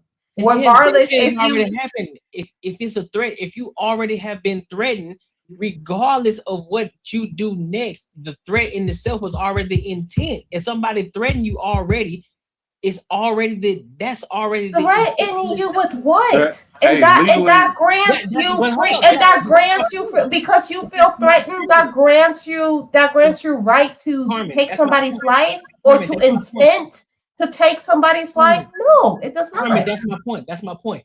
We don't know that. This is my point. I'm not saying whether he's guilty or not guilty. What I'm saying is we don't know what the hell warranted him to bring the knife to the track meet. If anything, if we're looking at this from an objective standpoint, there has to be a reason as to why he would bring this knife to the track meet in the first place. And the only logical reason that would make us believe that would make him bring this knife to this spot is because he had to be threatened. And it had to be a fatal threat, not just some bullshit, hey, I'm gonna put my hands on you or I'm gonna punch you in the face type shit. It has to be some in order to yes, that is correct. But why would you walk yourself over to the tent to put yourself in a vulnerable position? That's my point. So that's what I'm like, even if that was the case. Hey, Carmen. I'm sorry. I'm gonna ask Raw this. Raw grew up in the hood. If a big time dope dealer who was fucking up there, and he did whatever the fuck, whatever, like, you ain't gonna fuck with him. Like, you ain't gonna say, like, you know what, I'm gonna bring this knife, I'm gonna kill this motherfucker. You ain't gonna do that shit because you know you can get fucked up. You know, if a dope dealer, like if some cat had that type of control over you, like he's gonna fuck you up, you ain't gonna fuck with him because you scared as fuck.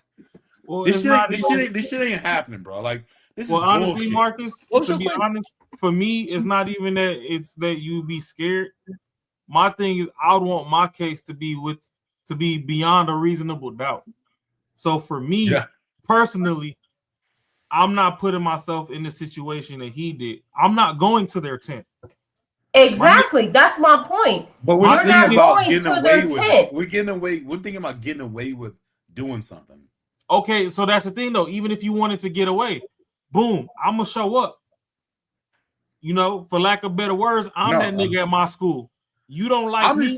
I'm just saying. When motherfucker throw a threat at you when you're in this age, you ain't even fucking with them. That's it. That's all I'm trying to say. No, if someone you scared of, you ain't fucking with them. You going the other goddamn way. But you know what you're gonna do? Because you got punked. What you're gonna do is you're gonna find the weakest motherfucker that you can fuck with and say that shit will never happen to me. No, that's not what happened, Marcus. Well, okay. The thing is, where I draw the line is he brought a weapon, and regardless of, I'm not saying that he wasn't being bullied, but the minute that he walked over there and put himself in a situation where I'm with you. him He should and go to his prison. twin, him and his twin brother was bullying him, and he walked over there. That is the moment that's a decision factor. You walked over there with the intent to do some harm, and that's where I condemned him. Because you wasn't just self-defense. If it was just self-defense, you would have brought the knife and sit your ass down. No, he didn't do that.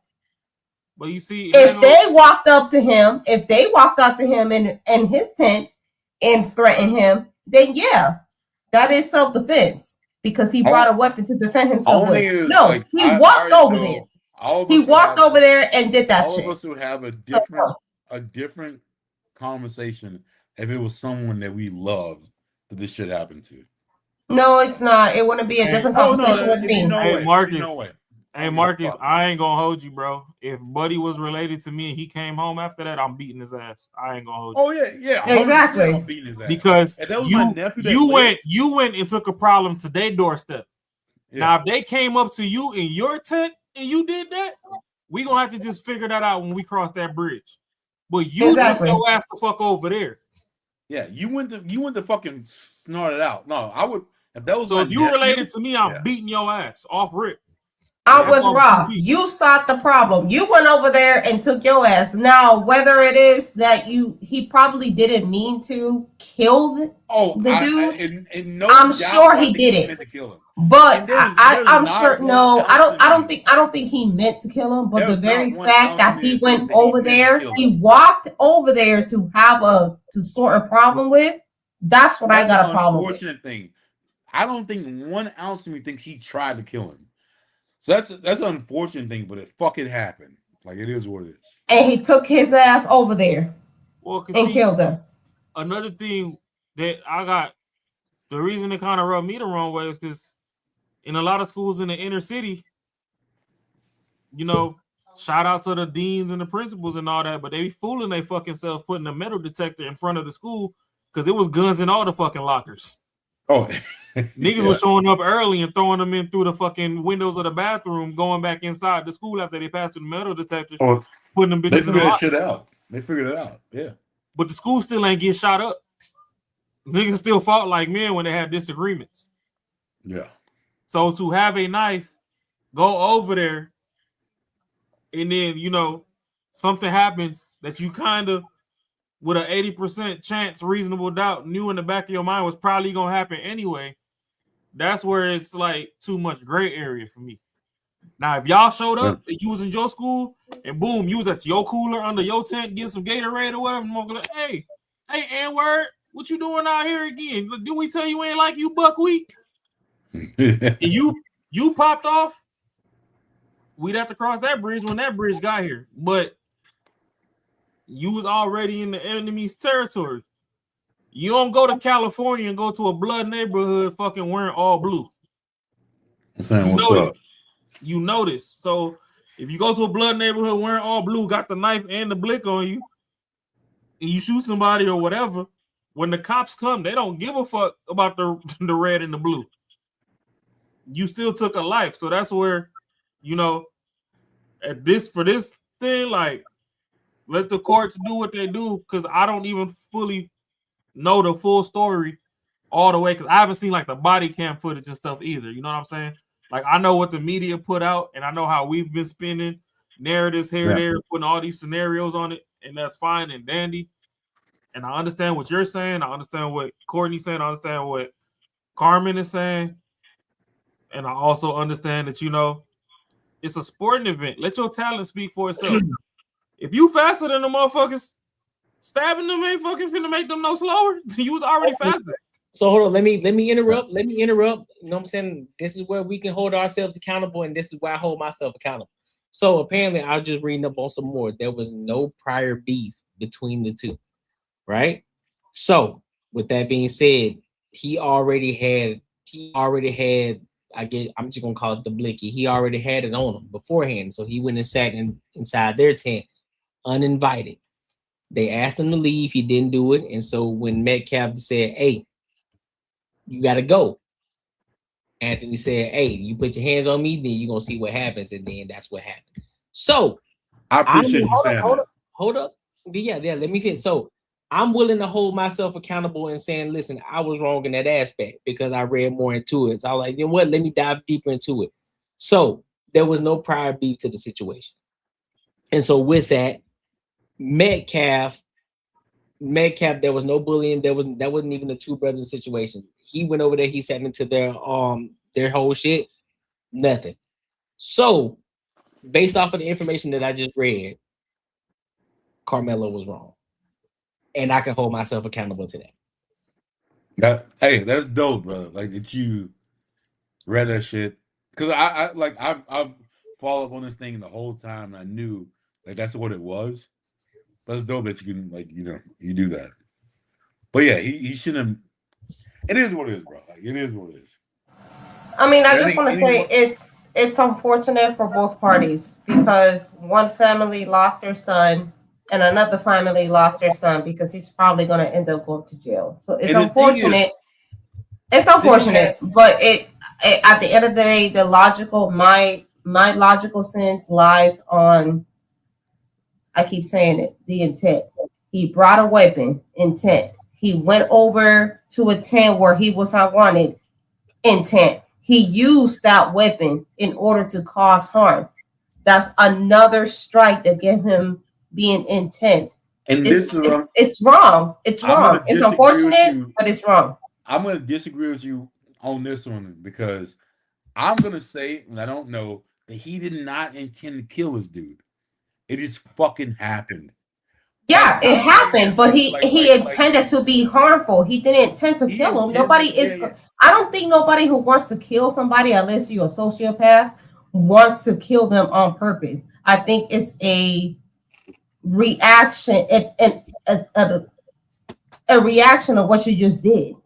He bought a deadly weapon, used a deadly weapon, and that deadly weapon ended up in somebody being dead. Did he want that person to be dead? Probably not. I'm sure he did it.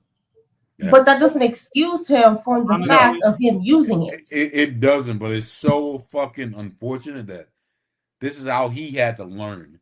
Like I said, if I had to learn I would have hit my bull in the head with that goddamn lock. I would have done it. And thank God I did not. But because if I fucking did it, I'd probably be right now in who knows, man? I don't know. See, my problem here though is you at a track meet, bro. You already got weapons on your feet. Yeah. Just take your shoes off and smack a motherfucker across the face. They're spikes. Yeah, a lot of track shoes have metal spikes on the bottom. Ain't gonna kill him. That motherfucker across his face. I mean, if he fucking go the rest of his life looking like he got attacked by a tiger, that's on him for fucking with you. But the whole gray area, this whole case, why it's a big thing and they injecting white, black, purple, green, orange in the third is because you went out of your way that morning when you was leaving your house to throw extra shit in your backpack that did not need to be in there. It's premeditated. Just to get to a track meet to go to where you were not necessarily designated to be. That's why I think parents should talk to the kids more. Like, so it's almost like if they want to battle it away, you could say that he instigated the entire incident and it was a premeditated self-defense.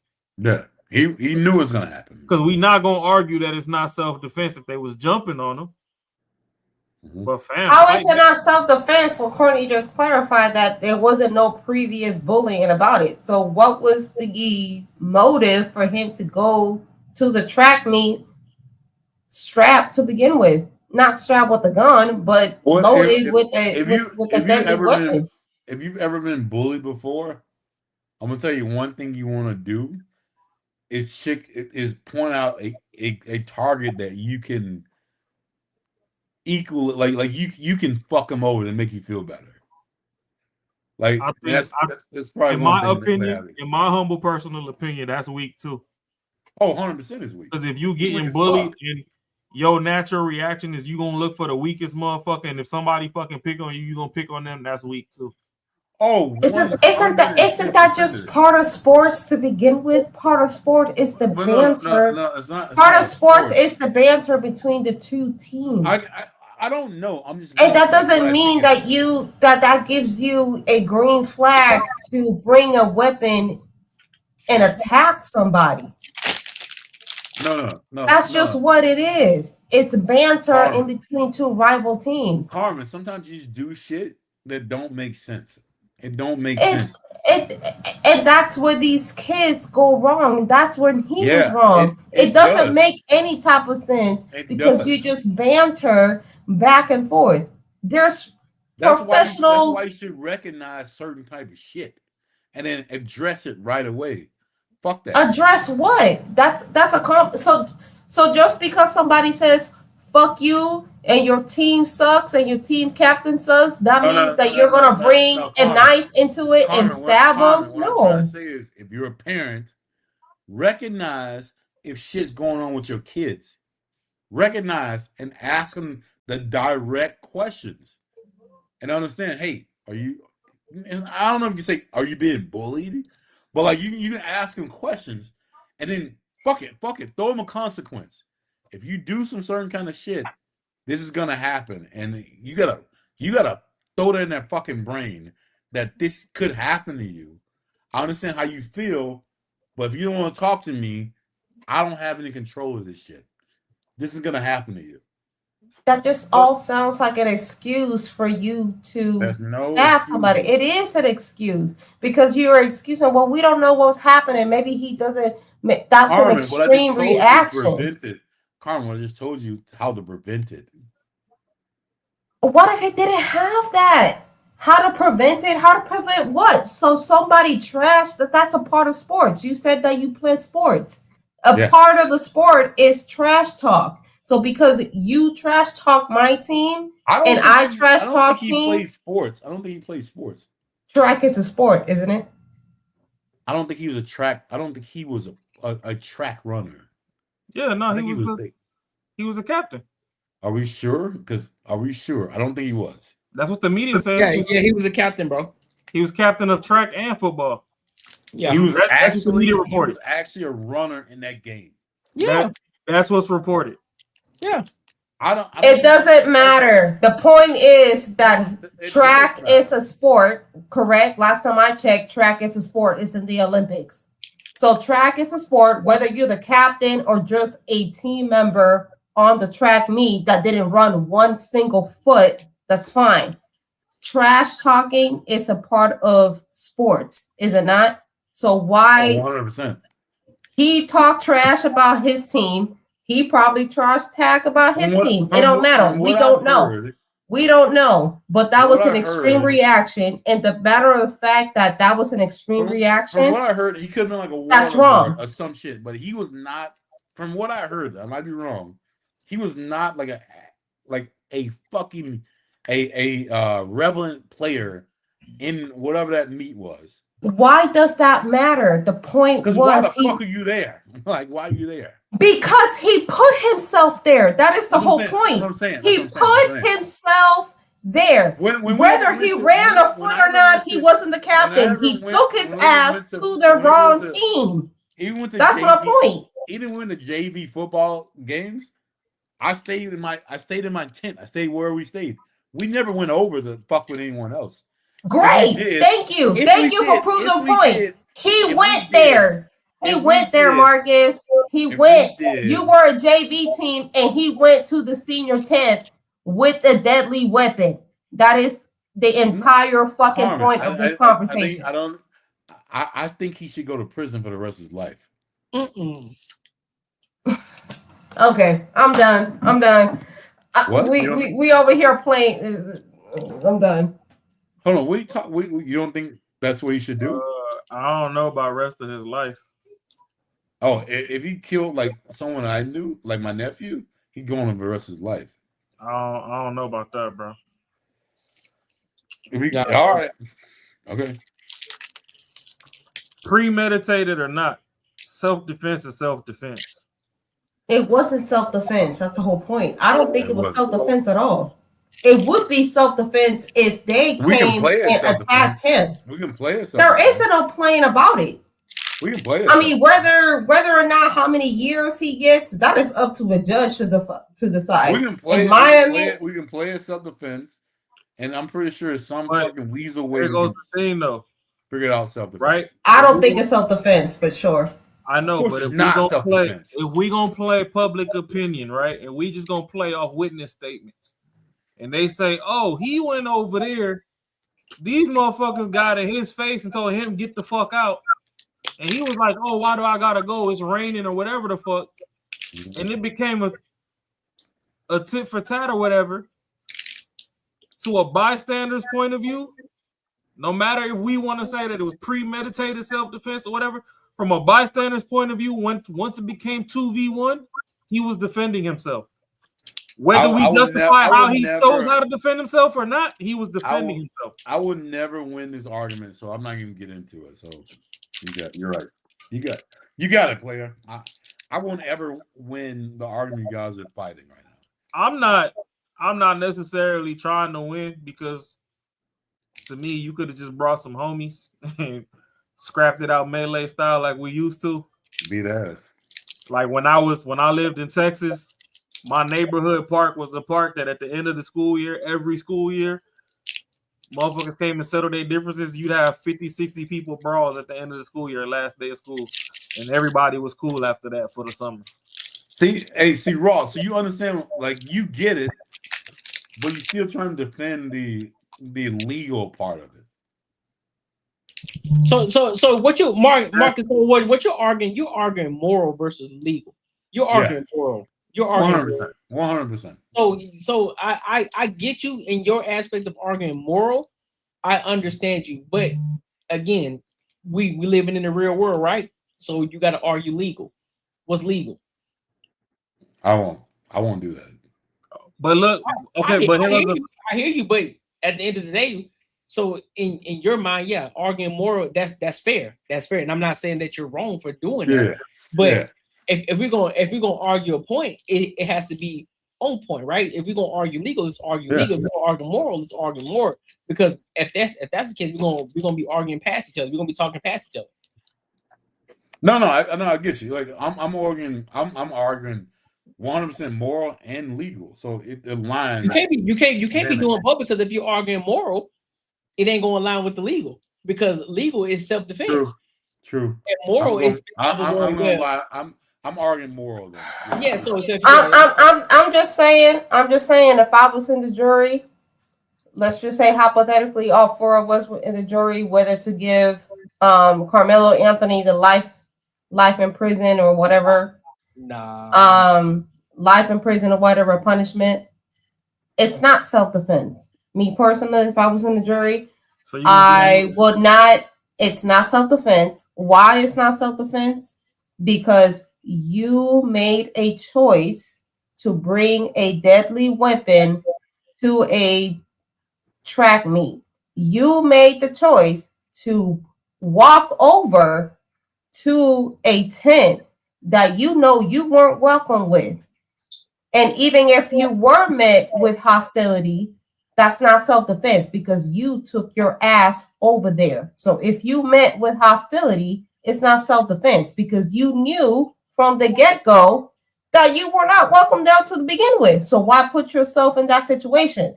Now, if it was the other way around, if they brought their ass to their team's tent with hostility, then that would be self-defense, because he had the knife and whatever. But the intent, the action of it, all of that leads to that. Maybe he didn't mean to kill him. I'm sure he did not. It's unfortunate that he did. But the fact is, he made choices. He made choices that have consequences. And those consequences were deadly. I added the word premeditated to the self-defense is because either way it goes, if he wasn't the initiating aggressor of the situation, from the outside looking in, he was still defending himself. He's not defending himself. How is it defending yourself when you weren't the person that was being attacked, bro? He took him over there. He took his ass over there. He wouldn't have been attacked in the first place if he didn't take his ass over there. I'm gonna do it to you this way, Carmen. So in the 40s, right? If I was thirsty and the only running water was from the whites only fountain, you get fucked right? up. And I'm thirsty, I'm about to die, right? If I walk over to that whites only fountain to go drink some water, I went over there just to drink water. I ain't ask you to come over here and fucking call me N-word and attack me or whatever. That's different. Water. And I'm gonna tell you why it's different. Because it wasn't. No, it's not, Rod. It's a different situation, and you're trying to stretch it. It's a different situation because it's not the 1940s. You weren't dying of thirst, and the only fountain was the whites only fountain. That's a necessity because you needed it. You needed that thirst of water because you needed to survive. He didn't need that knife. He didn't need to walk over there to get that knife. And let's take the knife out of it. Let's say, yes, he was being bullied and he had the knife to protect himself. Great. Keep the knife on you and don't use it unless they approach you. He approached them with a deadly weapon. That is why it's not the same thing. God damn, am I drunk or something, Carmen? Yep. I'm fucking actually agreeing with you. What the fuck is happening? This nigga says he drunk. Am I fucking? No, but you see, like, but where y'all missing it, the reason why I went to such an extreme is because the same way Carmelo shouldn't have been at that tent is the same way how back in those times you shouldn't have been at that fountain. No, it's not the same way that they could have been at that fountain because the same way that it could have been at that fountain that same way is because you needed it. Did he need to be in that tent with that knife She got you to man. survive? No, he didn't. You needed to do something to survive. So no, you can't use that example. And I'm sorry, Rob. I like you and all, but that's not the same thing. Did they say it was raining that day or something? That's why he was under the tent? Yeah. Nah, it wasn't raining. One of the okay. No, it was raining. It was raining. So his own team didn't have his own tent? And actually, No, Cody Zimmerman, was you're raining. fucking the one that's retarded as fuck. Since all of y'all in the comments just don't know how to, debate in peace. Cody Zimmerman, since you want your shine, you the one that's actually. Well, I'm not talking about George Zimmerman. I don't know what the comments talking about. That's the only reason extremes are brought up. So thank you for being our honorary retard of the hour. Yeah, no, it was raining, and that's why he said he went to that tent. And it was raining, so his own team didn't have his own tent, and he could not go to any other tent. 100%. He should have went to his own tent. I'm sorry, this is just one of those consequences where you put yourself in the consequences and then end up being badly. Let me ask you a question. Was that the only tent? You could. They say it was, yeah. So how can you go to another tent if there was no other tent? You never stay in the rain? Hold up. See now. Hold up, y'all fucking up.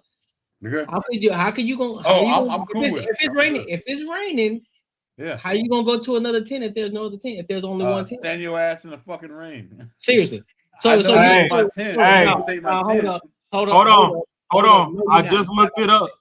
It says, yes, reports indicate it was raining during April 2nd, 2025, Frisco track meet where the fatal altercation between Austin Metcalf and Carmelo Anthony took place. It was raining, 100%. So why? So are again, you fucking kidding me, bro? No. Ain't no how are you fucking kidding me? Well, when I went to my extremes, y'all thought I was crazy. So, no, bro. I told you. I didn't say, and you said I thought you was crazy because that wasn't even remarkably close. You talking about if the whites only? I mean, I don't talk. Stop. I think I'll do a wraparound now. We'll wrap around. Yeah, I like the truth, and I told, and you guys questioned if it was raining. I told you, yeah, it was 110% raining when he did it. So if you guys can play it back, I said it. I wasn't like it wasn't what it was. But if it's raining, who gives a fuck, bro? Even if it was raining, you still had a fucking knife to begin with. Oh my God. So fine. It was raining. It was a monsoon outside. You still brought a knife to the track meet On top of that, it was raining. It was a monsoon outside. That was the only tent that you can possibly stand under to survive. You still made that decision to stab somebody, regardless you meant to kill them or not. That is so damn stupid. Are we still trying to excuse? When we were in sports, when we were like 16, 15, if for some reason we said this motherfucker didn't go to our school, get the fuck out of our tent, I think I would have did the same shit. Get the fuck out of our tent. I think I would have done the same shit. Yeah, get the fuck out of our tent. And it doesn't excuse the fact that you. So why bring the knife, Marcus? Why bring the knife? Should I deserve to die because the motherfucker want to stab me? Get the fuck out of my Exactly. You don't deserve to die. So why bring the knife? So we can't act like we wouldn't have done the same shit like when we were that age. No, I wouldn't. I would have not brought a knife to the track team. No, I would not. Well, see the difference. But see, that's the difference between you and me. I'm cocky, so I will let you sit there because I know I'm still gonna beat your ass. Okay, cool. I would tell you get the fuck out of my tent. I'm different. My homies so I'm the guy. I'm just gonna sit there like, no, go ahead. Okay. See, you can sit here right here with you. Just let you know you sit right here with the greats. I'm still gonna beat you. But is your way? So I'm not down in it. Cool, you would have done it. Is it different from my way?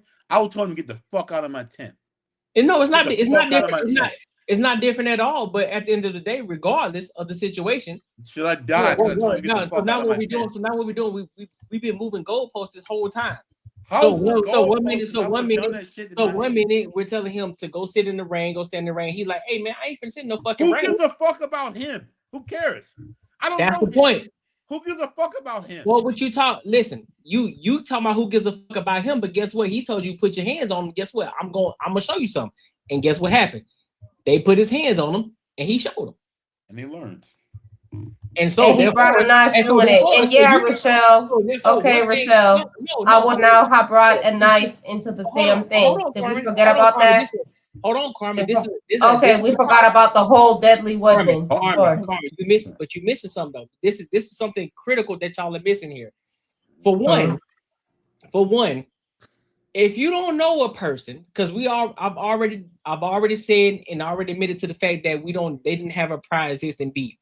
If you don't know somebody and they tell you don't put your fucking hands on them, you still gonna put your hands on them after they tell you, look, put your hands on me and see what happens. You gonna put your hands on them? As a 16, 17-year-old, yes, I am. Okay, okay, right there. You put your hands on him. He told you don't put your hands on me. You're gonna see what happens. I should die. Because you big and bad. Because you big and bad. I'm big and bad. Say, I'm gonna put my hands on you. And he so guess what? Whose fault is it? You put your hands on him, right? Apparently, he told you not to. Apparently, it's my so fault. Is that self-defense? Cool. Or no? He should go to prison then. Fuck no, him. He's not. He should. No, it ain't about what he should. Is he going to prison? No, because you thinking of a moral, but he told you not to put his hands on you. He verbally told you, don't put your hands on me. And you did. Hey, because you thought you were big. Because you thought you was big and bad. Because as teenagers, we big and bad. We want to do the big things for the people in front of us because we don't want to look like the little guy. Yeah. And you put your hands on him, and he showed you. So what's up? Now I'm dead. Exactly. You're right. So is it self-defense? Is it self-defense or is it he should get away. He should go home. He should do it. I'm dead. Is it self-defense? So is it is it self-defense or premeditated murder? Oh, self-defense. So what we talking about? Obviously, it's not self-defense because it's not the same situation. Carmen, if I put we just had this conversation about women sexualizing themselves, and if a man puts their hands on her, even barely touches her, they gonna file sexual harassment. Correct. This is not that same situation, and the difference between I'm making a parallel equivalent here. It's not a parallel equivalent, but keep going. If I tell you, don't touch me, don't put your hands on me, and see what happens. But you, big and bad, you decide to put your hands on me. I can only defend myself because guess what? I'm threatened for my life. No, it's not. And I'm gonna tell you why. How is it not? So you don't know the fact. So that lets me know But- you but- don't understand but combat. Courtney, You don't understand. You asked me a question. I'm gonna That's answer. fair. No, you can answer, if you're in but front of my that doesn't house- mean that doesn't make it correct because you don't understand combat. If you put your hands on me, guess what? I get to react to you because you decided to put your hands on me after I told you and warned you don't put your hands on me. And you Correct. decided to. You acted and you warned, and they still put your hands on them. Yes. Self-defense. And that is the self-defense. You are correct. Exactly. So therefore, I don't get called for murder because it's self-defense. You put your hands on me. It first. is. I didn't touch you. It is. You warned and they came to you. That is not the example that was here. And the example that you brought about the woman being that's not what this is. It's self-defense because they came up to your space, threaten you. You tell them, don't touch me. And if you touch me again, I'm gonna show you what it is. And then they touch you again and you show them what it is. Yes, that's self-defense. Because they came into your space, they threatened you. Okay, then they threatened you and you warned them, and they still did it anyway. A man touches Correct? you. A man touches you after you tell him not to. He touches you again, and you take him to HR. Right? Guess what's gonna happen? What's gonna happen? That's not the same thing. You're moving the goalposts. I'm trying to tell you what it is. So that's what it is. If I go to a frat party half naked and be like, oh, I'm half naked and I'm dancing provocatively on you, but you can't touch me, I can't claim that you rape me. No, that's not the same thing. It's not. And it's not the same thing here in this situation. Because where it's self-defense, you tell them not to mess with you. You gave them a warning and they still did it anyway. Intent, warning, they did it anyway. That's self-defense. There wasn't no intent here. Okay. So what are we arguing? So what we've been arguing this whole time is it was self-defense. Yeah. It wasn't self-defense at all because he went over there. How is it? No, hold on. Who went over where? He was under the tent because we already debunked. We already said the fact that it was raining. He was under the tent. He didn't want to get wet. They told him to move. But the guy who got unalive, they told him to move. He said, no, you touch me, then you're going to see what's going to happen. So technically speaking, the white guy put his hands on the black guy and he got showed what was up.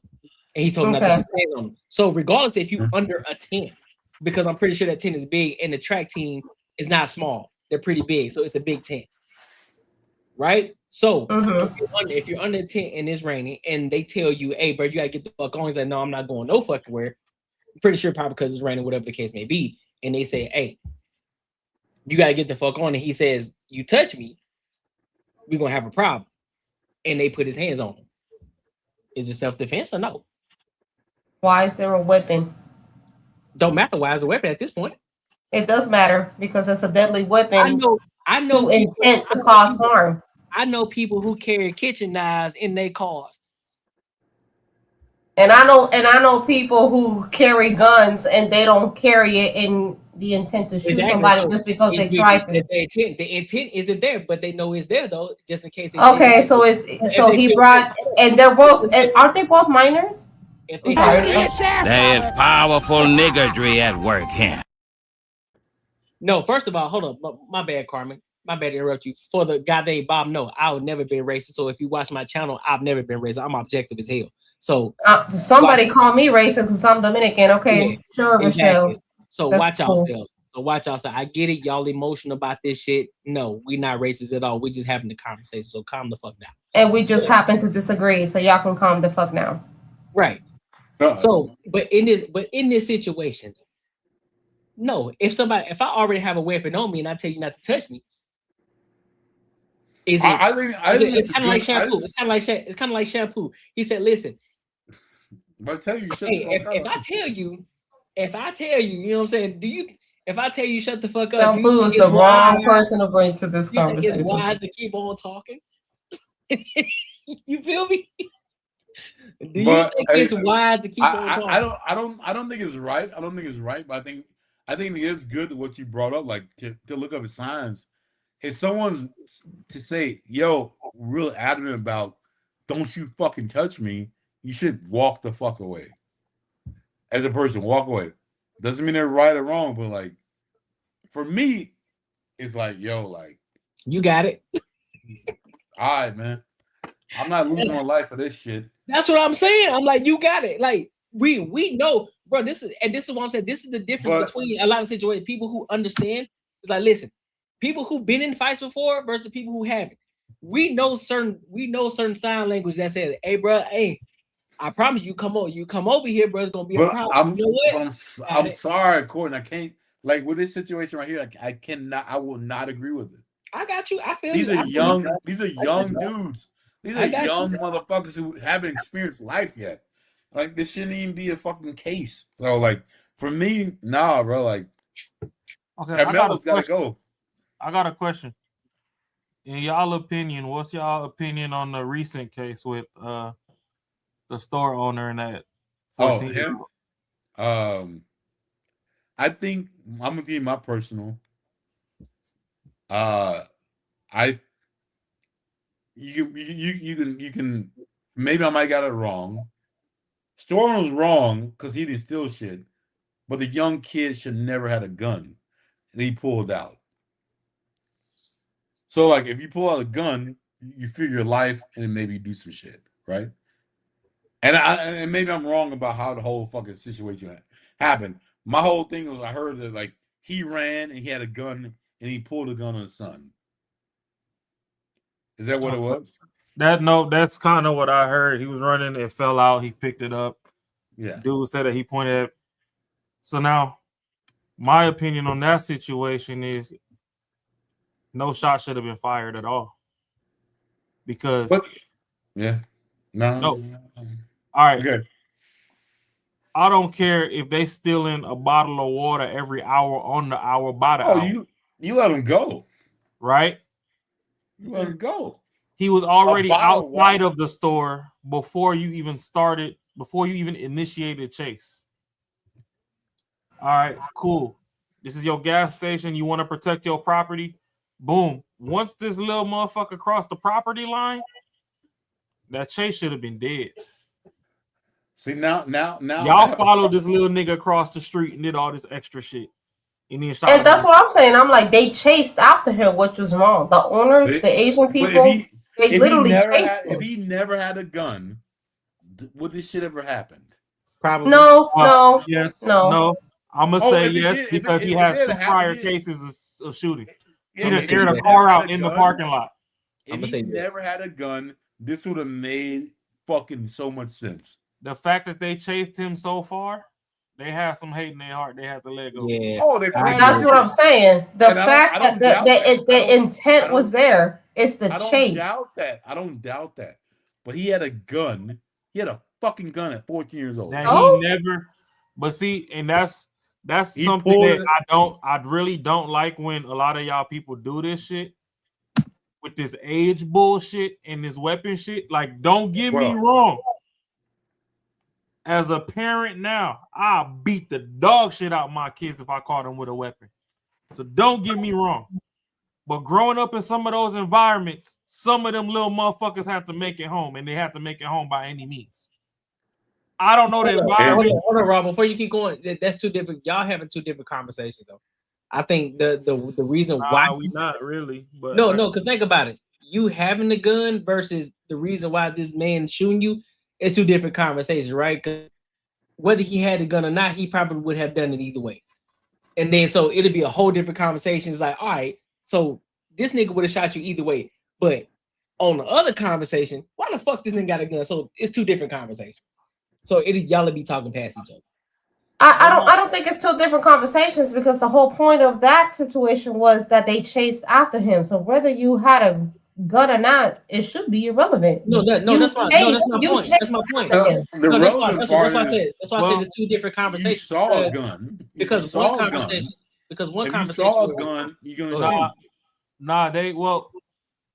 Leading up to the whole gun stuff. Yeah. Where the kid fucked up at is he had the gun in the pocket of the hoodie, which weighs down the hoodie.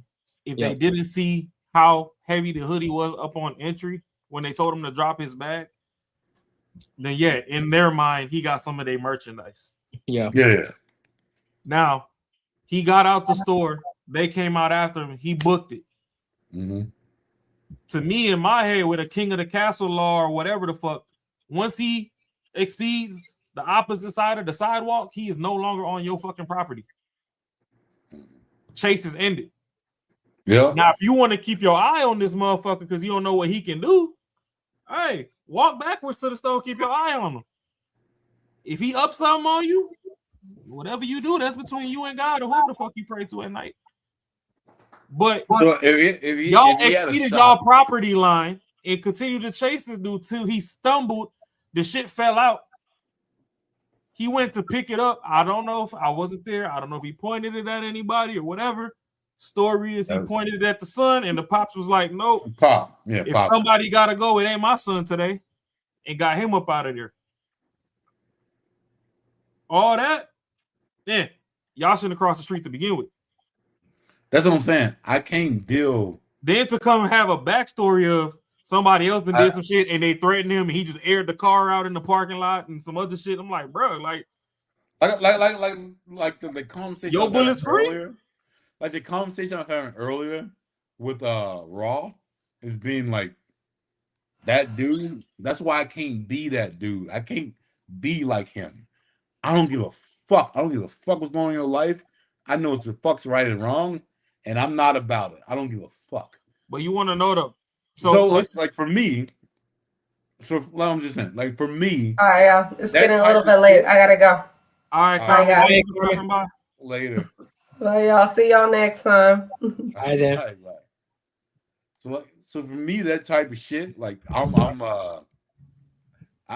can't even fuck with it, bro. Like it is what it is. No, and you see, I understand that. And I understand that we're mature and we're not trying to promote violence and all this other stuff. And we want to have the best positive outlook into the community and promote the most positivity and all of that. And I understand that. But at the same time, my thing is some people have certain backgrounds that cause them to do certain things to survive in certain situations. 100%. At no point in time am I justifying the fact that a 14-year-old should have a life-changing device on his person at all, at any point in time. But the caveat to that is, and like I said, I don't know buddy's zip code, but the caveat to that is, like I told y'all earlier, self-preservation is the first law of man. Niggas got to make it home when the sun go down, bro. So he didn't up the gun in the store and be like, oh, this is a stick up, run me the register, run me this bottle of water, nothing. Nah, yeah. He was trying to escape. The shit fell out. He tried to pick his shit up. He should have never had it. Got executed. In your mind, he shouldn't have had it because we're in situations now where we're in better areas. But even when I was, bro, I wish you knew my life back then. I understand. I wish you knew my life where I grew up. I ain't gonna hold you. I understand. The country ain't nothing. I don't know. No. I don't think you do though. I don't think you do. I think the shit you talk about, I've experienced it. Like you don't. I don't think you know the shit I've fucking gone through. Because I don't talk about it. I don't want to. Like I understand that, and that's the growth and maturity that we achieve. But the thing is, I know it's a different. I know it's a different option. Like we can choose what the fuck we want to do, and that's we all fact can. too. And the thing is, like it's not a fucking choice. It's always a goddamn choice. So like, it is what it is, and I won't never down your experiences. That's why you never hear me jump into it. But believe me, bro, I've gone through some shit that man, you will never fucking understand. That's wild. But it's not for me to even fucking say it. I would never discredit your experience, and I'm not going to discredit the fact that we've matured out of situations that, you know, we were born into to where we are today. It's just my whole thing is sometimes I want to paint a 360 picture of just understanding some people are in scenarios that make, well, I'm not going to say make because we just said everybody has a choice, but some people are in scenarios to where they feel as if their options are XYZ and they Or, choose yeah. XYZ I instead get of it. seeking out ABC. You know what I'm saying? No, I get it. I get it. So I get it. I'm with you. Right now, at my age, at no point in time should a 14-year-old have a blick.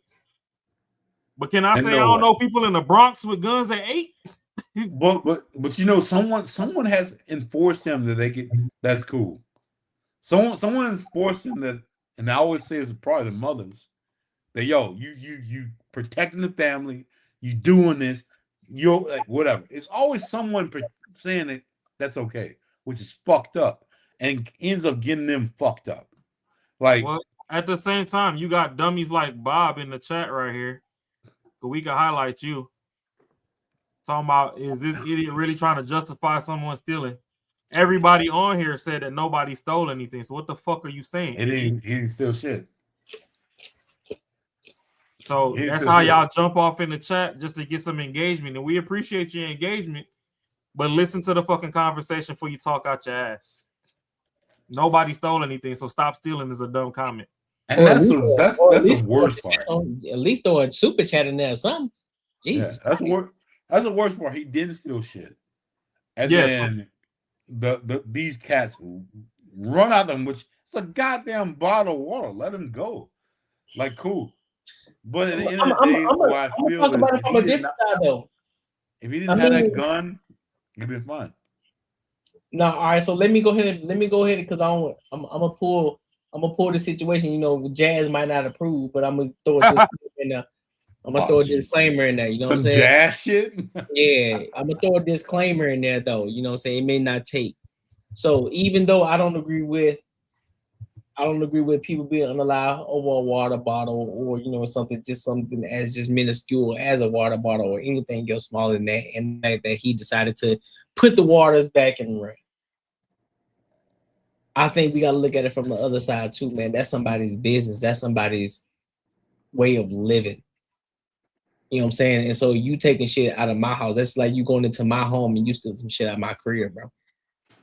So I get it. We gotta take it. We gotta take it outside of the fact of what we would do and how we would react to somebody stealing something out of our house or out of our shit that we built and that we have. That's somebody in there like, hey man, you in my shit, you about to steal some shit, and you running the fuck off. Hey dog, I gotta let you know. I gotta let you know we mean business over here, so I might have to chase you down. Now, is it right? No. Morally right? No. Lawfully right? No. I mean, even though he got off, but still, just chase me to the property line, bro. Like chase me to the property. Yeah, what I'm saying, like chase me to the property line. But that goes right into the fact of what we would do and how. I understand that, and that's just my wishful thinking. If at all you want to initiate chase, chase within the confines of what you're trying to protect. You trying to protect your home, chase that nigga into the street. Once he get in the street, hey, you bitch ass motherfucker, don't come back over here. Next time I'm smoking your dumb ass. My collard greens, my mustard greens, my collard greens. You know what I'm saying? Like, but you gotta also look at if things are failing. Shit ain't going good. Motherfucker stealing something from you. And it's like almost about to lose this shit. You about to be like, what the fuck? You taking shit from me? Like, I can see it from so many sides, bro. Yeah. Like so many sides could for me be like, I'm gonna hawk your ass down. Thanks. You fucking taking my shit, I'm gonna fucking hawk your ass down to make you understand what I'm feeling right now. And it's like, yo, like Jesus, like I mean, like I said, if he didn't have that fucking gun, he may have got an ass beaten. He may have been a young cat, got an ass beaten, and that's it. But at the same time, too, I've worked convenience store retail. And did you own it though? Did you own it? Owning it or not? Oh, wait, the policy was come on, man. Come on, man. You know it's different. If you owned it, if it was yours, it's different feelings. It's not a different feeling because, like if I owned it, it'd be different. Marcus, because I don't give a fuck. You stealing my shit? You taking from my fucking family? I'm murdering you. Well, Marcus, I'm fucking you up. Here's why it's not different for me. Okay. I've told you, back in my days of ignorance, I'm a hood nigga first. The mere fact that we make eye contact and you gonna disrespect me enough to look me dead in my shit and steal from me while I'm here, whether it's my shit or not, you look me in my shit, that's disrespectful off the rip. I already want to beat your ass.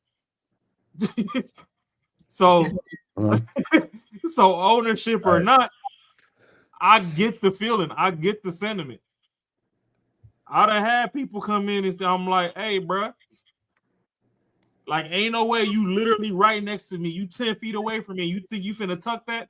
Drop that shit. And motherfuckers like, oh, this ain't yours. We can fight. I don't give 3 fucks about this job. I'll come up out this shirt and beat your ass. Drop that shit. Wait till I'm on the other side of the store to go do this goofball ass shit.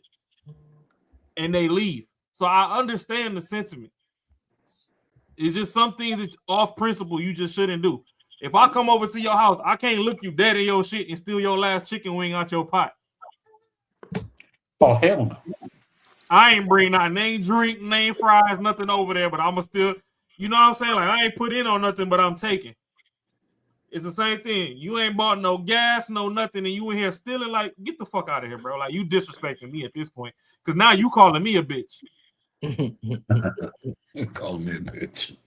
Yes, No, sir. dead ass. I'm standing right next to you. You looking me dead in my shit talking about, oh, I need this Ford Loco more than the corporation needs it.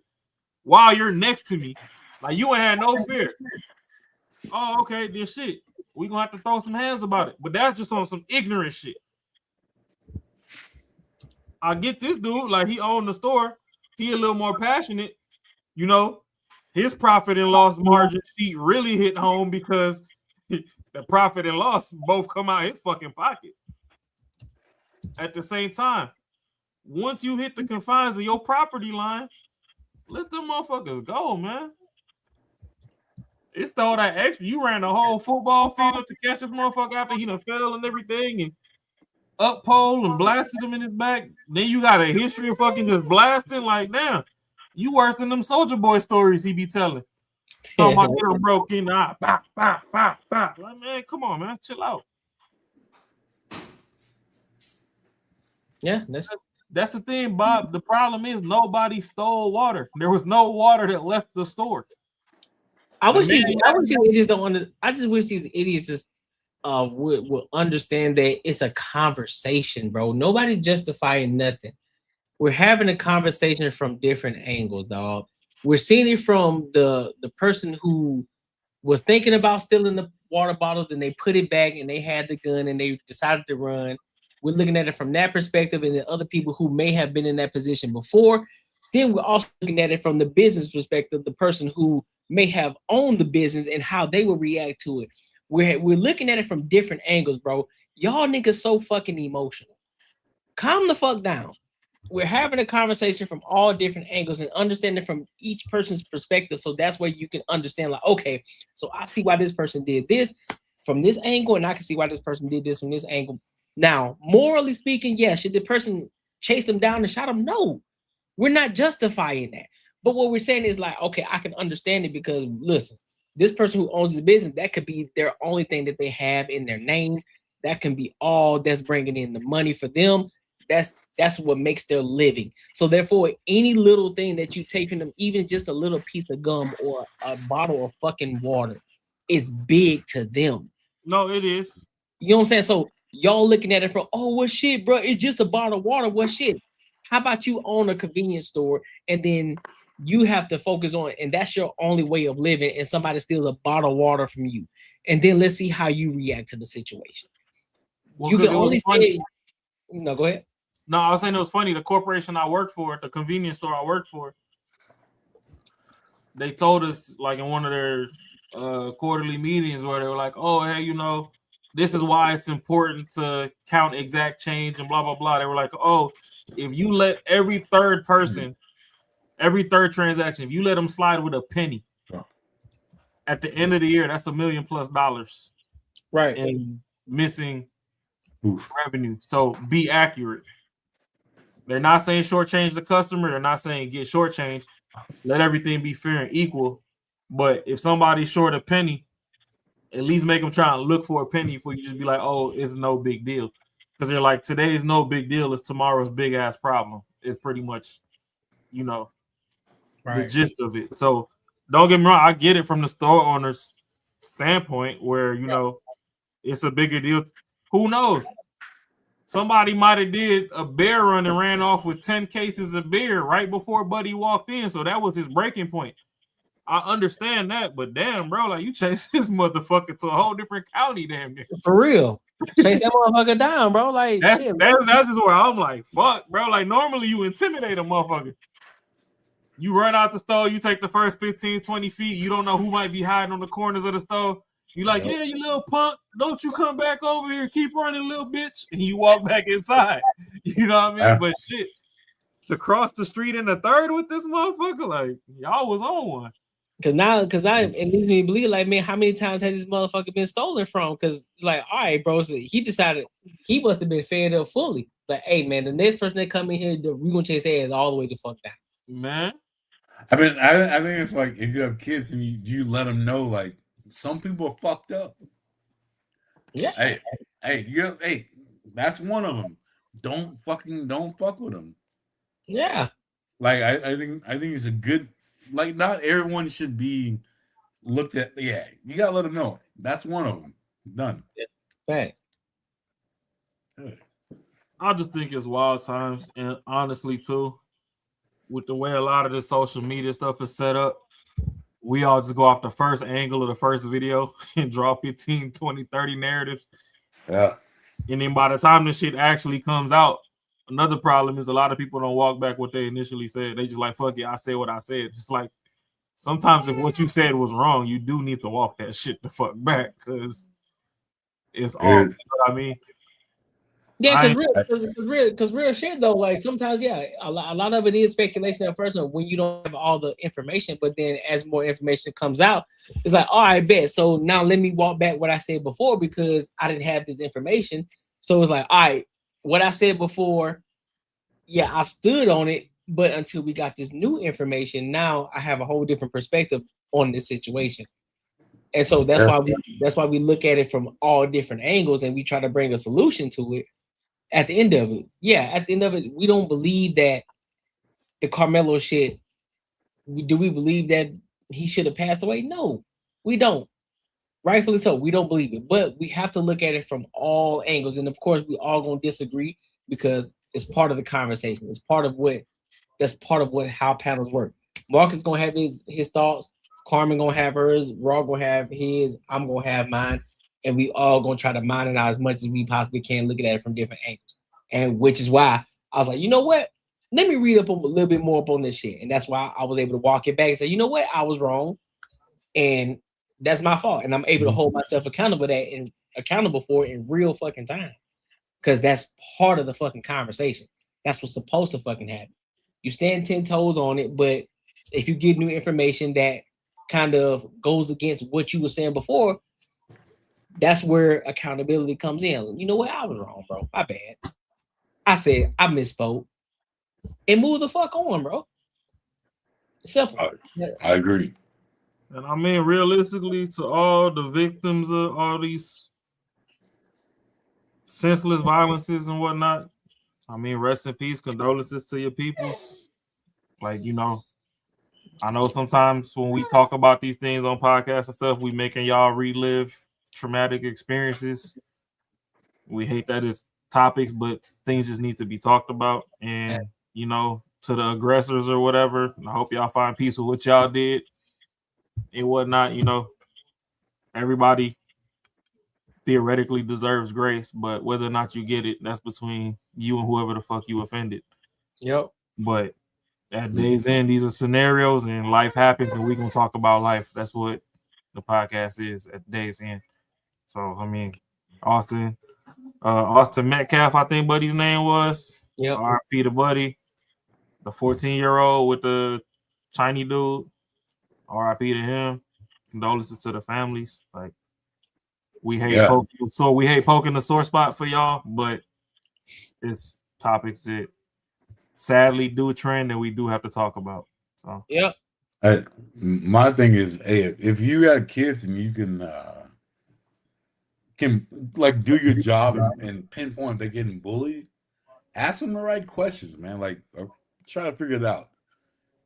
Like there's no right or wrong questions to ask them, but don't be a victim as a parent or like to be at a point to where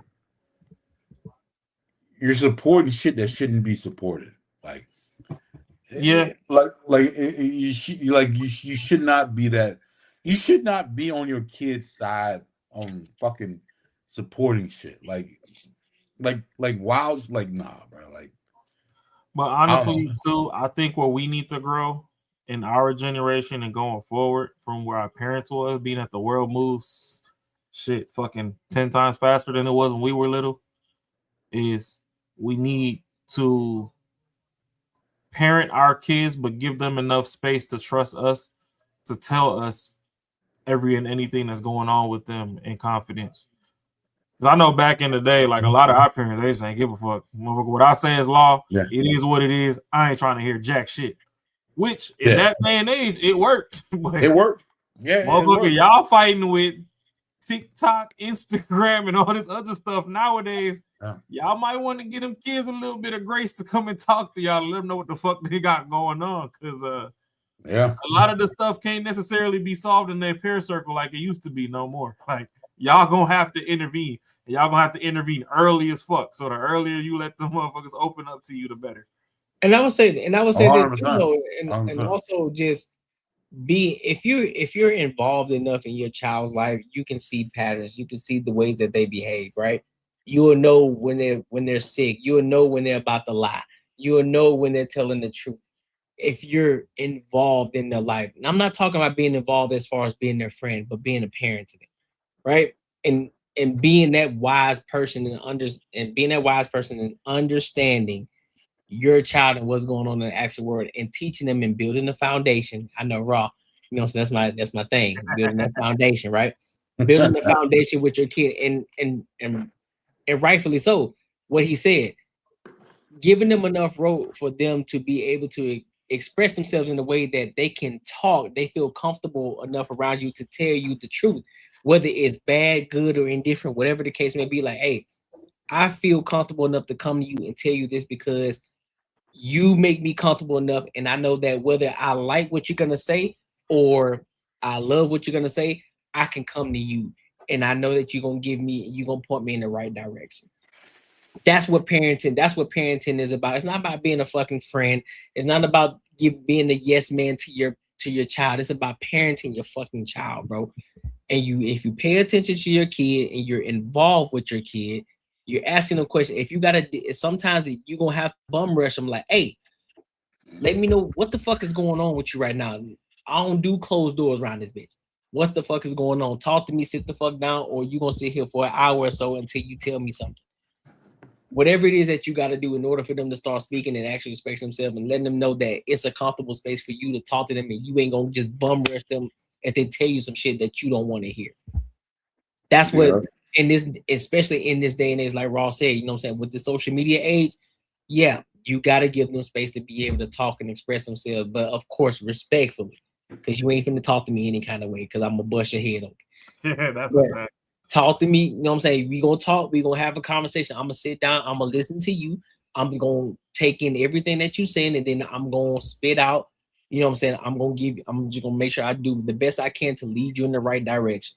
It's like, I bet you got this going on, but from my experiences and the things that I'm still learning and what I've seen so far, I can lead you in this direction. This is probably the best way for you to go. And if I don't know, guess what? I'm gonna do the best I can to figure out what's gonna help you, and I'm gonna do the best I can because I am the protector of you. So I'm gonna make sure that you're straight. So I'll do everything I possibly can to make sure you're good. Simple as that. And that's gonna build that trust. That's gonna build that foundation with them. And I think that's what's gonna help with a lot of these children today, bro. They just need somebody. They just need somebody that's there for them on a consistent basis. This, because I think, and to be honest with you, with this Carmelo situation, I think this was a lack of parenting. I think this was a situation of, hey, dog, something was going on with him that he didn't. There wasn't a space that was open enough for him to express to his parents that 100%. Yeah. something was going. Wasn't I mean, I wouldn't say something was going on because it wasn't a previous beef, but something had to be going on for him to say, you know, I'm gonna have a knife, wherever it was, and I'm on edge. So if you touch me, it's on. So somebody had an influence on this kid, dog. Somebody had an influence on him. Who? Yeah. We don't know. So, and I think No, that's it was something that happened. It parents was are something that critical, happened. dog. That's why I think parents are critical. It's like, hey, dog, you need when the kids start to turn, when the child is born all the way up to they fucking 18 years old, you need to be involved as much as you possibly can. I get it, you work, you gotta do what you gotta do, but you gotta be involved as much as you possibly can. You need to tell the mom, y'all are a united front. You and the mom are a united front. Hey, whatever is going on, you need to let me know what the fuck is going on. I don't want no secrets, so that way I can be involved. So if I wasn't there at the meeting, or if I wasn't there at the situation, you can let me know what happened, and I can come in and I can give my guidance wherever I can, even though I wasn't there. She needs to be the united front when you ain't there, and vice versa. That's how it needs to work. Yeah. This shit shouldn't happen. Real talk. Because I think that's another way that we've strayed too as a society is, well, at least in the first world. We done got so busy and strapped with bills and stuff that by the time we get home, we so fully depleted that we have nothing left for the people that are closest and matter the most. Yep. Like, I know when I get home, sometimes I really don't want to hear shit from nobody. But I just don't show. When do you? I never want to hear shit. Like, I want to fucking close out, bro. Like, wow. That's wild as shit. But nah, I mean, I got kids and stuff. I have my lady and stuff, so I'm gonna have to hear stuff. But there's times when you come home and it's like you done got beat up out in the world already. You ain't trying to hear nothing. Yeah. But the difference, well, I let my lady see it sometimes, but to the everlasting last ounce of blood in my body, I try not to let my kids see it, just because they don't deserve it. They innocent. So like I'll literally sit there and listen to them. Shit, I might have fell asleep on their ass once or twice, but they know. They know one thing for sure, two things for certain. When it comes to daddy, no matter what the hell is on my mind, I can go talk to him, and he gonna listen, even if he starts snoring. At least he was listening. You know, they know what's up. They know what's up. They you think they don't, but they do. Yeah, and my lady, it'll just be like, "Oh, hey, my fault. I didn't mean to fall asleep on you. We could just talk that day night." Like, because at the same time, at the same time, with your girl. Oh yeah. Go ahead. No, I'm sorry. The biggest one with your girl. I'm gonna ask y'all. Do your girl want you to? Hey, would you ever cry in front of me? Type shit. Nah. I had some. Yeah, I've had that happen. My girl has said that if you need to cry in front of me, you can, but she ain't never like necessarily begged to see me cry type shit. No, yeah. My thing is like, bro, I'll be real with you, man. Like, there's some shit I like, especially in my office. Like, I'll listen to music. I'll start thinking about my parents and shit like that. Yeah, and I'll let it out, bro. I'm cool. But the thing is, I would never do that in front of my girl because she asking too many questions that don't mean shit. You know what I mean? Like, understand? Like it's always like, oh, do I need it? Like, no, I'm good. Like I'm good. If I'm crying, I'm cool. Like I'm fucking fine. Like it makes me feel better. Like it makes me feel good. Like I'm cool with it. And I don't think women understand that shit. Like you don't want to see a man crying when he's defeated. When he's defeated, bro, like that is the one you don't want to see. And that's the thing, though. It's like never cheat on your woman, but that's why your car is your best mistress. You need to let it out. Go take a drive. Cry in the car. Don't come back to your face is dry. Like, you know what I'm saying? And things like, why? Because I don't need your support.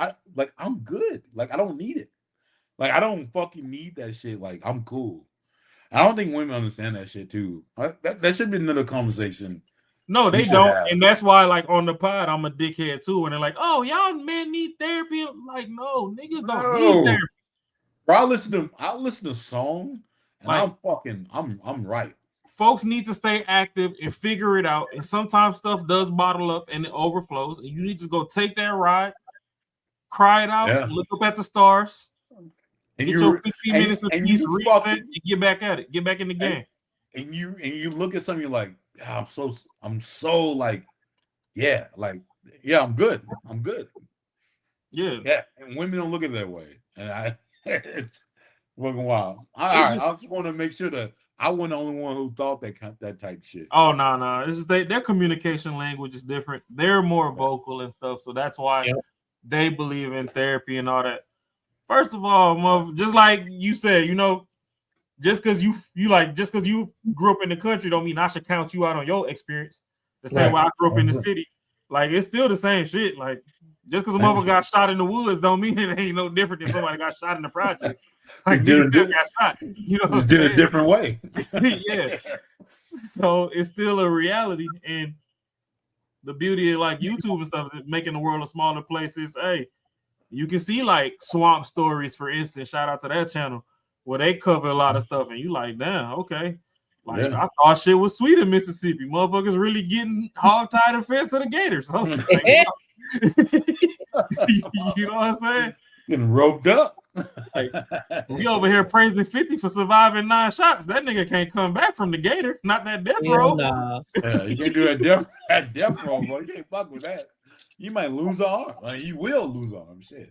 Yeah, so it's just wild, like the different realities that's out there. But if anything we could give you at the end of this pod is just, to the people that are closest to you, if they ever need your shoulder to cry on, be there, be an opening and listening ear. And sometimes when people are talking to you and they're venting, just shut the fuck up. Like, not everybody needs a response to what they're saying. Some people just need to let it out, and it's more easy to let it out if they see a body in front of them. Let them motherfuckers speak. If they need assistance, they'll ask you for it at the end. Just let them let it out. Not everything got to turn into a discussion and a battle, because sometimes you're doing more harm than good trying to interject your realities into theirs. Just let them get the shit off their chest. I'm with that. It'll help the world heal. That's facts. Yes, sir. That is facts, my dog. Well, if we ain't got anything else, man, for everybody who came in and kicked it with us, we appreciate y'all. We thank y'all. Make sure y'all are here Sunday for the solo show, the Cornelia Show, man. And until next time, my good people, we will holla.